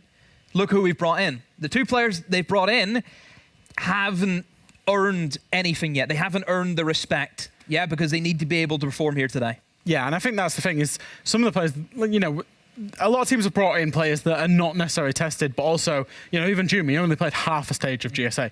That's a very fresh player. It's to the levels of, you know, where Spoited basically played nothing. It's similar kind of levels. So there's not even a ton of tier 3 experience in the players that they've brought in. They're really banking that this potential can hit the ground and hit the ground running. Well, what about G2 on the other side? Now, just for a moment, Heroic are fighting for an SI spot, much like all the teams in here, and they need to at least be, what, in 5th, 6th? I think be able to make it? From memory, this is entirely from memory, I think 5th gets them like a 96% chance. Yeah, and so they want top 4. A top 8 at the major, I think, is what would confirm them. Top 4 is pretty much set. Yeah, top 4 is like 99.9. Yeah, you're basically set in unless, you know, some miracle happens, but this is where they want to be, and this is where they're supposed to be if you're watching them over the past, you know, 9 months or so. But G2 on the other side, completely reformed, and somehow will be doing even better, potentially, than what they did at the major. That's the current working theory, Milosh, is that they are going to be better than a consecutive top 8 team at 2 majors. And I think, do it yourself. You know, if you look at a jigsaw, Blur seems to be the missing piece of that jigsaw that G2, and it will just complete the whole picture.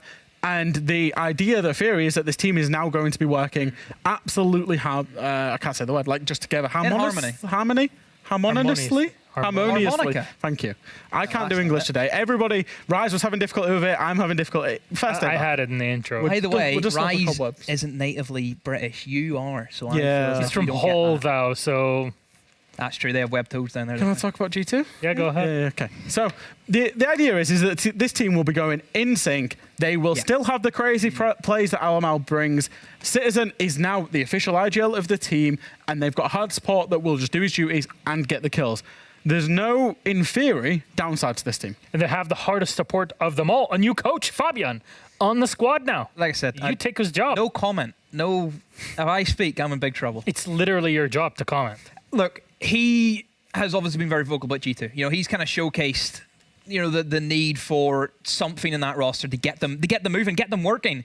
So I think Fabian's going to bring a work ethic more than anything, and I think it's going to be that bit of passion, a bit of a drive to actually kick them into gear, because we know they have the potential, but they didn't show us that for the first 3 weeks. Then what about our map for this series? Again, 2 untested rosters if you're talking about maps and how teams will actually gel together. So we're going to get a complicated map to start it off. That makes so much sense. Not at all.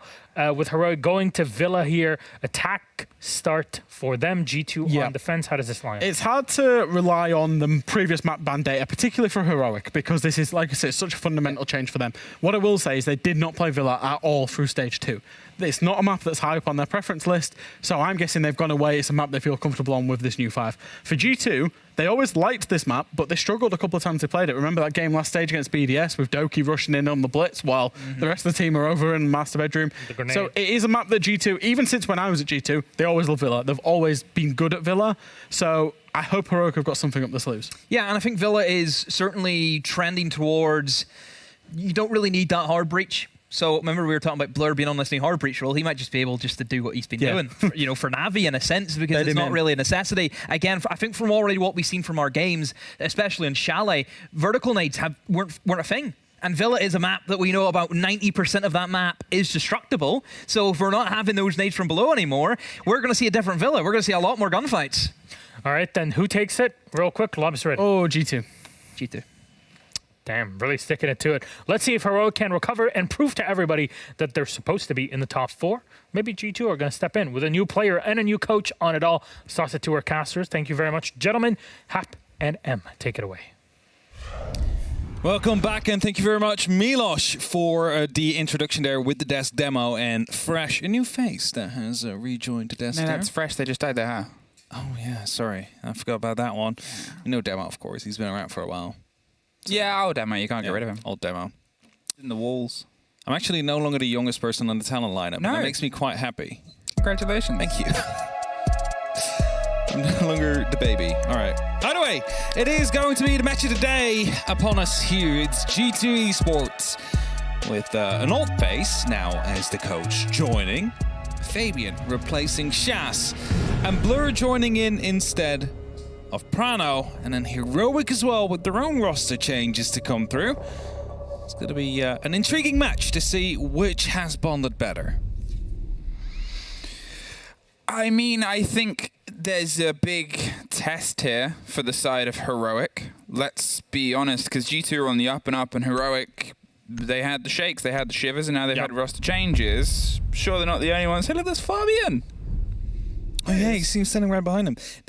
I think they're in the G2 office. They are actually, yeah. Okay, so they're all together nicely and cozy in the playing area. Nook still on the 100% ban rate. Yeah. Nook not seeing any play. Finka no longer needing to be banned, so Nook taking that spot for now. Azami is about to be removed here for Villa. Very powerful operator, especially in open spaces. Creates a bit of a maze out of some rooms. And allows the defensive ban to come in. It's going to be a Valkyrie. Also a ban we see more and more often lately. Especially with Thatcher now open, Kate no longer gets banned, Amira basically off banning duty as well. So other operators taking that one into account. Okay, so round 1 soon to start. Who is coming out swinging here between these two teams? Is it going to be G2? Is it going to be Heroic? Is that the better off-season? Well, G2 had a major, so not the most time to prepare. Whereas Heroic had all that time off to try all their new players. Work on new things. Strategies. All right. Villa. Hey, do you remember when we were here with G2 and they ran a blitz? Yeah, I remember that was one of those games that didn't really go G2's way before they turned everything around. The blitz rush was kind of odd because there was no one there to back them up.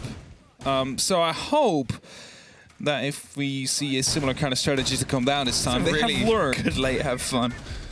I mean, they're about to start now. From now on, they're actual enemies. They're going to be starting to shoot at each other. So it's as good timing as ever. All right, Heroic. What's the change of pace? Obviously, Doom and Mellow. Pronounced like Nello, but for Mellow. So an M instead of an N, yeah? Yeah. Okay. Easy to remember for all you kooky kids at home. Look at this. Hot droned in by the hottest drone around. The swing round. Can't quite get the swing onto the shield itself. Worried about the hole. Just held at the top of the corner above them. There was a chance and an opportunity. And I think there's a little bit of a breathing room there from G2. Doki wants to lean back into it. There wasn't always the full sign-off on whether he'd be playing today based on an intense team-building bowling incident that happened yesterday, but he's here with a slightly damaged hand. June will be taken out first, though. The RC pushes up, and that allows Benji to find Doki. 1-for-1 trade, but the mainstay is now under control for Heroic, and it's starting to push through as well. Study is going to be the next target they look to aim for. A lot of angles being created here. A lot of lines aside, but Blur will come out on top. We'll find Benji, shut him down, make sure he cannot find any more, but then goes a bit too aggressive and will be shut down by Uno. Now they found themselves in a 3 versus 3 very quickly here. An aggressive take on the stair set, and there's Mellow trying to drive themselves through with Finka still with some utility, but obviously slight difference in terms of the gun that goes in hand. Grizzly, he's going for a bit of a rotate round as Uno takes control of the top of the stair set and leaves the air jab for the cover on the rotation. 2 canisters popped, kind of either side, and early on, Alamau as well, still has the C4 in pocket, so they have some utility alongside the throwable of Citizen 2. It's a bit of a hold. The drones slowly reconfiguring themselves, getting a better taste and idea. All the players seem to be stuck inside the site. They're locked in, but there's nobody currently holding on to the red door on the opposite side for a swing out. Jeff still being set up. The rappel in comes from 90, so Heroic has circled the site.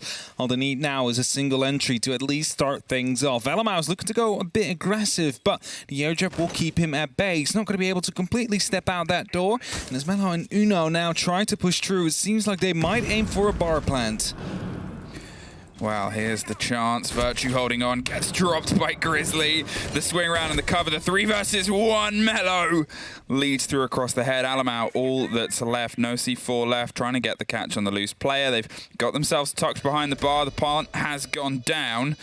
Alamau's put himself in a pretty tricky situation here. The 3 versus 1. The spray around towards the first. Can't quite get the tip and the tuck.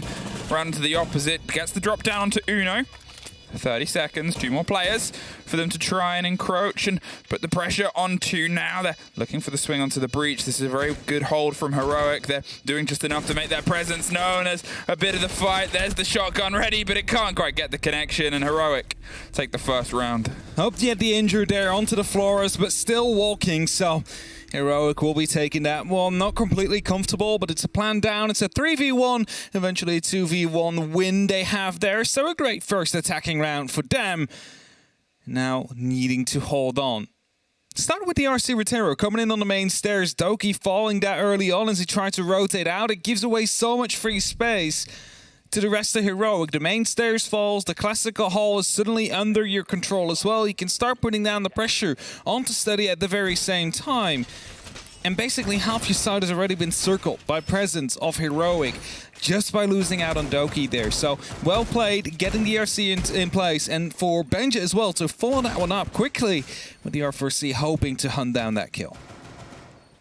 Wow, that's a bit of an opener here. Heroic, they're able to kind of put a lot of early pressure on. And it was one of the big questions, obviously, when they lost the faces that they had. It is sort of that big changing of the guards from the side of Heroic. It's the first time we've sort of seen the roster flip over to what has become new generation Heroic at more of a sort of stronger structure. Obviously, Sloth and Gorgona were 2 of the bodies that got them up here alongside Grizzly. And then it's been that sort of change from the very early days to where they're at now.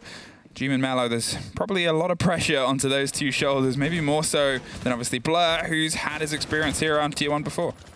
Yeah, of course, Blur, he's been playing in Navi for a couple of years now, whereas Jim, for example, you can basically put him in the same area as Spoid and Benja. He's one of those young gunners that was underage for a very long time, waiting for a shot at Tier 1. And whilst it might have come quicker for the other 2, he's now finding himself in Heroic with Benja to see if he can make the difference there. And we know he's a very skilled player. We saw that in FPL, for example, back when he was active around there, in GSA and also other national leagues that he competed in.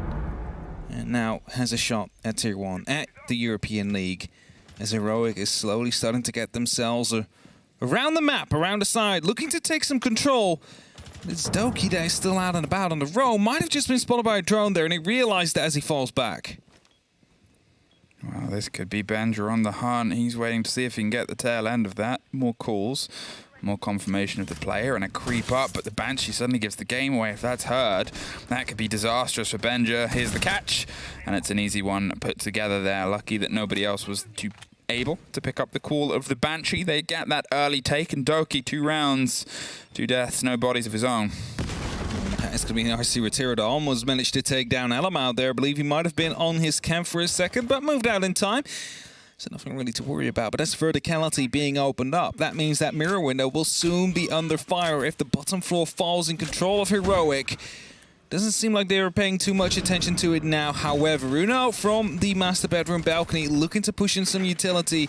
Also playing on those drones, feeding information out to the rest of Heroic. We're looking to make this a lateral take rather than going from below, from using any nades, for example. And as I say, of course, Doom is about to be tossing one in. It gets taken out by Elamau before he hits it. Well, there it is, sprayed and scrappy over the top. Blur suffers in the midst of it with Alamau already removed too. It's a 2 versus 4 at this point, and Benja's still trying to find his way through the side. Hits the fake lady, and then almost followed up by the real one behind it. But Uno's going to stick the kit in the meantime. Late Claymore, played and planted just on the door, makes things a little bit more awkward. Another spray through, but the pont is down. And that's that big blow of a moment here. They're just going to have to try and drive through. Citizen is removed. Benja, he's looking for his 4th, but it's the Claymore. They got the end of 1, and Heroic, they have a lot of energy here. They do have a lot of energy. They have those first 2 rounds in pocket here. It's a great start for them, and they definitely want to be building on the top of this. As the dining and kitchen, a tertiary side is about to be brought out from G2, who are still looking for success in Stage 3. We can recap that story as well. They made it to Berlin on a miracle run. I believe it was they were 1-4, and after that they went on to a win streak, winning every single remaining matchup, making it to the major somehow, and finding themselves out of groups, which basically confirms them for 6 Invitational if they even pick up some SI points throughout the stage.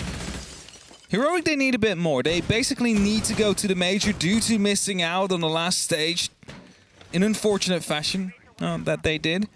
So they'll be more than hungry to try and take a full point victory here against G2, who they probably expect will be one of the contesters for that major spot throughout this stage.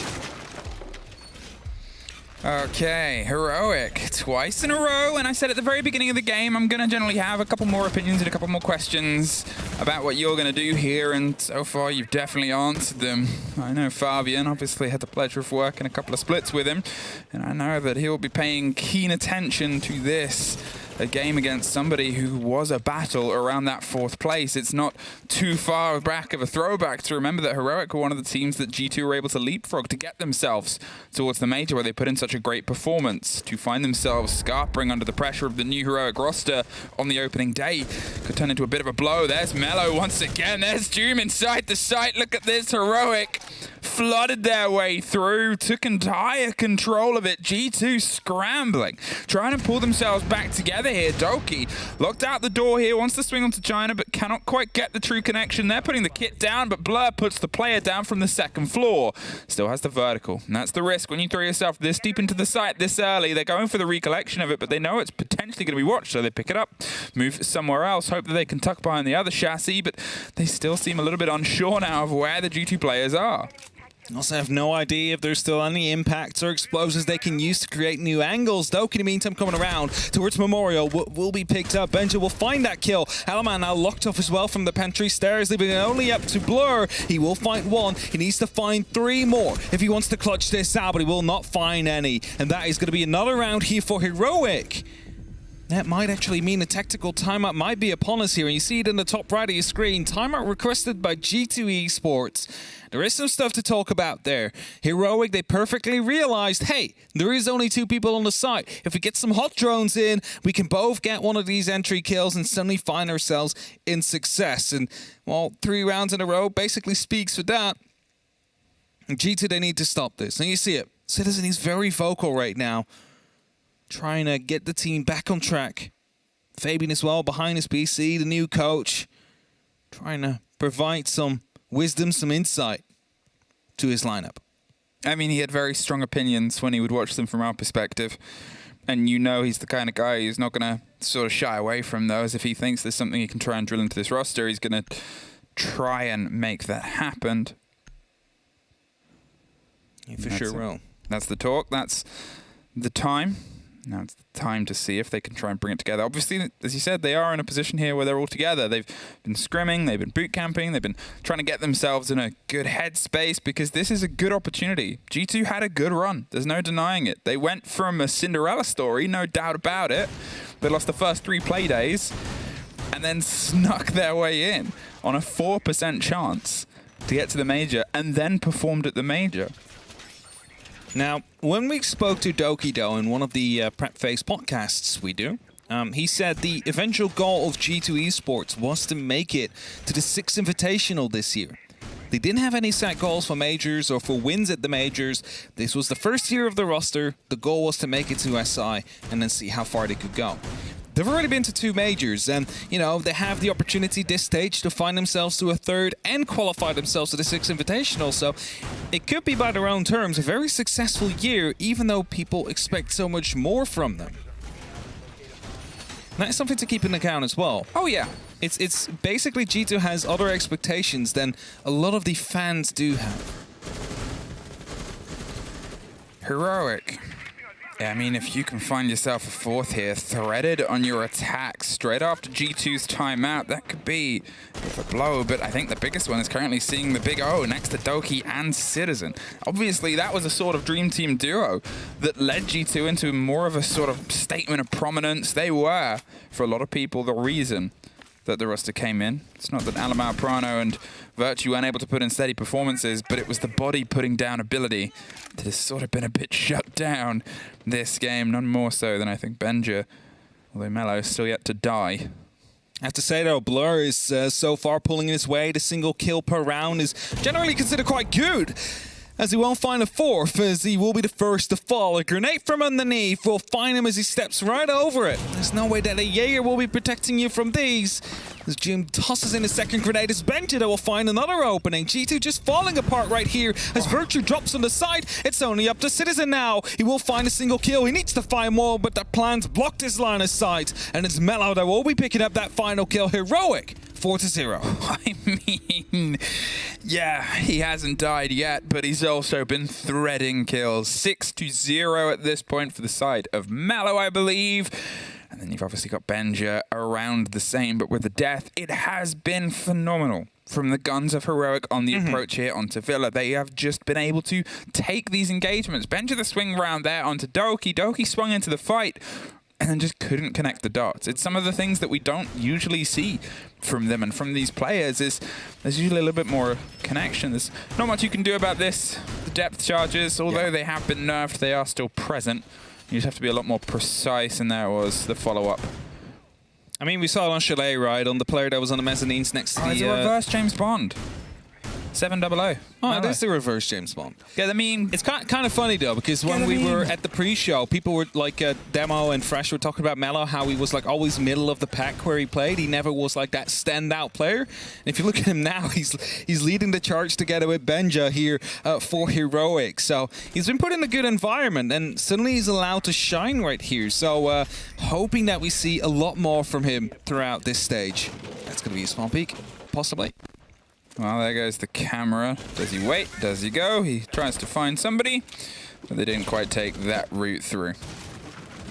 And it's dead this, direct underneath. Yeah, Heroic instead going from the other area down below. He's not going to be risking too much. Alamau on the roam this time instead of Doki is going to be finding the first engagement. Shuts down Ju, but he's being chased down. He needs to be careful. He's still engaging with the pistol right here. You might want to fall back as Doki comes in on the contact and will be able to find a kill of his own as well. And now suddenly it's a 5-on-3 for G2. For the first time, G2 have that leg up. They have a bit of an advantage, and it's struck on the far side of the map. 2 players removed very quickly. A good read and response there from Doki to get the cover and protection for Alamau. He went pretty aggressive to secure that kill and took about half of his health in the process, but still necessary. Citizen suffers the wrong end of a grenade. I would assume that. No, it was just an explosion of another cause. We heard the sound and then saw his health drop. So just quickly looking what it could be. I mean, it could be an RC Retiro that blew up near him, I guess, something like that. Otherwise, he's in the basement. So is Benja, but Benja's about to be rotating up the red stairs here. So if there's any information on the side of G2 of his whereabouts, we might see Citizen go on a bit of a flank in a second just to shut down Benja. Now, that is going to be the information he needs. A Mozzie drone that will call out that spot, that location of Benja. I guess, yeah, maybe it was the impact of his own feet to rotate and just took the full damage. Grizzly takes even more Virtue. Takes care of them. Benja a little bit later and getting rid of the Banshee. They is able to find the head of Doki, though. In a great swing round, you can see Citizens going for a hefty rotate. There is Blur, getting one more, leaving just Benja. Mello finally removed from the board in a round. 7-1 is a hell of an opening inning here. Benja, can you try and make it an even more impressive one? Drops for the rotate, tries to loop his way back round to utilize one of these grenades from underneath, but doesn't quite get the full knock. Benja suffers an explosion of his own. This is so far not going anywhere. 45 seconds still. It's going to be sledging through. That is going to be the call for Blur, but he stays put. He's not going too aggressive. He's learned from the M&M game. You don't want to go too aggressive, and instead it's Citizen from above that will be shutting him down. So, well done there by the side of G2. Able to play off contact down there. Alamau on that roam, Doki from the main stairs to find 2 entry kills, and suddenly they find themselves a defensive round. However, you got to be worrying now. Is it too little too late, considering how the first half has gone so far? Heroic already on to 4 rounds, looking to find their 5th still. I swear I'm just hearing explosions. You just hearing explosions? I'm trying to piece together, because there when he was holding the grenade, yes, there was a grenade. It didn't explode yet, and he still had all their impacts. The only thing, again, I can think of maybe there was a Flores drone caught in a mute trap, but I definitely heard an explosion from underneath, and I saw... I don't know. I mean the one that Benja tossed in last... No, just before that. Maybe I'm just losing it. Maybe it's the excitement of the new season.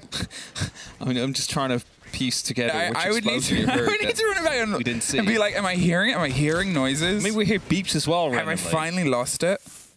Is production messing with me? I heard the beeps during the first game in multiple rounds, so yeah. I don't know what the beeps are. They're the fun beeps. We don't hear the beeps now. We didn't hear it during the technical timeout. Production just does this stuff just to mess with us, keep us on our toes, or make us think we're losing it. 4-1. G2 take their first round. They can try and get a second before the turn of the half. They've used their tech timeout. They probably desperately need it, if to just buy themselves a little bit more pace into this game. No suppressors actually on the side of Heroic. Just wanted to quickly point that out. It's still like some teams run it, some teams really don't. It's slowly starting to get themselves into the meta. It's also personal preference, of course. This Heroic pushes through. They try and get some information on that top floor, on stat tree, on trophy, before they start pushing through. Of course, there is going to be some G2 players around, and you need to be careful here. You do not want to feed him another double entry. As Bench is the first one in the building, actually has some pings on concrete. That's a light up! He finds them both with the R4C. That gun is back as well. There's no debating about it. And that is G2 suddenly 2 men down very quickly here in a 1-5. It's looking like it might come through soon if it wasn't for Citizen finding Benja. Oh, Melu's hunting the pulse as well. They're both trying to scan each other. That's not going to catch them out. What a moment there for Benja to capitalize. 10-3. He's having a heck of a game. Obviously, Citizen's able to shut him out, get some stop on the bleed. That is Benja pushing himself through the approach here. They're trying to get the control of the verticality. Remember the last time here, they went quick into the site, and then they lost 1, but they were still able to take out the round. A slightly different take, because they realized more attention was being paid inside the site itself, but still. The pace, the spray through, cannot quite get the full connection. Citizen goes down. Grizzly kills Uno in the mess of it, and then finds the end of Citizen. Alamau's going to see if he can get to the second story, but he's watched. Grizzly is able to make up for the one of his own. Melo gets it, and it's a 5-1 half for Heroic. And that is very commanding, this lead that they have right now. Going over to the defense as well. Heroic. You could almost say it's their game to lose at this point, but there's 2 sides to their game of Siege. And whereas Heroic was just as dominant on their attack, we might see that change as we speak, as G2 now heads onto their attack. They have been working together, they have been developing themselves. And now with the God Emperor, as he dubbed himself with his crown earlier today. Yeah. Behind them, surely there is going to be some improvement. The lineup. I mean, you know, when you wait for a bust and 2 come along at once. He wanted to pick up Blur, right? And then Doki just runs right in front of it, and it's like, I guess I take both then. You don't hear him complaining about it. Definitely not Heroic. More than happy to pick up 2 like that. Okay, G2. Time to have a bit of a tough test. Heroic. They don't just have the ball, they have the game and everything going. At 2 players between them are 18-4 currently. And that is a terrifying statistic in a game where you've built yourself on the sort of possibility of your guns. They just are not connecting or firing in the same manner. And that's a sort of part of this game that reflects on either side, regardless of whether you're on the mantle of putting the pressure on or being the receiver of the other end of it. Well, you're talking about Benja and Mello combined on 18 kills. The entirety of G2 is currently on 14 kills, so they're severely lacking behind in killing the opposing team members here. So they need to step that up. And whilst they're on the attack right now, it means that they have the initiative. There's going to be some EMPs tossed out from Blur, allowing this breach to happen from the pantry. A long line of sight can now be engaged on towards the exit of China, which basically makes the entire kitchen unplayable and forces them back towards dining and other areas around the site. Heroic have often been described as a bit of an all-or-nothing team. Even in their sort of previous setups, they'll either take a game by the reins or it'll entirely slip away from them. So it's, again, another tricky test here to see if that is something that might have changed with the new lineup here. But the test is on the side of G2. The pressure starts to come through onto Grizzly.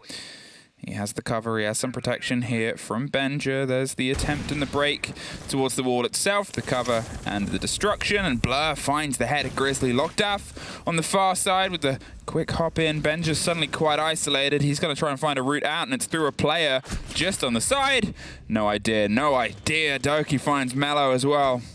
Joom still above though. Uno is finding himself locked in as well, but as Joom has a phone call ringing, it's Virtue that just will pick him up easily. The plant will go down and 45 seconds will soon be on the board. They have the entire kitchen under control. You have to remember that one. And as Uno uses his C4, 3 of them line up, but 2 of them come through the door. And G2 has a flawless round to start off their attack.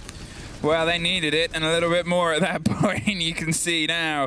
I mean, we work with him. It takes a lot to get Fabian on his feet.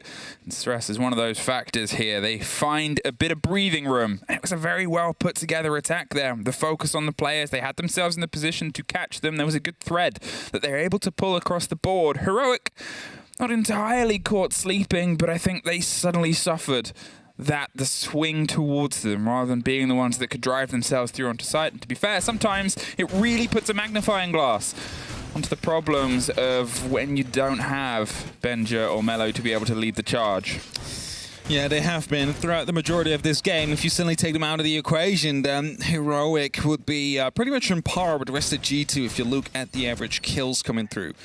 Let's quickly say, though, we just saw Fabian smile after that flawless round there. It's a rare sight to behold, so definitely means that something went well there, and hard to argue, of course, with a flawless round to come through for G2. But they need to keep that up. They need to do that 3 more times to find themselves equal with Heroic, and then potentially 2 more to find themselves at a full 3-point victory. They know Heroic is going to be one of their contestants for a major spot, wherever that may be, so they need to make sure that they at least take a win here, and preferably with as many points as possible. Will this fool anybody, Benja? Waiting and holding and hoping he can sort of duck himself. There's the sound of the rappel. They're tucked around onto a close corner, just sees it drift a little bit too wide, but isn't going to stick around as the bait is taken on the far side. Joom's not going to see what else happens either. Instead just gets himself the route and the angle through. Virtue with the kit, has the support. Again, G2, they're making sure the approach is one with multiple sides. Need to make sure you do not attack from just a single angle, because it's easy to shut down as a defender in that way. So G2 attacking from multiple angles, multiple areas on the map is definitely going to be in their favor. You will force Heroic to fall back that way as G2 is slowly looking to get themselves around that site. So as trophy stat tree is going to be the majority of G2's concern, you have Doki, and I believe that was Virtue around on the actual site on that balcony looking to take study in their grasp. Well, the drones have the flank covered for now. Citizen wants to find a route through as destruction steadily rains onto the site. Put some pressure onto a couple of the close swing angles, but you can see Heroics sort of pulling themselves back step by step. They handed over a lot of trophy statuary side. They're going to make sure that when it comes to a fight, they're still all swinging in a 5 versus 5, and Citizen, he's going to move into that free real estate that's opened up, wants to try and cut his way across red, sees the eye towards 90, droned ahead pretty steadily. And that'll give them a bit of a route through. That mute jammer, yeah, you're not going to quite find your way through there, unfortunately. Grenade, however, would, but there is going to be some ficties to be shut out, so need to be careful there. I believe the mute jammer might have been taken care of. Mello will be the first to fall as well. On the other side of the map, that's a grenade from below, I believe, by Doki. So that is definitely going to be putting G2 in a good position, but Mello could be recovered. I think the Twitch drone might have got caught by a grenade, and Grizzly, well, he gets caught by the next. The break's going to come through. Virtue gives them the swing onto Vault itself. But look to the left, they didn't quite see it. That's some patience right there. That's Benja. He surely has seen Citizen right there. He's just waiting for the right time, and he's about to strike. 40 seconds left on the clock. No way. Waiting for more. No finds one. way. Finds not two. Citizen will be able to save him just in time. But Alamo's still downed. There it is, the swing around the moment. There's the lock in Doom. He picks up the pieces, looks for the next fight, and puts some damage through, but pulls back to what he thinks is safety. They're either side of stock. Doom's tucked on the opposite side, waits for the approach. It's Virtue, and it's Virtue doing the job he did so well for G2 in their recent run. Uno, all that's left with 10 seconds, a slow creep up. They're going to get the plant down itself. They have the cover inside the site. They'll find out where the man is from that engagement, and now it's 2 versus 1 post-plant.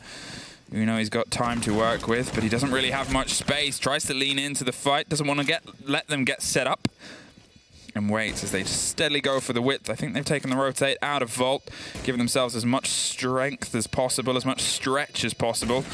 And there's the spray through. A long angle gets the down onto Virtue. There's the Flores drone. They're looking for the fight, and they just pull back. Blur's not going to stick around. He knows this is a moment he can sort of clutch it out. There's only a pocket full of seconds left. Does he know he gets the down? He doesn't know where the player went at this point. Blur just needs to sort of show up. There it is, but he's done enough. And Blur paid and paced himself perfectly, but Heroic cannot quite get the lock in. And there is it. Well played by Blur there, winning the round eventually for G2. Decided to not go for a swing, decided to play passive and fall back instead. It's a art to know when to do that as well. So he really managed to get that round. Not really on a clutch, but you kind of have to give him the credit for it. And Heroic now called a timeout. 45 seconds. I do love that he was Flores droning. He was droning and he saw him coming. He's like, abort, abort, abort, abort. I need to run. Yeah, I mean, that could have been tragic if the drone hadn't caught it. It was sort of very well played there from the side of G2. They pulled themselves all the way back. Virtue getting the double on the swing around the door. Benja almost dictated the round. Connected onto one. If he connected on the second, it would have been over. I mean, he looked around to the second was Virtue. And it was Citizen just swinging around, getting that lock in, and then a quick response. Yeah. Sorry, from the side of Doom. It was a good flank. It's just a shame he unfortunately wasn't able to quite connect to the second player out there, or unaware of the fact that Citizen was already that close to the actual side door, because if that information could have gone through, he would have never have gone for such a swing and would have just waited for Citizen to go for him instead. We won't see it on the replay, but we'll see the timer about to be running out. Because at this point, if you take the gunfight, there's no way back. And all Blur had to do was just show himself. Waste just enough time. Be enough of a threat that Uno has to get off of that diffuser. Or counter diffuser, really. It was a time. A whole second. A whole second. Whole second was left.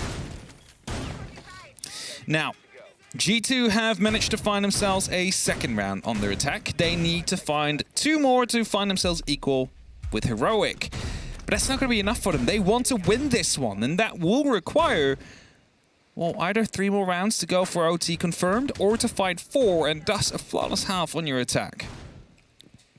I think that's it. What we're seeing here from G2 is really, really sort of, okay, that last one in terms of time was a bit to the wire and came down to some of the gun skill we talked about before, not quite getting that on their defense half, but the thread and the route that they're taking against this Heroic hold, and the defense is very well rehearsed, it's very well put together. It's one of the things that people have been critical about on this sort of G2 roster on the previous split, was their attacks didn't quite have that meat, didn't quite have the structure, and it seems like that's something they've taken a bit to heart. Heroic, they're trying to batten down the door before the approach comes through. They've hopped their way in. Alamau, he was looking for an early strike, but just misses all of the bodies as no body is left to be found. The calls are coming through, and that will force Heroic to fall back, but it's early ground taken by G2 as a result. Unfortunately, not a kill that they were looking for, as they entered from 3 different parts of the building at the very same time, but at least they don't have to fight to take it under their own control, and that has them a way into the building, because in Villa, getting into the building is also kind of hard. You look at Study, for example. There's a window, there's a door, but it's being looked at directly from the side. There's a bit of an aggressive swing came by from Mello, takes a bit of damage, but dealt more to Doki than he got himself. It was a very aggressive position there. He sort of read what was happening and wanted to just try and put the fear in. That shotgun can remove a player at that range and has done many times before. Didn't quite get the full bite of Doki, but did enough to leave him pretty heftily injured. Have to drop out and pull himself to a new location. Citizen, he's once again trying to find his way across the other side, the split across the building, and they've got themselves stacked up. No loose Benja this time round, at least for now. It's going to have to be something that they have, but not in the same place he was before, is what I mean. Well, it's Joom actually this time, who's on the loose. We have 4 players on the side, Joom below, looking to make the flank happen this time. So that is going to be crucial, as Blur is the first one to be picked up. But, we'll find him. That is going to be the ERC Retire's out of play right now, and one member less to worry about on the side of G2.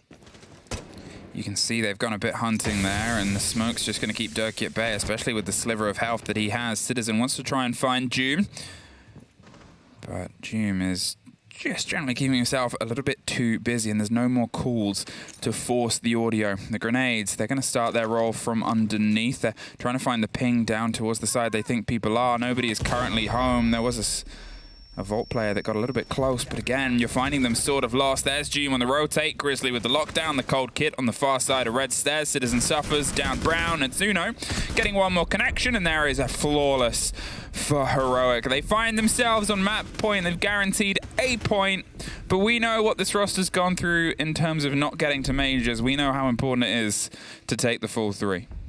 And especially against G2, that will be a 6-point game that we talk about.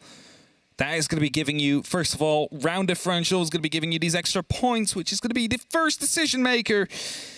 And Heroic, after missing out on Berlin, after Playday 3, we said, oh yeah, surely it's going to be Rogue and Heroic that will be making it through. That's what we said back then, and then Heroic somehow missed out. So they want to prevent that. They need to start off strong, and they need to continue that. And a win against G2 here would definitely be the way to do so. Okay, Heroic, can you push it over the line at this point? G2, you've got to make a perfect rotation of attacks. You'll find yourself in new territory, and we'll find ourselves in Rally Tread territory here on this side. Maybe the least played in terms of the current comp pool's map selection, in terms of sites that we see. It's very rare. There was only ever really a couple of teams that would ever bring it out, and then it was a surprise pocket strat. Attacker Repic came along, and even then it didn't have an option. I still remember the Amarus up the hatch on this particular site. So it's reinforced for a reason. You might be wondering why that would have been the case. That is just to stop any quick lady with a grappling hook to make its way in. So with that, G2, they need to be attacking a side that generally is not played often. And that means there might be a lack of practice on approaching this side. So if Heroic has been scrimming, has been practicing this on their defense, that might be working out wonders for them. All right, that is it, though. They've taken a bit of a risk. They're holding a close window here. Joom, ooh, just covered by the debris. Doesn't quite see the side. Valamau is making a lot of noise, but it's Alliance. They're going to make a lot more as this round can progress for them. A steady approach here over the top. I guess we'll see and learn how quickly they think it's this site and where they might be able to put their attention to. You can see they're going for a pretty wide approach here. They've got the pressure onto Mello. Across the side of Study with the Yossa, they're looking at a route through, and Mello is realizing just how much pressure is coming through to him, watching the hatch towards Art, hoping that they just sort of twiddle their thumbs and slip their way in, but Doki's just causing problems for now. Yeah, definitely so. Doki just causing some problems. Mello, however, has been unseen so far, I believe. I don't think they actually know he's playing in that corner. Otherwise, you would be quickly able to dispatch of him from the actual window. So as Blur holds the actual doorway from Study towards the site, is Mello still hiding in that corner? And that could come in to just completely decide the game if he continues to go and spot it. There's the spray through. Mello takes the drop. He rotates out of there. You can sort of see that G2's paying some attention elsewhere, and Joom now stacked up here has bought Mello the route out. There's a spray through. Trade. Locked out. Yep, traded off. There was another player there that sort of put some bullets over the bow, but they took each other out. And now Citizen, He wants to knock his door right onto the side of the site itself. It's Benja finding Blur, though. Doki gets some revenge, and Citizen's able to find Uno inside the other side of the site. They're trying to flood their way through with the kit itself. Doki's got it in pocket, just tucked on the corner. Going to plant as close as he can to it and hope that Citizen has the cover. There's no real route or rotation through a post-plant situation. You can see Grizzlies looking for the damage to do from above. 2 versus 3 retake. In this sort of situation with some of the structure inside the site, you would favor G2 to be able to lock this out, but it wouldn't be the biggest surprise we've seen today. I mean, there's no verticality. They need to take this laterally if they want to take back control on the heroic side. And, you know, time is slowly ticking down. They have about 16 seconds left if they want to start that defuse. And as June finds one, he needs to find 2 more. And within the given amount of time, he has about 5 more seconds to make it happen. And it's fair to say it will not. It's Virtue that will shut him down. And G2, they will live to fight another round as it's currently 6-4. 2 more rounds. 2 more rounds separate them from, well, anything at this point in time. They are playing in that sort of not even all or nothing, but some in nothing. Doki's first ever plant in EUL. Congratulations. Take a photo. Put it in the Liquipedia. You're now officially a Thermite main. There were questions of, you know, obviously with the roster change, who's going to sort of step into that position. It turns out Doki. Yeah. Doki's the one that is now playing coverage. Yeah. It's not something you would say. I guess that's always one of the things as well. I know I said it earlier that the guns of Citizen and Doki firing were a big part of it, but it is worth sort of also throwing out. We don't know. That was one of the big question marks when, you know, I mean, we only found out the roster earlier today. I didn't know what And in that time, obviously, one of the big questions since earlier today when the roster was announced, how is this going to structure? How is this going to function? Blur isn't your sort of atypical support player, the same that they had before. He can play the role and has played the role, but what we've seen recently from him is great frag aim. We're still working out what this G2 is. And I think they're working it out themselves as well, and it's very fair to repeat their own goal, which is to make 6 Invitational, not per se the majors. And, you know, by reaching 8th or 7th place throughout this stage, they will confirm themselves to do so. Almost confirm themselves to do so, 99.9%, which, you know, is pretty much confirmed.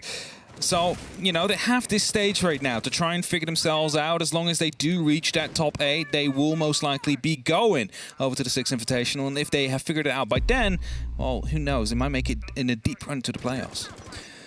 And they did a quick bit of destruction there onto, obviously, the supply side wall and those stairs. Uno might be about to make a friend up top, pings the destruction of the window itself. We could see Benja was holding the door around the bottom of Laundry, and well, there's the pressure coming across the top floor as well. They obviously have the choice to rotate out if they want. They've generally played themselves a little bit arms off, and that's what they've done. They've left all of the A site itself, pulled themselves back. Benja's underneath. They've got themselves structured around the side of the site. They have support because you can still keep a strong arm to it.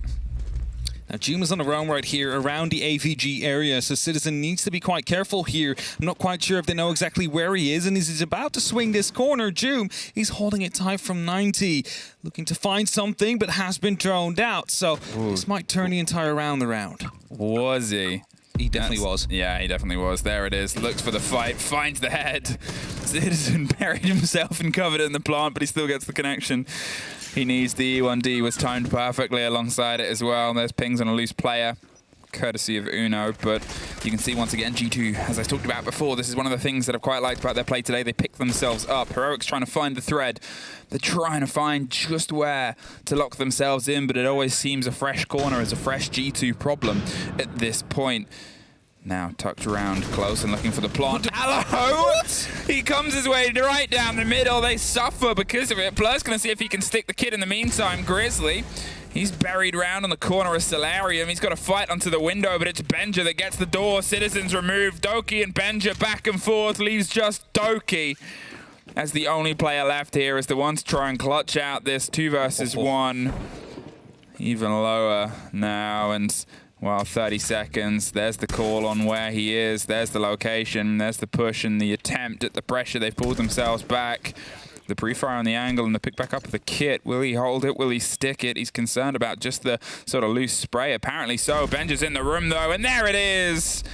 Heroic take 3 points off of G2 on the opening play day. How much will it mean? Well, we know how it started last time for Heroic. We know how it started last time for G2, and we know how it ended for both of them. This isn't a test of a single day for these two teams. They're aware of it. No, for sure. They need to continue this performance throughout the weeks, throughout the stage, to make sure they will make it towards that major. I just have to say, though, Mello, an incredible debut for him, for a player that many would have questioned and thought, like, why exactly is he blending in so well? He kind of showed it here today. He's picking up important frags left, right, and center. And whilst he might not be the top one on the board, he definitely carried his own weight. Well, they may not be BFFs anymore, but I'm sure our desk is going to be very happy to talk about the desk man who once was and what happened in that game after a very quick break.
Welcome back, everybody, to the desk. I'm Austin, your host. With me are Fresh and Demo, who is clearly disappointed because he only wants to talk about G2, which, coincidentally, is the losing team in said matchup. Sorry, Fabian, you chose the wrong career. Should have stayed here with us, but you did look quite Imagine nice. how much fun Fabian would be having going in on G2 after losing that They first game. are shit. They are terrible. I can't believe G2. I should be on this team coaching. That's my best accent. It's really bad. So I really hope you Whenever enjoyed that. we were a team, we never had these problems. Yeah, we were so much better than this. Oh, did you go Nordic to Norway? That went Norwegian. Yeah, whatever. Anyways, yeah, I was jamming out, moving it, shaking it to the music, because it's good music, right? So here we are. And you know what? Who was grooving to the music? It was Heroic, Jack. Yeah, they. Do you know what? I think you need your hands up. I need my hands up. Demo's not going to do it. I'm going to put my hands up. But they really impressed me today. They've taken on this kind of new style and new way of playing Siege of, almost the Rogue-esque meta of way of having 3 front line, 2 in the back line. My concern for Heroic when they were going to do that was, are they building the team around Benja? It looks like they are, because Benja's getting that freedom. He's getting the good rolls. Jume's getting the ability to lurk. And Mello, you might have called him out, but he was impressive. We'll get on to that. We'll get to it in just a moment. Demo, I'm so sorry to cut off any I'll points. wait for getting roasted, so it's fine. Take you your time. can take a moment, because we have our interview ready. Let's have a chat with Uno and the rest of Heroic. Huvailta Uno Meister. Hello, how are you doing today? It's been a while, my friend.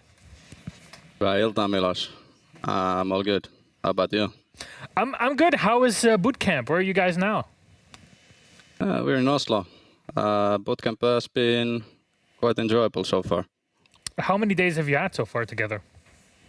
I don't know, 2 weeks? 2 Something weeks like of that. boot camp. Something like that, yeah. Damn, and since those 2 weeks, you've had, you know, the entire squad together, practicing together and scrimming, etc., right? Yeah. All right. So did you have any kind of prep between stage 2 and, you know, this boot camp that you've had to kind of prepare together as a team, or was it just those 2 weeks where you got to scrim?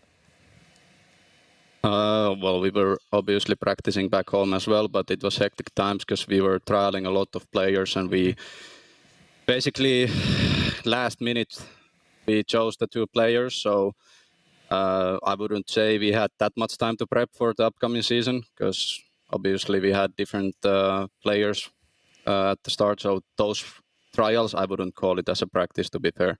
And after that, obviously, we came to boot camp. We started making the strats. We started thinking about the playstyle and stuff. So I'm happy that we were able to show some good seeds today. Little hiccups here and there, but obviously taking a W is always good, 3 points. But I don't think we're nowhere close to what we want to be yet as a team, and we haven't had enough time yet. So, yeah. So walk me through it. Why Yume and Melo on this team? Why not? I mean, why so? You're the one that chose them. I mean, how do they fit into the gameplay for you? Very well. Obviously, we wanted another fragger to go with Benja.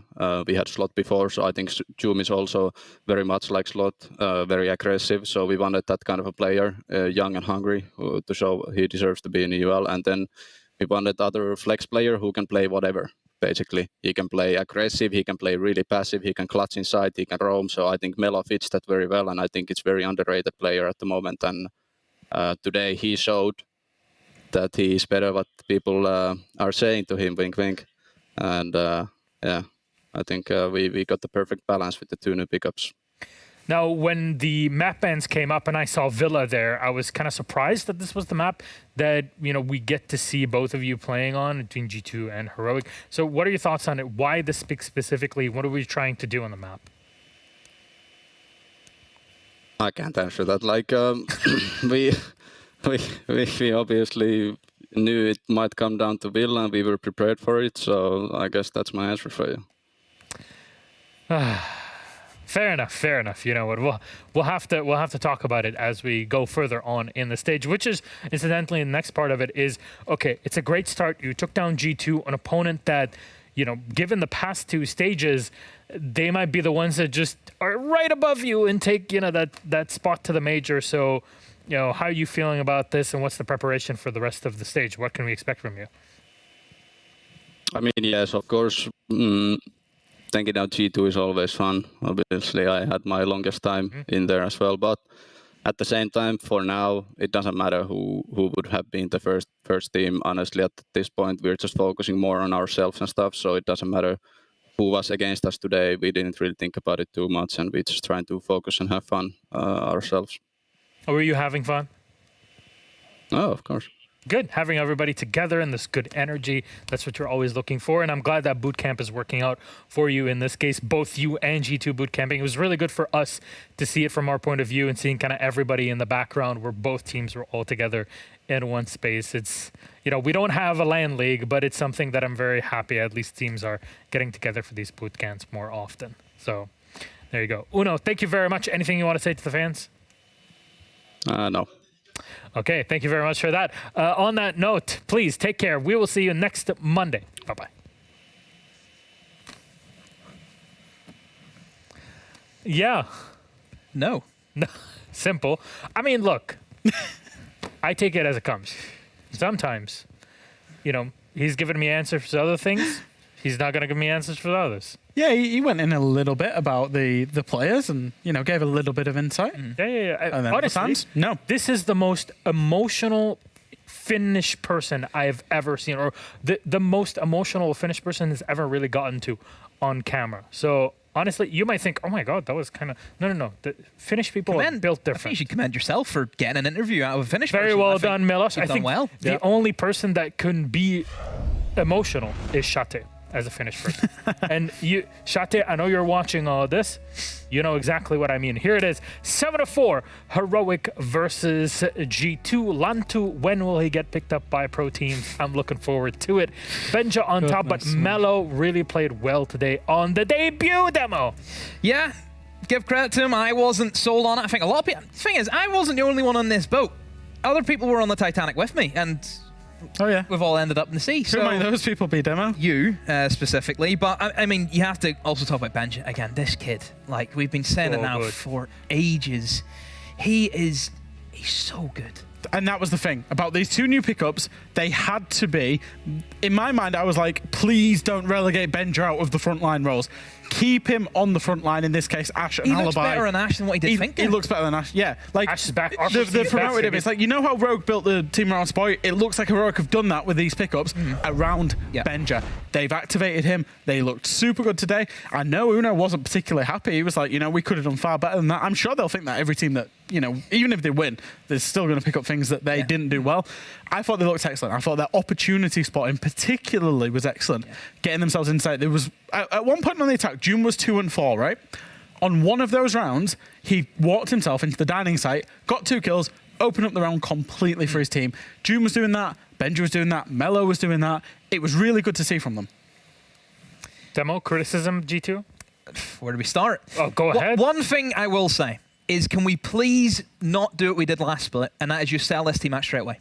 Because you were part of this. The man who was standing here was part of this. You were on the desk, so you were part of it. No. I'm bringing you into it. I was good cop. I played good cop. We cannot sit here and just count out this team. We can't do it, right? Because this team, early days. You know, first day, G2 proved that last season. You can't count them out because look at what they've done. Are you... I'm just looking for your book of excuses that you're making for G2, Demo. They were utterly dreadful. Their team play was dreadful. It's the first day. When Blair and Doki both died to Benja walking into Astro, they had no idea that Heroic were doing a take on Villa from Master side. The main question, you know that within 5 seconds on Villa. Here's the question that needed to be answered, for them, right? And I think we're both skeptical in this. It was always be Prano's gone, hard support. Blur comes in to play that hard support role. Doki's on it. Doki was on the hard support, so we have to ask questions. What's going on in that department?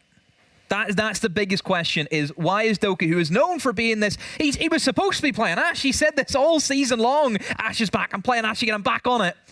And then he's on Ace. How does that make sense? All being well about Doki. He did like players on Ash. Remember, he did also just have a bad game. One of Doki's bad games that we know happens to him from time to time. Doki can either be the best player in the server. Or the worst one. Or he's the worst. It's just that's the way he is. And I think for Doki today, he started off bad, I think, 0-3, maybe 0-4. He went down, and as soon as I seen even the 0-2, I was like, this is going to be a bad game for Doki. And it was. That's what it ended up being. Well, thank you very much. I just wanted you to... I know I always fight production for every extra minute that we get to have because... Final point. This team was winning, and then Fabian joined. That's true. That's true. With Shas, this team absolutely rinsed Heroic. Get him back. Get Fabian's the contract out. They've lost to Heroic. Get the contract out. Let Shas write whatever he wants on it. Look at what he's done. Look, I think Shas is having a lot of fun playing Warhammer 3 and Stellaris right now, which he needs the break. Trust me. I know exactly what he's going like. We've been there since those days. Yeah. But friends, thank you very much. I hope you enjoyed the rant back at home. That was always fun. We're going to have a quick break because we just ended the halfway point of our Playday. Na'Vi versus Rogue. Rogue, the major winners. Na'Vi, the ones that change everything. We're going to talk about them right after the break.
Welcome back, everybody. Na'Vi versus Rogue is about to begin. We're here to fill you in on all the deets. The new kids on the block, literally, in Na'Vi versus Rogue on the other side. The major champions coming out of Berlin.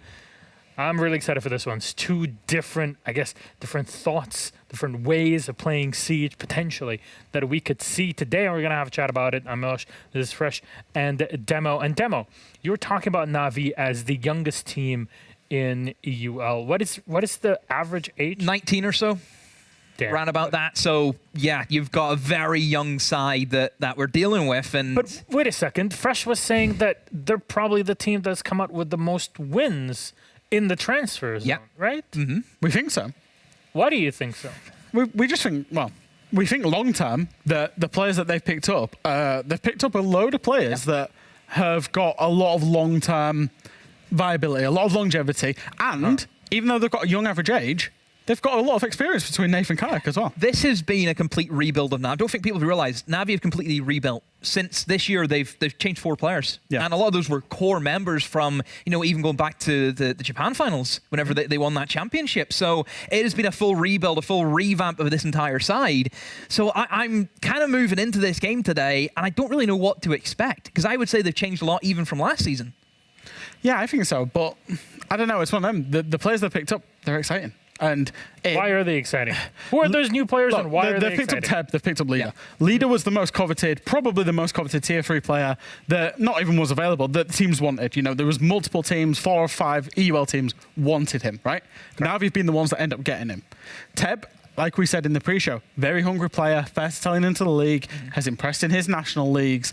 Came a little bit out of left field into a UK team, but they clearly, he cooks for them. He provides good vibes, and he puts, he plays in the There is a front line specific reason why they've went for Teb, because like we said, Nafe's been around for a long time. So has Kayak. Both of these have played with top tier players. They know what a good player whenever they see it. Yep. And there was a lot of people available. We'll give a nod probably to 2 of them. I think me and you maybe expected to see, and that would be Oscar coming in from Victus, another high coveted player, and also Jegs from 10 Star. Those are 2 players that me and Jack were expecting to maybe get a shout. But Teb's beat both of them in Navi's eyes. So that has to say something, and we rate Oscar and Jegs very, very highly. So, yeah, you have to trust what the teams went for, and you have to back them. And it's a big challenge today going up against Rogue, the major champions. I think it's pretty simple. Best team right now in the world. Best team in Europe, if you're accounting for everything, taking down G2 also in its older form. What are your thoughts on it real quick? Rogue are kind of defining the way that Siege is played and is going to be played probably in Europe across the next 6 months. Mm-hmm. They're very much ahead of the curve. I said this during stage 2. The way they're playing is disruptive, is aggressive, it's fast, it's good to watch. They've got 2 guys at the back who are controlling it so well in Leon and Deepak, and then they've got the star men up front. Rogue's big, I suppose, concern for me is how are they going to react to teams wanting to beat them. They are the team that everyone's going to elevate their performance against. Yeah. They are the team that everyone's going to be going after. We haven't had a back-to-back champion since 2019. There's nobody who's been able to be at the top and stay at the top. Everyone has always fallen off. You look at NIP, they fell off. You look at TSM, they fell off. These teams that were at the very top have slowly just been getting pulled down because everyone wants to beat you. This is my main concern for Rogue this season is, yes, they're the major champions. Yes, they're the best team in the world. You need to maintain that. You are number 1. They need to go and win another championship literally in a couple of weeks' time. They need to start here, though. Let's play the trivia for just a moment. Who was that team that won the last back-to-back championships in 2019 that Demo just mentioned? Just going to leave it for a moment. Everybody in chat can put it for a second. I didn't know we were doing a quiz show. This is right up my street. Jack? Demo's on Sunday. It's a quiz show. Jack? No. No, you know it. You don't know. Back-to-back championships in 2019. Would it be G2? No. It was Empire. Empire won Pro League and then I was thinking like majors and SIs. I didn't realize you was counting Pro League finals. But Pro League was basically the major. Yeah, okay. Anyways, our map for this series, which is, I hope you got the answer right for all the old people in there. Please make sure you check your backs. I definitely did. Oregon in here, Na'Vi picking it up, going to defense start very quickly. Your thoughts? Rogue looked very good on Oregon during the major. They pulled it out. They played it against XSET. They played some very, very good teams on Oregon. Na'Vi have lost it in their last 3 times they've played it. The last time they played it, I think it was a 1-7 that they were playing. In stage 2, they didn't win an attack. They didn't look particularly good. But obviously, this is a brand new Na'Vi roster. It is. And I think that's the thing about Oregon is it's very basic. Everyone knows how to play it. And I think with bringing in these 2 new players, it may catch Rogue by surprise because, you know, how are you going to prep for potentially Navi having a full playstyle? I think that might be able where Navi can get the edge up is Rogue just have no idea what to expect. Same as what we do. We have no idea. Gentlemen, thank you very much then. Let's see what comes up in this game. Temo and Fresh, thank you very much. That was Rogue and Na'Vi in preparation. The Young Gunners of Na'Vi versus the major champions of Rogue. And we got Destiny to take us through it. Enjoy. Thank you very much, Milos. Welcome back to the desk, guys. It's me and Big Tim. Tim, we have got a test to do here. Have you still got the God voice? Have I got the God voice? Yes, you do. Yes, you do. I think at this point it's going to be a thing until you're back out in the studio with us, you know. I mean, we might as well keep it in place. You know, why not? It's I can't tell if it's haunting or fantastic, but I enjoyed that, Tim. I enjoyed it. As much as hopefully... Both in equal measure. Absolutely. As much as surely many of you at home will be enjoying this game if Rogue come out on top. 93% of you back the current major champions to win against Na'Vi, a team that, as the desk covered, have had a little bit of a rebuild, brought in a couple of new players, and hopefully have got something new to show us this stage. Because, Tim, they were one of the teams fighting it out in the bottom 3 of EUL across the last stage, really lacking a sense of identity, and I'm hoping, like Heroic in the last game, we see Na'Vi show something new here today. Yeah, I mean, thinking about that social vote, I favour Rogue as well. I would favour Rogue for it. Do I think it's a 97 to a 3, you know, the 93 to a 7% split? I think that might be a little bit harsh on Na'Vi, if I'm honest. You know, Rogue, yes, they've just won the major, but we saw them have their hiccups in the last stage. You know, we saw that they were beatable, sometimes against the teams that we thought they should be beaten. So, you know, Na'Vi have always got an opportunity here, especially on a great... I used to say that Coastline was the great leveler, and I think Oregon is now that in the map pool that we've got as it stands. Any echoes? For a second, I thought we might even see an echo ban coming in against Deepak, but here in Oregon, it's going to stay put. Ban-wise, though, the Nook and the DKB, probably the two spicy, or the spicier of those 4 bans coming in. The Nook a target ban coming out against Cryan, who has played that operator excessively, it feels like. One of only 4 still in the game with frag grenades in back pocket. And the DKB, definitely more niche for this map. I imagine somewhat of a target ban in towards Na'Vi, but also somewhat showing the style of play that Rogue want to be employing on their defensive side here, Tim, which is getting out in the map and causing a little bit of bother. Yeah, as you say, a very unusual ban with the Dokkaebi. We really don't see too much of it, and it's interesting, the pick on Cryan to begin with. I was going to say, if you can't bring the Dokkaebi along and you want to shut down a roam game, you've still got Jackal in play, you've still got Lion in play, and the combination of those two can be way more oppressive than having a Dokkaebi on there. So we'll see how that pans out. We'll see how big an impact that is. Rogue obviously planning for that. You know, we'll take Dokkaebi out of it, and then we'll bring along the other options, you know, to be able to do the same job. We'll see how much on their defense in the second half they play into that, how widespread around the map they play. But right now, I don't think Na'Vi are going to be leaning into that too heavily. They've got the Clash on side, so Nerf's going to be downstairs with the Clash trying to keep the shield probably in and around bunker and rear stage stairs to begin with. Might see it shifted over to laundry stairs as the round goes on, depending what's going on. But for the time being, we've only got 1 or 2 upstairs, and I don't think that'll last too long for Na'Vi. Out of the aggression in the comps that we've been seeing today, Lion has been really popular throughout the day across the games that we've had so far. Probably because of the versatility that Operator now offers. Of course, got a fantastic gadget. Got the Gon 6 in back pocket, got hold of the EMP grenades as well. Brings a lot to a team, along with a pretty decent gun as well, when you think about it being not quite an LMG, but also not an absolute mile away. And we have seen quite a bit of the thinker sticking in. Of course, lost the frag grenades, now has flashes and smoke. Spoy opting for the former here. But that juiced up ability, the spear still not being a bad gun. Yeah, overall, still seeing some of the same operators we're used to seeing out of this Rogue side.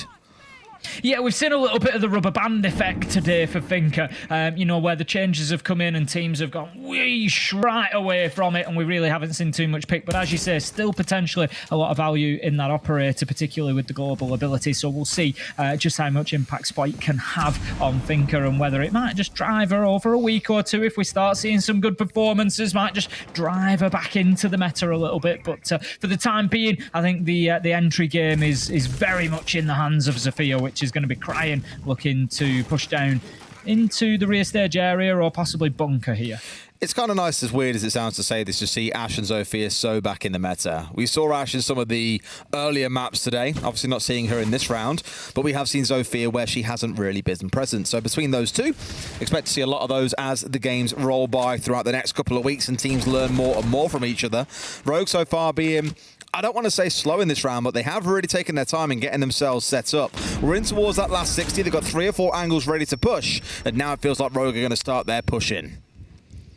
Cryan just holding the corner just in case the push comes through from elbow, but for the time being I would expect Leader's not going to move anywhere away from there. He's going to play behind that shield and just keep those Toxic Babe canisters bouncing off. Now then Skiddy able to get a few shots onto the Excaros pellets that were just trying to open up onto Shaiko's spot there, and that is going to continue to happen whilst there's army barricades are present. It does allow a free drop into electrical. Beautiful C4 from Teb, cooks up an absolute wonder there in the freezer as Skiddy manages to get Leon as well, and this is a huge advantage for Na'Vi now that they've got Naif on the shield as well, but Spite goes in with a little bit of magic, manages to find Teb and takes a chunk of damage away from the clash as well, and all of a sudden Des, Rogue are just starting to walk on in towards site, but Cryan, he's going to be stopped inside of the bunker, and that could be the critical kill here. It's all down to Deepek and Spite, but time is ticking by. This is not going to be easy with a clash on the board. Skiddy gets one. Where will the final kill come from? It's up to Deepek, but it's the clock that causes the round, and that's going to be Na'Vi taking number 1. So like I said, for Rogue, it felt a little bit slow. They did change their minds about 90 seconds in terms of who was pushing from where, and then managed to make this 3-point push work with Spoit coming up through Freezer, a couple coming up through Laundry, and you had Cryan coming up through Blue. So something we're kind of used to seeing across like LATAM at the early stages of last year was things like one player coming in through Big Tower whilst they had this south side push coming in at the same time. So it was a small bit of variation on that, but a little bit too much agency being given there to Na'Vi, I feel. The Clash really giving a lot of control inside a highway, controlling a lot of the attention and commanding it away from Rogue, or sorry, from the Clash onto other players. They were safely hidden away and has collected up a couple of very critical kills in the late stages of the round. So a slow start for Rogue, but a good first round for Na'Vi, who held on firm and have that first round on the board. Interesting site choice for site number 2. It's actually going to be Meeting and Kitchen to move us on to, which usually we would see it be dorms or maybe even a repeat, you know, of getting over to the other side, going into dining. Obviously Laundry locked out for Na'Vi, but yeah, it's an interesting choice. Usually we'd see this as the third site choice, but Na'Vi just decided that the top floor is the one that they're going to keep in the bank, or potentially the top floor is the one that they're not too keen on.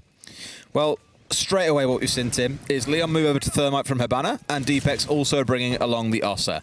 And I think when you see those two operators, you know exactly what is coming on this side. They want to get control of Big Tower. They want to get the wall opened up. They want to get the Ossa planting just on the stage behind the safe cover of one of her shields. So keep a close eye out for that. You can see 2 or 3 members from Rogue putting all their focus on Big Tower here. Really what you can look to do is get one Ossa shield at the very top of Big Tower, looking down towards Attic. You can have one inside a green that looks down towards Kitchen. There are options that you have, basically. For now, at least, it feels like their focus is on this top floor, where there's a shield, there's ADS, there's operators being stationed by Na'Vi. Spike's going to get himself into the rear stage, up to T2 there, looking to get aggressive onto the man in Attic. Sees the one down in pit, but can't find the shots. I think it was Skiddy just playing in there, and certainly courting with death there as he poked his face out in front of Spike, but just not able to land the shots. He's moved across to the Ashe this time rather than doubling down on the Finker. So in a 5v5, 1 minute 50, Leader still on the rear stage stairs, and Na'Vi looking pretty solid at the minute. Rogue haven't been able to dislodge them or disrupt them so far. Not just yet. However, it isn't super late into the round. It is only that 1 minute 20 in, so I think you've got a bit of time here that they can work with. I'm just worried about them getting stuck as they did previously. It's Spoit playing for the backstab as well on the Ashe. Pushing his way in right now, solo through towards Kitchen. Will he catch one on the rotate? Almost, but that one shot that didn't connect is enough to give the game away. It's not just Spoit by himself anymore. There's 2 or 3 players here all swarming up onto the top floor, Tim. They want to get rid of these roamers right here and right now, but it's Skiddy to strike first onto Leon. What a critical opener.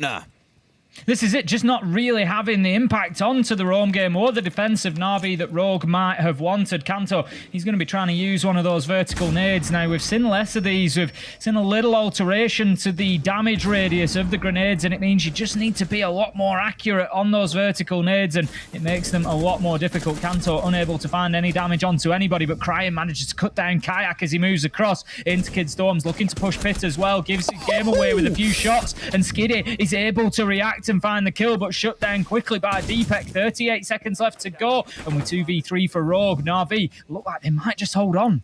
Their hold of top floor has been fantastic. It really took Rogue a while to warm up towards droning and playing for trades off each. When they got there, though, things look better. Kanto finds one, finds two. He's left in the 1 versus 1. It's against the new boy of Leader. He's got 3 smokes in back pocket and 15 seconds to play with. If he plays this smart, he can absolutely win it out, but he's got to be so wary. They've also got this through down towards the right-hand side as well. Blasts out the barrier, and Kanto comes off the plant. He's baited him a little bit here, Tim. He's going to move towards a different site and get his plant down inside a kitchen, but you might just find that it's going to go chasing him at this point. They know that it's going to hit 0. Round he comes, he'll finish it off, but will he come off in time? No, he won't. Leader wins the 1 versus 1 and will stick the defuse.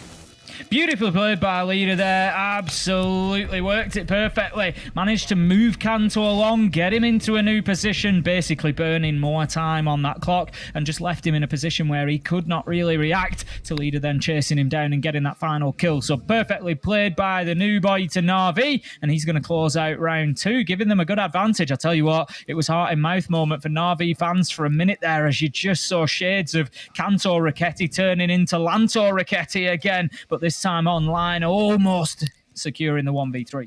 I do again want to commend Na'Vi for how they held the upstairs there as well. I know for Rogue it was, I don't want to say blind, but they were kind of pushing their way in without information fully on where those 2 players were. It's only when they cleared out the Kids player did they then manage to start focusing on the one inside of Pit. But Skiddy, I thought he was going to get baited out by the drone. He was looking at the drone as the attacker of Cryan rounded the corner, but the flick up onto Cryan was wonderful. Did die to Deepek in a trade straight after, so Rogue did have some of the right things going for them, but by then the damage was already done. Really well played by Na'Vi to keep on wasting the time, burn the clock down, and find more kills, and they lost members.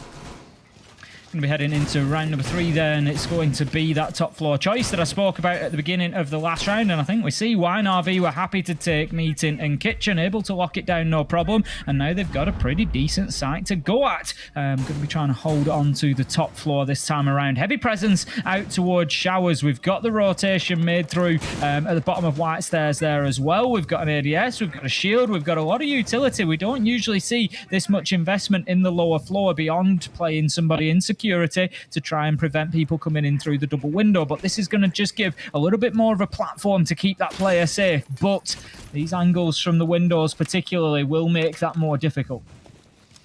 For Kanto, unsurprisingly here, just bearing on down this front set, the lobby, sorry. Hoping that someone's going to rotate back through from towards Split, for example, but no such joy. Spoit's got his way straight up Armory, back on that Finker once again, by the way. Of course, I've spoke about it earlier on, no frag grenades on side. LMG is now absolutely in the gutter. Doesn't mean you can't do damage, though, with the Spear. So we'll keep a close eye on exactly how much Spoit can achieve. So far, a slow start at just 1 and 2, but don't forget, we are only 2 rounds in. Spike going to be pushing forward straight away, taking aggressive control over Trophy here. This is a pretty good start for him, really. It's getting a good bit of map control for Rogue, just enabling them. Oh, that's a little bit of a mistake there. Just enabling them to get that master wall open. That gives access to a plant spot potentially, and now opening up Pit as well. So this is already becoming a difficult site for Na'Vi to hold on to. There's an opportunity where they could get into games and think about putting this diffuser down without too much impact coming from the Na'Vi defense, which is all stacked up more towards the kitchen side of the map. I did wonder where Deepek was. It only made sense bringing the Thermite that he would be either pushing in through Walking Wardrobe, which we'd already seen controlled by Leon on the Ace.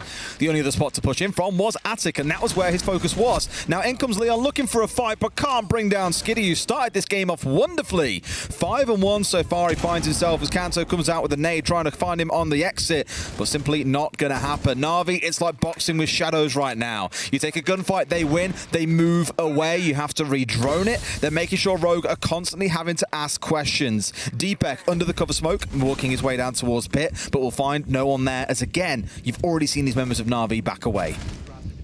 this is the problem, as you say, falling back and just taking punches as they do so. Skiddy finds his second before being cut down by Cryan. Nath manages to kill on to Deepek, and that leaves us now in a 4v2. Teb is going to be down, but not out. 31 seconds, though, for Rogue to make a move and do something here. Don't have Diffuser in hand at the minute, so they're going to need to collect that as well. And these precious seconds are ticking by. Spoit looking to get aggressive in towards Pip once again. Leader. Cut down as he does. It's Leader, it's Kayak, it's the round to Na'Vi. 3-0, and another surprise start here. I don't think I've seen anyone play that angle so tightly tucked as what Leader was playing it then, using the bomb chassis, just his head barely visible above it, holding the rotate angle that came through near to the double window. So if someone had come charging in, for example, through the doorway, different story. They'd probably get the jump on him, but he held it so well, and even with the juiced up Finker pushing on in, all too easy for Leader to get the shutdown. Na'Vi looking very composed so far, Tim, and I'd hate to think how many channel points have been thrown onto Rogue winning this game that could very quickly be lost away. Oh, I think there's going to be a good few. I think there will absolutely be a good few of those, and we're going to see the tactical timeout coming in from Rogue. Of course, their very last match that they played competitively, I don't need to remind you, was that major final in Berlin, going down as one of the best games that we've seen played in all of CG Sports history. And this is looking like a little bit of a different performance from them. There's really not stepping up to the same mark at the minute. It's funny, I was talking to, I forget who it was, if it was one of the Rogue players or not, but I was talking the other day to someone involved with Rogue and essentially said, my only concern for Rogue right now is they're going to get hit by the curse, the winner curse of a major event. We've seen TSM, NIP, SSG, somewhat even FaZe as well. You know, Dark Zero didn't make it to the next major, but when these teams have won, they've just somewhat faded into obscurity in the following months. You know, FaZe, it took them a good 9 months to bounce back up and put on the show that we saw in Berlin, where they could have been the winners for a second major in 12 months. But outside of them, every other team has struggled. So for Rogue, I'm like, all they've got to do is, well, it's not all they've got to do. There's a lot more to it than just do these 3 steps and you'll stay as #1 team in the world. It's so easy. It's about not getting complacent. It's knowing that just because you've won something, it doesn't mean you'll keep on winning. You've got to keep on applying yourself like you were doing the first time round to get that win. If that slips off, these new teams that have now got the fire in their bellies, they've got new players coming in, they've got that honeymoon phase that we talk about sometimes. These are the kind of threats you're going to be facing, and you've got a massive target painted on your back where every team has poured over your VODs to see how you're playing this style. I can't count how many times I've heard about teams trying to copy the Rogue play style.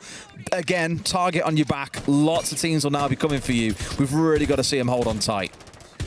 To say that we saw Na'Vi on a little bit of a specific drone hunt there. We saw Nerf chasing 1 or 2 down, but they only managed to take 1 out during the prep phase. So that's pretty good for Rogue. They'll have their pre-placers in position, ready to feed them information, which is exactly why Spoit's been able to move in as quickly as he can, as supported by Kanto as well. And we find ourselves now 40 seconds in to a basement attack. Last time around, Rogue didn't really manage to get any sort of execution set up. They didn't really get that far into things. They tried to probe at bunker a little bit. They applied a bit of pressure into Freezer, but for me, it was just a little bit disjointed. What I love, Tim, is Spoit has changed guns here across a couple of rounds. He was playing the G36C earlier on the Ash, and I was like, everyone's talking about the R4C. Why is he playing the G36C? I imagine now he's had that realization of, either I was on the wrong gun or it's not working. There's a big push coming on down, but the problem is you're facing off against Leader's shotgun, and we all know how this tends to work out. Already claimed 1 victim, has burnt through 2 smokes, but it's a good one to find. It's Spoit off the board.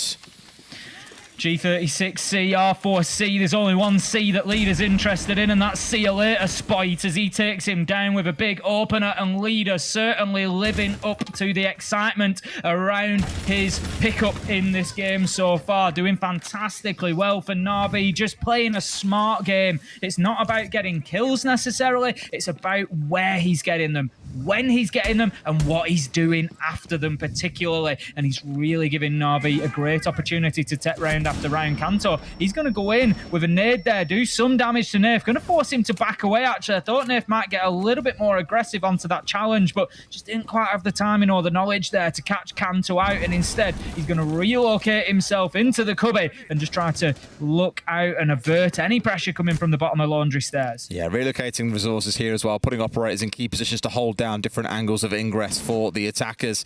And for Na'Vi, again, it just feels unflappable. They don't seem bothered that they're facing down against the current major champions again. They don't really feel threatened. They look comfortable and composed, which is something I haven't said about this team for a long, long time. Kanto's out and Nades is still trying to make Freezer work. A C4 in hand for Nath as well as he's daring this man to step his way through. Cryon finds one. Does the C4 come out over the top? Yes, it does, but Cryon's already dug a little bit too far back.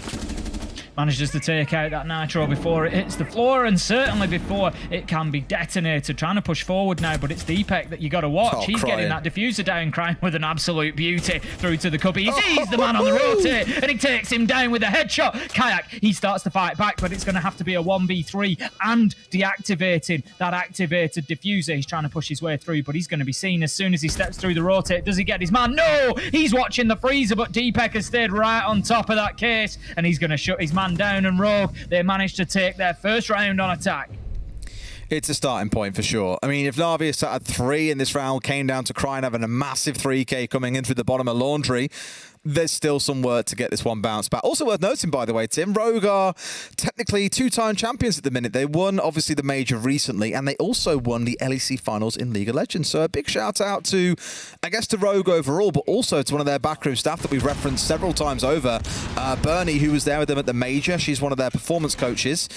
She went from winning the Major to getting to work with the LEC team and seeing them go through to another win as well. So a big shout out to Rogue and also to Bernie for what has been a miraculous few weeks for the Rogue organisation. Fantastic going. We'll see whether they can bring a little bit more success into, in a smaller perspective, the map here in Oregon. They've managed to get the first round. They need a few more. And RV choose not to go back downstairs. They're going to move themselves on. No wonder, to be honest. They played Kitchen and Dining back in round 2, and it was a very, very good performance. It was well held, and they showed us exactly why they might just be keen for it to be their second choice site. Really controlling things right up to the end. It was a bit of a mammoth effort from Kanto really to even bring Rogue back into it. It was 1 versus 3 before he was able to bring it back to the 1v1. So this time Rogue a little bit quicker about deciding to push in through the dining side. Last time there was a little bit of probing elsewhere, but look at the speed of this attack from Spoit. Yeah, Spoit has done this round after round. This has always been his entry in through small tower, straight in towards dining, and is instantly bearing down on Kitchen. You've normally had a player try and push their way up big tower stairs as well. They're trying to go in with pace here and shut down this top floor hold from Na'Vi, but once again, Na'Vi so far looking undeterred. Kanto the only one taking damage in the round. Kayak just holding a tight angle inside of Kidstorms. Of course, Na'Vi wanting to hold on to the top floor for as long as they can. They don't want to give up that vertical pressure. You can deny plants up there. You can get angles onto all the important spots. They want to keep hold of Attic. Again, it helps you keep hold of Meeting. Skiddy, he's going to open things up with the opening kill onto Cryon. And opening kills has been something that Na'Vi have done really well so far, taking a command in the early parts of the round and then just able to give themselves a bit of breathing room, sit back. But there's no breathing room for Kayak as Leon pushes forward, gets him and gets Nath. They still really want this top floor, and Skiddy is the angel of death from up high. The second kill comes through the hatch before the third one is found up on the same floor. He's still expecting one more to be there, but Kanto had worked his way down. Here comes Leader on the swing, but Kanto's just better at 2K, and now Skiddy has got to do it all. He's already found 3, Tim. Can he get the last 2 and take Na'Vi up to 4-1? It's going to be a big, big effort for him here. He's currently on 9-3 though, so he's Spoit's back on the G36C again. He just doesn't know where he's comfortable. Spoit, he's going to be putting that diffuser down, and that's not something that we say too often, but as the kills have come in, they've no choice but for it to be their leading man trying to get that diffuser down. He does so successfully, and Skiddy, he's now coming in looking for these. They know exactly where he is, hidden around the corner. Spoit steps out, gets the final kill, and that's going to be Rogue, bringing us back to 2-3. All right, we got the settle. We got the settle. They've managed to pull things back ever so slightly. And the thing is, taking 2 rounds on the attacking side, I wouldn't complain. If this comes back to 3-3, and Rogue have clawed it back after being down 3-0, miraculous recovery. One that, given how Na'Vi have played, I wouldn't necessarily say Rogue should have been able to do. I know the 3 kills they got in that round, Na'Vi. This all came from Skiddy playing in the same position. But outside of that, again, we just saw Na'Vi being so willing to contest that top floor. They're taking a gunfight inside of Kids, for example. A player steps across from concrete and takes a swing on towards White Door. It's not like they're being aggressive for no reason, but they are responding to aggression coming out of Rogue and trying to hit them on the side angles as well. It's really good from Na'Vi, but it doesn't change the outcome. They are now only 3-2 up, so Rogue have closed that gap. up to the top floor then for the final defense for Na'Vi. It's going to be Dorms, and they managed to get this successfully, as they did with each of the sites last time around. But what Rogue has shown us is they've been able to adapt as they've moved through. It may just be a little bit of, Na'Vi having plan A, but maybe not being too sure on plan B yet. They've had a couple of roster changes, and it will take time for them to just, create that strength and depth in the strat book. And it could just be that Rogue coming back and just adapting, adjusting slightly is leaving Na'Vi on the back foot. Rogue certainly coming out stronger in the second half of the first half, so the second quarter, I guess you would call it. But they're going to be looking, as you said, as for a 3-3, and they'll be absolutely laughing if they can get that. They know that that's going to be a steal. Spoit not into the map quite as quickly this time, although I think we will see him hop into Showers corridor pretty soon, but just being cautious because they know how much utility Na'Vi gave over to this ground floor hold last time, and it's not looking too different this time around. No, it's slightly different in terms of the push. Like I say, every single round except for this one, he did come pushing in through towards dining. Maybe a bit different this time around, and Skiddy has had his number yet again. Spoit's sat at 3 and 5, and Skiddy's 10 and 4. What a game he's having. Reborn by the introduction of players like Leader and Teb. A second kill in the round, and Roger just walking into his bullets at this point. You've got to be asking questions. When do they find a response? It comes down in the form of Leon, but is it already too much damage found by Skiddy? Like you say, it's quite a lot of damage that has been done at this point. Rogue 3v4. But again, we've seen Cryan have those important mid-round moments that he's so well known for. We've seen it a couple of times so far today and really catapult Rogue back into a round. They're going to need more of the same. We're going to have the double Claymore coming out from Deepek. Of course, operators with Claymores were budged up to 2 recently, and it does give that freedom to potentially just increase the safety net that is in behind you. So he's going to be avoiding getting flanked. Sending the drone in, will not see the man just inside of pit yet, I don't think. Hidden behind the Azami barricade. Surely as the jump comes in, that is going to be seen. Leon elsewhere in the map taking quite a lot of damage there. Going to be down to half health now, and with 1 minute left to go, Rogue just feel like they've stalled out a little bit. Ever so slightly. I mean, when you've lost your 2 entries, it's definitely going to take the wind out of your sails whilst the rest of the team tries to figure out, okay, exactly what are we pushing here? How are we pushing it with the limited resource that we have got remaining? They have worked their way, at least Deepek has here, up through Attic, and Leon finds a second one back before being traded by Kayak. It's not looking terrible, but there is still work to be done to recover this one. Skiddy still stays standing, as does Leader, the 2 players that have been shouting about constantly throughout this game. Deepek pushing forward, just going to hold his line for the time being.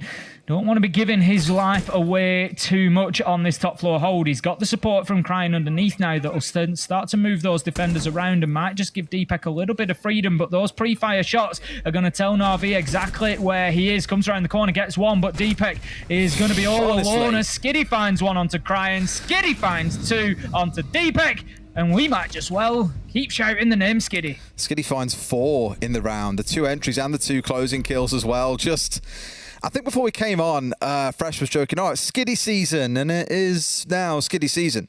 I know last stage we didn't really see him shine as brightly as maybe he would have anticipated. I feel maybe Na'Vi had some good ideas throughout the season. I remember one of their games against BDS employing some really creative Amaru use on Villa, but they lacked a lot of the sort of the pressure, the ability to drive forward, to make things happen. And in this game, I wouldn't say so far as they're going to making that happen on the defensive side, but you've just seen there the support being offered around that top 4 to Skiddy, several players being there to challenge, but not just that, he's done it all by himself. And the worst thing of all, Tim, he's done it with an MPX. That's the most ridiculous one of the bunch. It really is. It's, not one of the most powerful guns. We do see it having problems at range sometimes, particularly for Valkyrie, for Warden, for example. But as you say, just going and having a little bit of a field day with the old MPX. So moving into round 7, I think this is where the difficulty probably ramps up for Na'Vi. They've been playing it on hard so far, but this is where they move on to extreme. I think Rogue on defense of Oregon, we're going to see a slightly different beast. Deepek is on on the Echo, which you pointed out hadn't been banned out. We've seen this from him before, using those 10 seconds very wisely and very aggressively to get outside of the map with the Yokai, not even burning that time as he's just very careful with his positioning on the drone hole, but he'll work this with Spite and they'll try to combine for runouts. It can be a deadly maneuver. Well, it was Crying upstairs on the Legion trying to peek in behind the white van, but the Lion had already left and departed. But it's just so rogue and so deep to use it that way, and Crying is just ready for Kayak walking on through. No drones at his feet, and Crying finds a massive 2K. It's Nafe and Kayak taken off the board, and Na'Vi are down to just 3. If you remember, I said that the difficulty had been ramped up from hard to extreme. I think we've just seen exactly why that is. Aggression being brought out from Rogue here. He has no idea. Using that utility and that information fantastically well, as you say. It's going to be one of those where they're getting killed and like, how did he know I was there? And they're going to watch it back and kick themselves because it's something that Rogue have done time and time before. Now, Skiddy tries to get himself inside of the map. Ideally, he'd be looking to get a kill here, but Rogue, they're smart. They've dropped themselves back away to site. They know the job's done. Half of the round wasted, 2 kills to their name, and Na'Vi scrambling for any idea of a plan, anything that they can do to try and start getting this back in their favour. It was the sort of thing that I criticised Outsiders for earlier in their game against Wolves for, was you find a kill or 2 out on the roam, you get back on towards site, you make it too easy for Wolves to formulate an attack that gives them the most advantage against the players based on where they're set up. But 1, given it's Rogue, and 2, knowing they've found 2 without trading anything back, I think that's the right call. They've gone back in at 1:45. They've reinforced up a bunch of walls. They've looked to try and make things really difficult. And because they haven't got a challenge really aggressively in towards Freezer, they've reinforced it off to make sure Highway's a little more secure to play inside of. And they can just challenge Teb here as he tries to work his way up deep Freezer. So Na'Vi are limited on options on how they can try and play this out. Ryan just going to move himself into Harry Potter, and again just using every nook and cranny here. You can see we've got 1 down by the bomb chassis in Laundry as well, going to make it very difficult for Na'Vi to push in from that side. Teb has got quite advanced into Freezer here, but they know the Nitro comes out, will detonate, do no damage as the nade comes in. Look at that, get aggressive. Spike just runs straight past it, absolutely not a problem. He knows that that nade hasn't been cooked for long. Crying, he's going to cook the man on the back stairs. It's going to be Skiddy taken down, and it's all up to leader right now. 1 versus 5. He's had a great performance so far, but that great is going to have to go to amazing, and it can't as Leon shuts him down. Flawless round for Rogue. Much better, and that's what you're expecting to see from Rogue, right? Outright dominance here on the defensive side.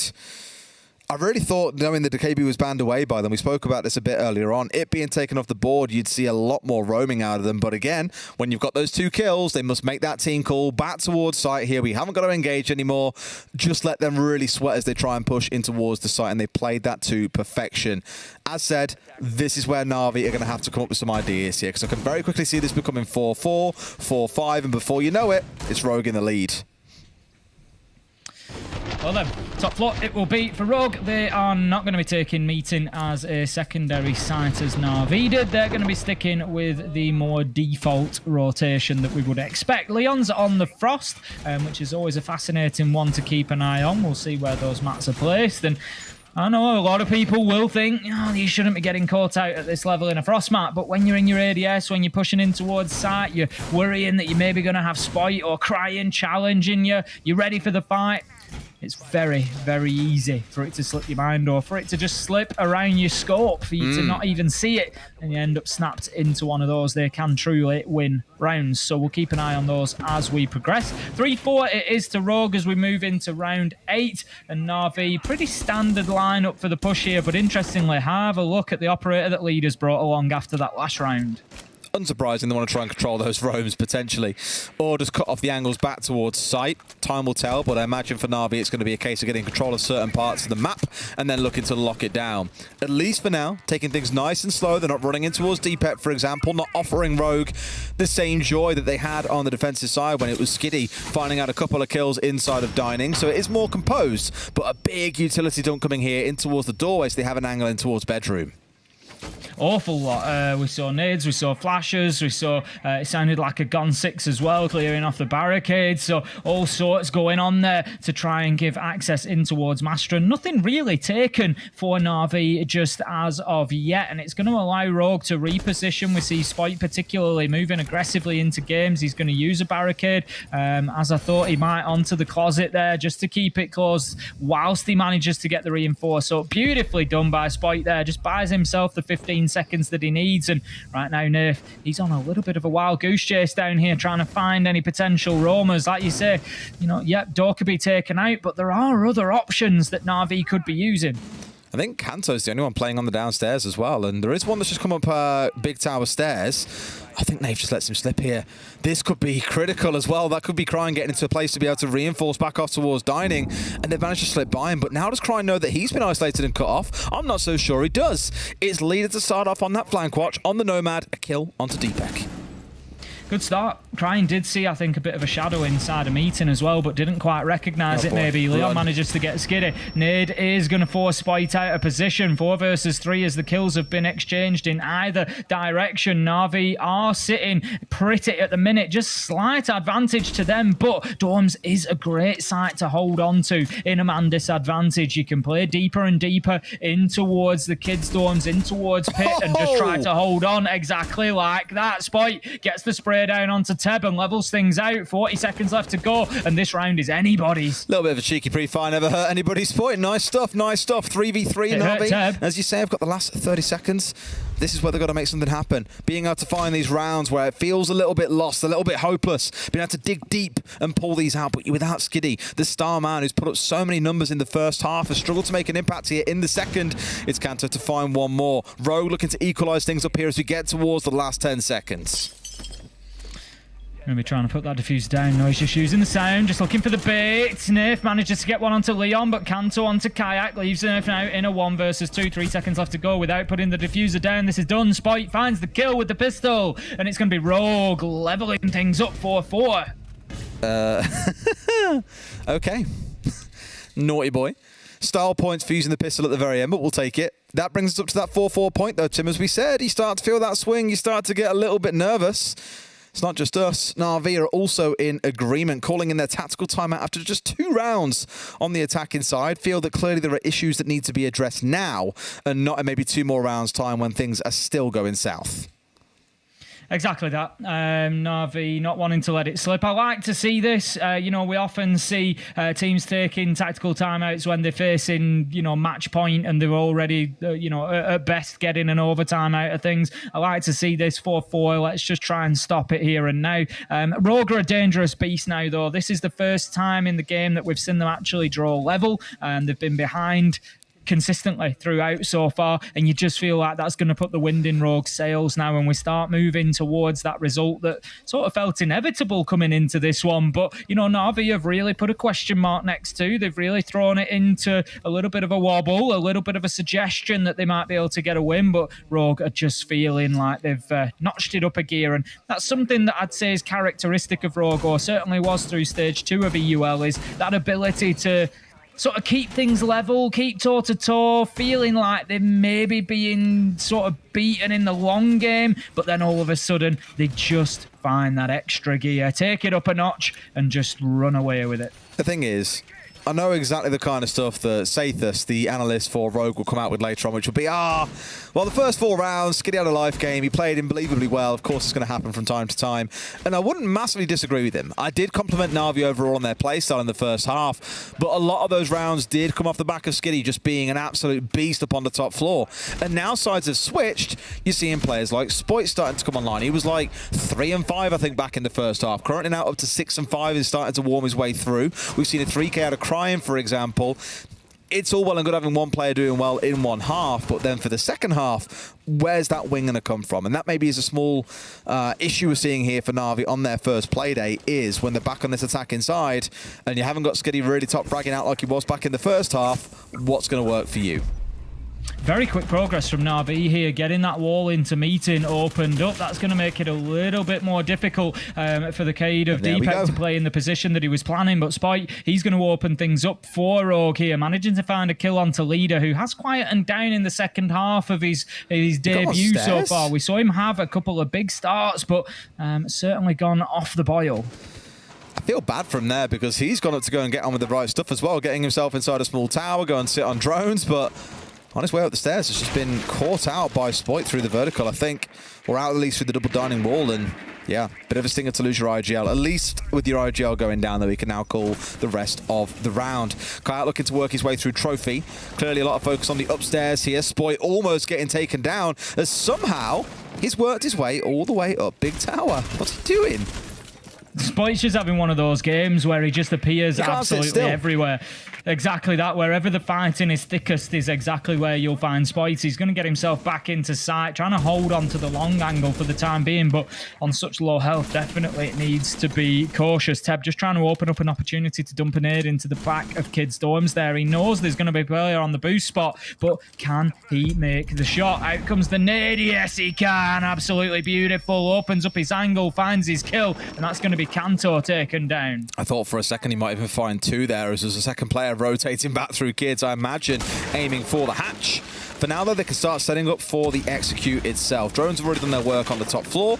Now it's about getting the floor completely opened up, forcing out these defenders in towards security, out in towards meeting, and looking to get a plant down just inside the kitchen door.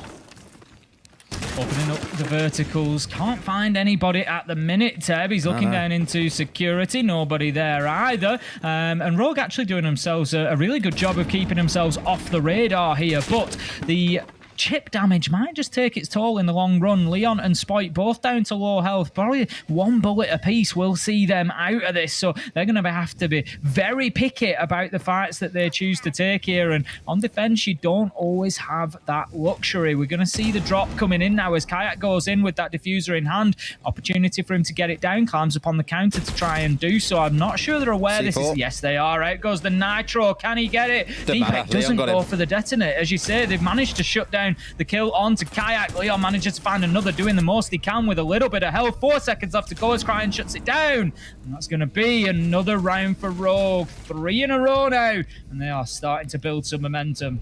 Real shame in a way, because I thought for Na'Vi there, they had everything being played right. They had got control of the top floor. They'd forced players away. They'd, smashed everything to pieces to force them out of security, out and towards Zulu, out and towards meeting itself. And everything looked to be clear. But the problem is, with Leader being dead so early in the round and him being the small tower player, they had no one to be able to challenge on towards Leon, who was sat inside of dining. And for him, managed to get that perfect little side angle to be able to bring down the planter, and that put a massive spanner in the works of Na'Vi. So it just goes to show the snowball or the domino effect here. Leader being shot on by an off chance by Spoit there with a lucky couple of shots early in the round really did cascade in towards Na'Vi, just not having the right coverage they needed to get that plant down. Down to the basement we go for Rogue then. So far, 100% success rate on defense. They head back where they were in round 7. If you remember this defense last time around, it was a great little roam to kick things off. Burnt the first half of the round, got themselves a couple of kills, and so Na'Vi find themselves trying to attack onto the basement site 3 versus 5, and that is always going to be a tall order because there's just so much to do down there. Utility to clear, angles to press, and they just weren't able to get it done. So this time we see similar from Rogue. They've got themselves out in the map. Cryan, he's going to be playing rear stage and tower. He's going to be playing into attic. He's got all that area opened up for himself. We've got the drones coming out from Deepek exactly as it was last time. Teams have to learn that this is what Rogue are doing, and it's exactly how they are getting those aggressive early kills. It's just...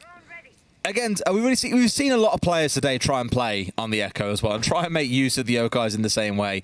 I have yet to see anyone really try and make use of like drone holes the same way Deepek does. And I know I keep on droning on about it, ha ha ha ha ha, but it is super impactful. Cryan here was looking to get cheeky with the assistance of these Yokais once again, but opted to change his mind. Now it's Kanto's turn down here on the front door.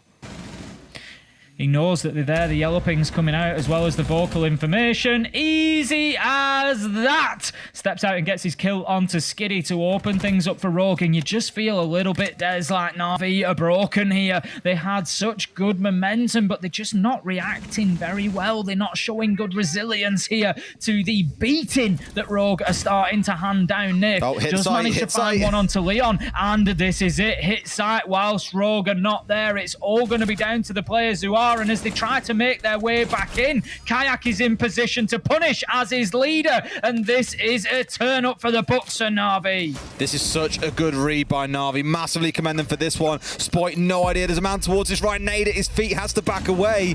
They've got the angle to push in through here if they want to. It's the Oryx dash to charge on through from Kanto. But now they've got to get the reposition. Can't quite finish off on towards Nathan. I think with this diffuser down, this is too big an outer rogue to be able to recover. I'd agree. I think it's just going to be a case of waiting for players to move into angles. Double comes in for Kanto. He's got about 15 seconds left to find 2 more kills. He knows where one is, but the utility's being used against them. The deployable shield coming in clutch for Na'Vi there, keeping the man alive, and that leaves Kanto with about 4 seconds left to go if he wants to disable this diffuser.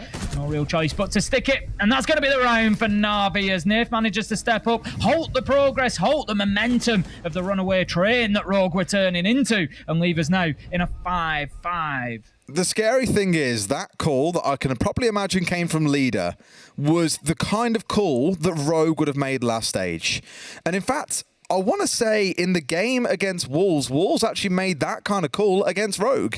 They saw there were 3 or 4 players off site and just said, right, boys, in through lobby, straight down main stairs. We're hitting the site, 1, 2, 3, go. And they really did manage to get in there and get the plant down. I can't remember if they won the round or not, but it was a really decisive moment. You've just seen Na'Vi do exactly the same thing.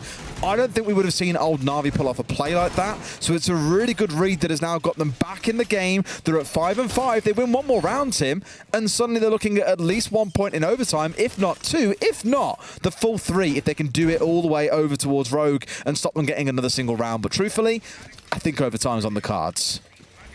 It's certainly looking like it could be, as you say. It's definitely in the balance. I'm not really too keen myself either on saying that Rogue are going to get back-to-back rounds here, but it will all start on the top floor if they do. Interesting shield position from Leon there, just suggesting there's going to be a much tougher hold of Master this time. We saw Spike trying to hold on to it. He sort of played in through games, used the Kiba barricade to be able to reinforce that wall up when the opportunity presented itself, but still Na'Vi were able to take over that area reasonably easily. So Rogue just wanting to hold on to that with a bit more aggression. And watch for Kayak on the Amaru. Yeah, well, they made use of the Amaru last time, but couldn't really net too much from it, if I remember. Remember when he came charging up through up through Kids in towards Pit and got gunned down by Cryin, who was sat there on the leash. And they have the answer to plays like that, and it's almost like they've come to expect it at this point, Rogue. But Cryin doing what all good Jaegers do, starting halfway up big tower stairs, getting rid of a drone, and then backing down into the basement. Cryin just going to be holding his angle for the time being on the stairs there, just looking to see if anybody tries to push him, but I don't think Na'Vi are going to be playing into giving anything away too easily. Spite, as I said, in that very aggressive position at the minute, just going to dump a magnet outside, actually, hoping to pick up any utility, any nades that come in to clear that shield out before anybody goes onto the balcony. The early bird gets the worm, Tim. Because they'll be concerned. It certainly is. The early bird in this case being the magnet. It's not much of a bird, but I guess it does at least fly through the air, right?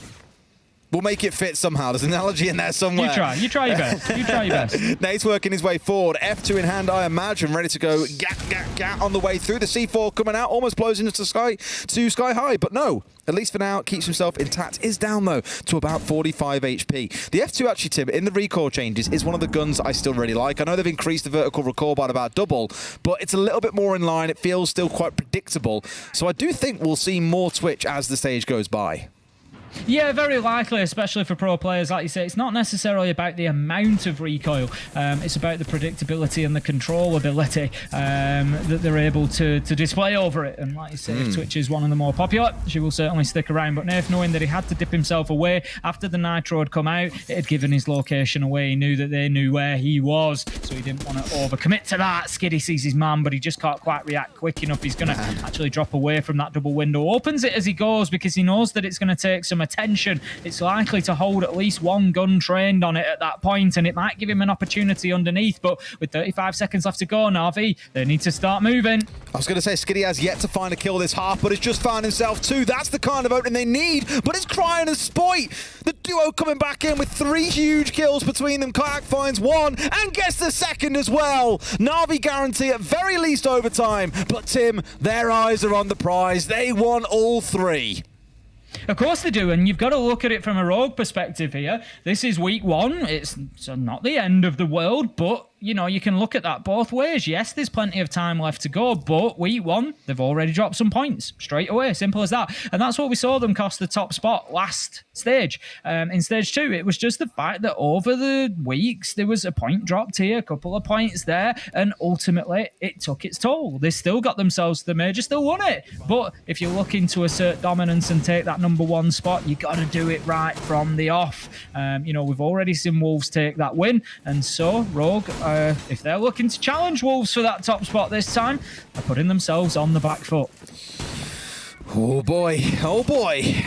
We live a bit of destruction at the start of a stage, Tim. It's like I said back at the very start though, Rogue have got that target painted on their backs. Na'Vi have got that honeymoon phase going on where Tebs come in, where leaders come in.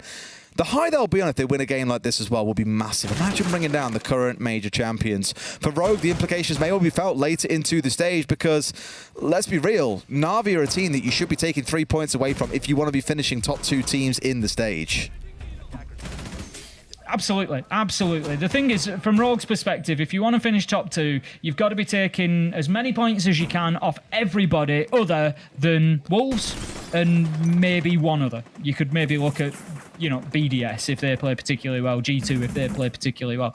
You know, one of those teams. I know we haven't seen the best of starts from G2 either so far tonight. So, but yeah, Rogue, you can't be dropping points to everybody else in the league. And I mean, that's assuming that Na'Vi aren't going to be one of those top 2 teams. You know, we may well see this performance continue. But for me, I think Rogue have given them a couple of opportunities. You know, they've given up some kills. Na'Vi have taken them fantastically well. You know, how do you control Skiddy when he's playing like this? It's never going to be an easy one, 15 and 9. But, you know, on a different day, I feel like when Rogue have had that momentum through the mid-game, we'd have seen them go on and win that probably 7-4 at that point. But no, Na'Vi have dug deep and got themselves back in. You know what I love most of all is that they've kept on getting away with this echo play. Na'Vi will watch back the VOD late and they'll be kicking themselves at how they kept on getting away with it too. But it'll be one that will struggle to work again because teams will begin looking out for that. Kayak's down to about half HP, has had endless numbers of grenades thrown at him, has been put low. Spoit finds Skiddy though, a critical kill, the kind of play you want to be finding. And here's Ted to try and bring something else back. But he's had a pretty slow game overall. Only sat at 3-11. Cryan steps out and finds one. This looks like it's going to overtime if this one carries on. Monty turns his back and Cryan makes it a second. It's a 5v2 for Rogue. It looks like we're going to have to go to overtime to see who walks away with the lion's share of the prize here, unless Nath and Leader can pull off something special. And we start off stage 3 with a 50% overtime rate. It couldn't be any other way. Now then, Nath trying to challenge down rear stage stairs, just try and get something going towards site. There's going to be pressure from the Hibana of Leader towards Freezer by the look of things as well. He's currently in kitchen, moves to security. I'm not sure if he's going to choose to open that hatch or not, but he's probably going to be challenged from Zulu, so needs to be careful. Cryan moving himself back, but I tell you what, he's not giving it up, is he? He's absolutely no intention of not taking the fights here. Once he knows that Leader's gone, he'll no doubt push his way back down, but Leader has got so much to do here to get anything going, and Nath has just been holding his position, waiting for Leader to get into his, and then they can call it to push together to maybe find a crossfire. But there you go, we managed to find one, but the Toxic Babe is just keeping them at bay for the time being. Still so much to do. It's being blasted by the yokai that comes in through the drone hole like this. He'll do the same again in a second. I cannot believe how long Deepek keeps these drones alive for when using them in such aggressive situations as well. It's unbelievable. Nath looking for a second, and we'll find it. Leader gets another. Surely, Rogue, surely, after all we've said, we don't see this one going against you. Cryan's holding on to one side, Deepek on the other. They've got the yokais coming in through, but Leader's found it. Surely not like this. Deepek's got to hold on deep. There's only 2 seconds left. Will they be able to find him in time? They see him, but the Rogue hold on just by literally a hair, a microsecond. They keep it going and take us through to overtime. Unbelievable from Rogue there as they just managed to grab a hold of that. It was 2v5 to 2v1. Na'Vi really giving up an opportunity there to potentially close it out, but Rogue able somehow to just keep the fingertips on the cliffside there and keep themselves in it. So we move into round 13. It's going to be overtime, so it's the best of 3 rounds from here on in. Now then, the halves have been 4-2 in favour of the defenders, so we would argue there is a possible advantage for Na'Vi here coming in, but Rogue won the 2 of the final 3 attacks in their attacking half, so it's not quite as clear-cut as that. I've got to lift the red curtain a little bit here and talk about the antics going on over on our desk. We were in that 5 versus 2 and Demo turned to Fresh and said, if Na'Vi win this, I'll dye my hair blue. So you can only imagine what Demo's face was like as that went from a 5v2 to a 4v2 to a 3v2 to a 2 versus 2 to a 2v1, and then Rogue win by, what, 100 milliseconds more? And he was probably a dead man. It's unreal. I can feel his relief from here. He looks like he's had a bit of a sweat on now and he's cooled himself down. I can imagine that he would have done. Teb, he's going to be setting up inside of Dining. Once again, quite a high line coming in from Na'Vi. We saw it more with Dorms, if anything, playing right up to Showers. But Teb, he has committed to this hold over in Dining. Going to try to burn as much time as he can. Needs to be careful that he doesn't get cut off from White Window if he wants to rotate himself back. He'll have to go through Kitchen just to be sure of his safety, especially now Leon has got himself into Showers corridor along with the sledge of Spite, and that is going to see, I think, Teb just dipping himself away, but 45 seconds wasted. Not a bad start for Na'Vi.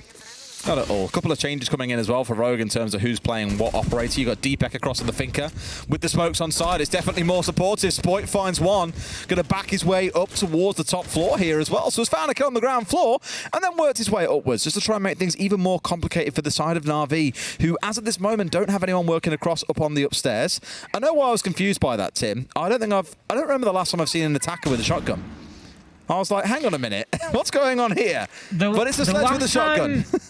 The last time I recall seeing an attacker with a shotgun is Sledge, but it's when, if you remember when Buck got the nades taken off him, so people started bringing Sledge shotgun so they could have the nades and the shotgun destruction. But Leon, he's going to absolutely wreck Teb there, taking his head off. Nath manages to find Spite and take the shotgun out of proceedings. Nath's on a little bit of a roam here with the Mozzie as well, just moving himself through Classroom for the time being. But 3 versus 4, Rogue still looking reasonably comfortable on the attack.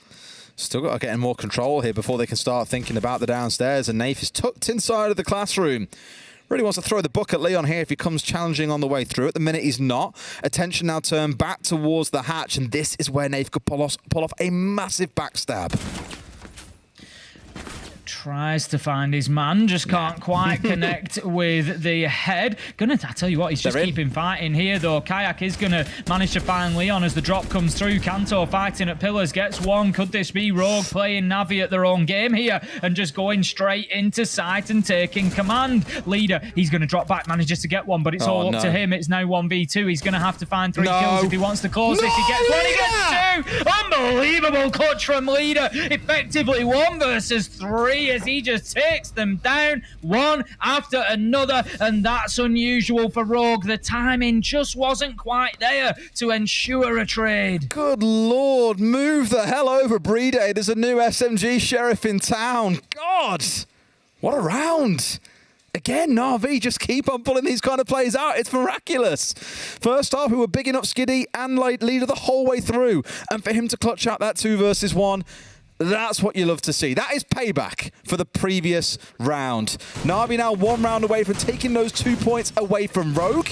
No matter what happens, both teams will likely sit in the middle of the table as we have had 3 points to one team, 0 to the other. But just look at these shots. The dude's absolutely unbelievable. Knows where the first one is, then goes for the second one straight away, hits the critical shot without reloading, turns on the second and brings down Deepek as well. What a play, and what a play to make on your debut.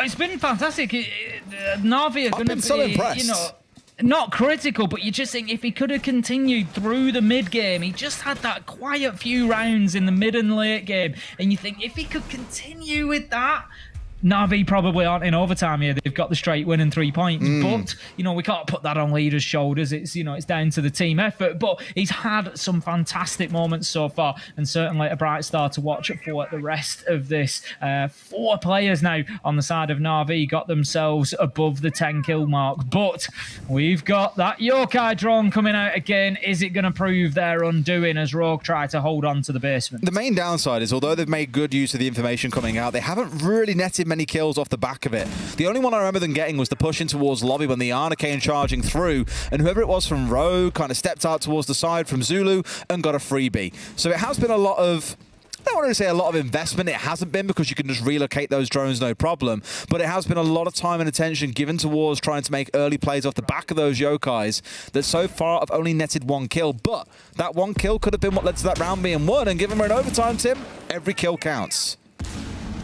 Ryan just pushing forward in pit here, sees his man. He's going to Hit by the take flashbang. a rare occurrence where he takes a flashbang to the face there and takes 5 damage for it. Takes a lot more as Nerf steps in and manages to find his kill. He's looking for more and he finds it! What a shot from the book! Taking down Kanto, 5-3 now, and 4-3 as Spite. He gets an essential kill, but this is falling apart, Des. Na'Vi might just get the full win, the 2 points. They're absolutely laughing here. Skiddy was looking for the next angle on the downside. I think he's got the right idea here. Surely Rogue don't come pushing up. Leon backing away at the last second.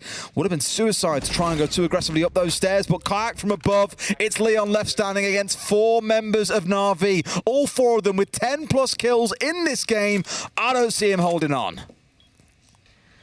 Leon, he's trying every angle that he can here. He's checking the hatch, he's checking the freezer, he's checking laundry. He wants to know what's going on all over his site. Takes a drone down, finds 1 man, 3 left to go. Drone finds him though. This is where it gets difficult because they know his position. They come in, they start pre-firing. He's going to move around the corner. Does he find another? Yes, he does. Leon, it's a 1v2 now for a 1v4. He's got 50 seconds to hold on though. That is an absolute age of time. Skiddy has drones in pocket. My God. Leon finds him and kills him with 2 drones in pocket. They could have been absolutely critical, Des. That could be a big error. Leon in a 1v1 now can start to play time. Leader, he's trying to get the diffuser down. And I think he's going to have to stick it as well. Leon didn't know that he was so far away making it happen, but Supportal combat in the back lines. Leader on the swing. He finds the shot. Na'Vi are going to take their 2 points. There's another wonderful clutch out of Leader. Sees Na'Vi bringing down the current major champions.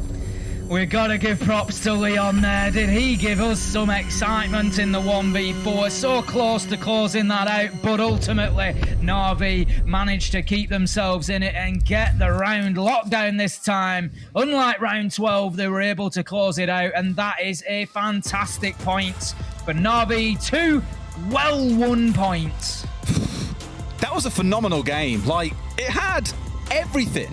We had the site rushes, we had the several multi-kills, we had the new player and Leader popping off, Skiddy going absolutely nuclear, Spoit showing that you can still kind of make Finker work as well. Really packed with everything, including countless clutches, some down to the wire. What a great game for those 2 teams to start off on, Tim. What is it with Rogue lately and being involved in absolute nail Weird biters? that. It's becoming their trademark, I think, and I'm here for it, Tim. We're here for it all the way. We certainly are. Just a ridiculous game, like you say. So much entertainment. Best one of the night so far for me. Oh, absolutely. I mean, when it comes down to an 8-6 in overtime, and obviously we're casting it with the curse for it, Tim, that'll always be what makes it. But let's go to a quick break. When we come back, I'm sure our desks have got tons to say about this game, so don't go anywhere.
everybody, and welcome back to the desk. I'm Automatic, your host. With me are the wonderful Jack and Demo. Friends, a victory, a big surprise. Rogue, the major champions, taken down in overtime by the new kids on the block. Navi, literally, you're saying average age 19 years on the squad. And they got the win. They got 2 points out of the 3 against Rogue. A hell of a way to start it off. We do know that, Rogue have issues in the first game of the stage, right? But great performance from Navi. Oh, absolutely. I think, you saw the social vote. The social vote was 7% Yes. for Navi. And I think, realistically, Navi have performed above and beyond maybe what any of us expected. We're expecting those kinds of performances coming in 3-6 months down the line. Not right now. But, the players they brought in, we've got to give them a shout out. First and foremost, leader for those clutches, but also Skiddy as well, especially on that defense, on the entries. Navi played out of their minds today. Can we pull up the predictions for today? I'm so happy. You have no idea. See, this is made up for. What happened at G2? I don't even remember G2. I don't even remember. I'm not happy. Look, fresh. Yeah. Pick Navi today. We won't talk about the first pick. Yep. That was a 7-5, so, it could have been. This was closer, so you can't play that same game. You can't play that same game. Here it is. You got it. Gloat. I'm not going to gloat too much. No, I thought Rogue might have a bit of a hangover. I think that's what we saw. Yeah. We saw Rogue with a hangover playing. They didn't have that synergy. They didn't have that 3-2-1. It was very lethargic. It was a poor performance from Rogue. Navi, they played very well and capitalized upon it, and fair play to them. It's the worry that I had with Rogue was you're at the top. Everyone else gets better against you. You start to get comfy, and I think then you take your foot off the gas. I wanted Rogue to come in today and, to be honest, smash Navi 7-0 and say, we are still here. We are not going anywhere. We are still going to be this top team. But they just didn't do that today. They took the foot off the gas. They got, I think, a little bit too comfortable, a little bit slow to start off with. Yeah. It's not the Rogue that we're used to seeing, but I'm sure this isn't the Rogue that's going to maintain this performance. I'm sure they'll bounce back from that. Yeah, the first day against a team you don't really know how to prep against because you literally have nothing on them. Yep. And Rogue only started scrimming, 5 days ago. It's okay. That's something that can pass, especially now with most of the stage being 1 week to the next, so you have time to prepare through all of it. There's our match summary, 8-6 leader.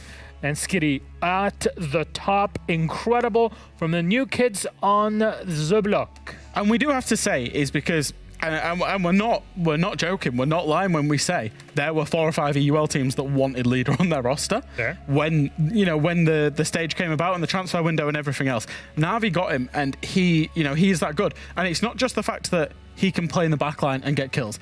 It's his composure. He's ice cold. He makes things happen. He got 2 clutches in overtime to win it, but probably the most impressive one was him and, was it Kayak on the 5v2? Yep. Or 2v5 that they brought all the way down to that 2v1 just with a fragment of time would have won that as well. We mentioned it. He's going to bring stability. He's going to be that player where no matter what's happening, he can win the round. And I've always said that a team needs a player like that. Yeah. You always need somebody who's going to clutch up, who's going to be able to take the bull by the horns and say, this is my round. Get the odds out here. I'm winning this. There was always that concern with Navi. Always that concern about, do they have the firepower? It's something I've been saying for the last 9 months. Then Doki left. Do they have the firepower? Blur's leaving. Will they have the firepower? I think they've shown that they've got it today. Naif's in a more advanced role. He was having a lot of fun playing on... Skiddy looks so happy. Skiddy looks happy. He's got somebody... Teb's had a rough day, but Teb has made a lot of space for Skiddy to play obviously, behind. We're not trying to be Naif because they did win, but Teb did play bad. 3-14 is not good enough for this level, and he himself needs to sit and think, okay, we got lucky today. I still need to be able to put more work in because there will be games where a 3-14 performance will cost him, Jack, and he can't say they will. I'll put it to you, Demo. Did he not make the space for Skiddy to shine? Did he not make the space for Naif to go in and shine? I agree that, but what happens in the day whenever Skiddy is having a rough one? Yes, I do agree. I still think Teb needs to pick it up because there's still going to be pressure on him. You're still a new guy. Sure, we'll give you the benefit of the doubt. Well, he's at that game now. He has. That's the first game over with. Yep. So again, even for Teb, we need to see the bounce back. To be fair, you need to be at your worst to get the bounce up, don't you? You need to be at the bottom. Or you can just keep going up. But he's at the bottom. Is he? He's just 3-14. Just not the day for me. I'm just measuring things and how they are. Anyways, our interview is ready. Notice we're kind of taking our time. So there you go, gentlemen. I'll be back to you in just a moment. Let's have a chat with Knife. Hello, Nathan. Knife. Knife. It's Nathan, yeah. Nathan. Yeah. How'd you like me to say it? I'm a Cockney. Cockney All right. geezer. All right, proper geezer there, mate. Anyways, Nathan, congratulations. First of all, how is boot camp, all of you together? No, it's been great. Ever since we got here on the 5th this month. Where are you, if you don't mind? It's been a bit. We're in Stuttgart right now. Lovely Stuttgart. Stuttgart, okay. 26 degrees today. Yeah, it's been great since we got here. We leave on the 16th, but yeah, we've been putting in a lot of work with the new players. Obviously, we haven't had much time to prepare since we picked up Leader and Teb, but good progress so far. Good progress so far. Obviously, it showed in this game. You're playing against Rogue, big shot team, etc., etc. But what are the roles that they're supposed to kind of slot into on the team? With, let's be honest, this is a complete overhaul of Na'Vi, right? Yeah, I'm the only remaining member from last year's Na'Vi, so yeah, a bit weird to say. Yeah, well, pretty much Jake or Leader. He plays like a support role for us, kind of like a second support. Him and Kai take more of the support mantle, whereas Teb is like kind of second entry to Skiddy. It's like it's just extra firepower. Okay. And do you feel that role, or they both were able to get into that role in Oregon? Well, poor Teb, he didn't have the best of performances today, but you know what? He's saving his skills for next week. How the Leader had some like impactful rounds. Some seriously, like he won us a lot of rounds. Fair enough. There you go. Teb was providing us with the cooking. That's what he did for us this week. That's how we won this game. By eating well. What is he cooking for you, by the way? As an avid food fan, I'm very curious. Well, I call it spaghetti bolognese, but he has some weird Italian name for it. What does he call it? Here he comes. What do you call it? What do you call it? He calls it armanigiana. Was that good? Something like that. Sorry, I don't know why I started doing that because he started doing that. That's when you know he's proper Italian. That's all you need to know. Well, exactly. Nathan, it's good to hear that everything's working out well between you. Now, there is this preparation for the stage. You're kind of overhauling everything. You go up against Rogue. How do you prepare for such an incredible opponent on the other side when you yourselves are maybe unsure of what you have to show for the start of the stage? I mean, where the game plan comes to this game was more of like a force them to execute kind of. That's why we bought the Clash and the Cave for the hatches. And it worked a lot of the rounds. We kind of threw the medium defense where Leon walked into kitchen, but I think that was the main game plan for the defense rounds. So and then the attack was just like trying to find like the solo players and just pinch them, get the picks. Okay, well, Nathan, then with all of this overhaul, it seems like everybody's working well on V, and you're setting yourself up for a great stage here. So what do you think we can expect out of Na'Vi in the next couple weeks at least? And is there anything you'd like to say to the fans out there? Obviously, thank you all for the support. And the next few weeks, you can expect it just for us to keep on improving on the result. Today, even though we played well, we're definitely going to clean up some of them rounds. So yeah, that's what the goal is for the next few games. Well, very good to hear, and I hope the rest of your few days until the end of the week and boot camp really goes well for you. You get to kind of scrim and get yourselves ready for the next play day. Nathan, take care. Nice. We'll see you hopefully on the next one. This is great to have a chat with you. Thank you. See you later. Bye-bye. And choose, because he's Stuttgart. Adios. He's in Germany. Adios. There you go. Very German thing to say. But we got all this intel out of Nathan, and I think especially how he's describing the clash and the gameplay that they're superimposing into this matchup here against Rogue on Oregon plays well into what you had prepared for us, Demo. It does. I think it's quite fortunate that Nathan's actually talked about kind of the ideologies that they're getting into. So we do have a round replay, and it's the very first round because it did catch my attention right off the rip, and it's mostly because we're seeing a clash. An operator that we barely get to see from time to time just because she is very tricky. You have to have a certain play style. You're essentially saying we're okay playing with 4 guns rather than 5, so it is quite difficult. So the first thing that we're going to be seeing from Na'Vi is going to be this hold. It's your classic kind of, into server, have the freezer stairs. What I kind of like to call this area is the danger zone, because you're essentially walking into a crossroad of disaster. You've got a lot of different angles. You've got at least 4 different angles you have to be worried about if you're playing inside of server, if you're playing on the freezer stairs. And you're trying to support one another, but that's very difficult because, like I said, there's so many angles that you have to worry about. And the big thing that we're looking at is going to be about that clash. That clash is going to give them just straight up information without risking a death, because obviously you're going to have the shield up, you can't be shot by bullets, and that just feeds information from one another. It means that Teb's always going to be safe, because essentially all Teb needs to do is he just needs to hold on to the kitchen door. That's all he needs to hold on to. That's really the only way he's going to die, because obviously Nathan is going to give him that information if somebody's trying to push down shower corridor. And essentially what this does is it just stalls out everything for Rogue. Sport's the kind of guy who wants to get in and amongst it and try and get down those freezer stairs as quick as he can. And we'll let it skip for a while because, like I said, the clash is going to stall them out. It's going to stop them from really getting anything going. I have never seen a team that has been able to shut down Spoit like this in quite a long time. It's been maybe sometime during last split. We certainly didn't see at the major, but if you look at this hold right now, usually you're expecting to see Spoit, round about this area by now at 1 minute 20 to try and set up for that execute going down inside a freezer, but he's scared. He knows he needs somebody else because that clash is going to be there. Look at this synergy from Nathan Teb. You're seeing this kind of dynamic play style where they're feeding that constant information from the clash, and really, just for Spoit, he had a horrible time. Again, it just keeps ticking down. I think Na'Vi have done very well to fortify. The Izami was a great pickup as well. You have to give credit to that. But whenever it does finally get into execution time, Rogue would have loved to have had a pick by now. But the unfortunate thing for them is they're just going to be stalled out. Look at this right here. What can you do? You are stuck between this clash. You're trying to get these kills, and Spoit just can't do anything. You're disabling the key player that we know from Rogue. They've built their entire success around this player, but he can't do anything. This is the key thing for Na'Vi, was they were so disruptive in the early, and they didn't let Rogue play their game. That was the biggest thing, and then obviously it was just a quick cleanup. Rogue stood no chance, and I think it gave Na'Vi a bit of momentum, and then obviously they went on and they won, what, three rounds in a row after this, so all credit to Na'Vi. They had a good game plan, they knew who they wanted to shut down, and they executed that with a great degree, so yeah, all credit. Very, very impressive stuff from Na'Vi just to kick things off, and that was only the first round. There was many more we could have went into, Milosh.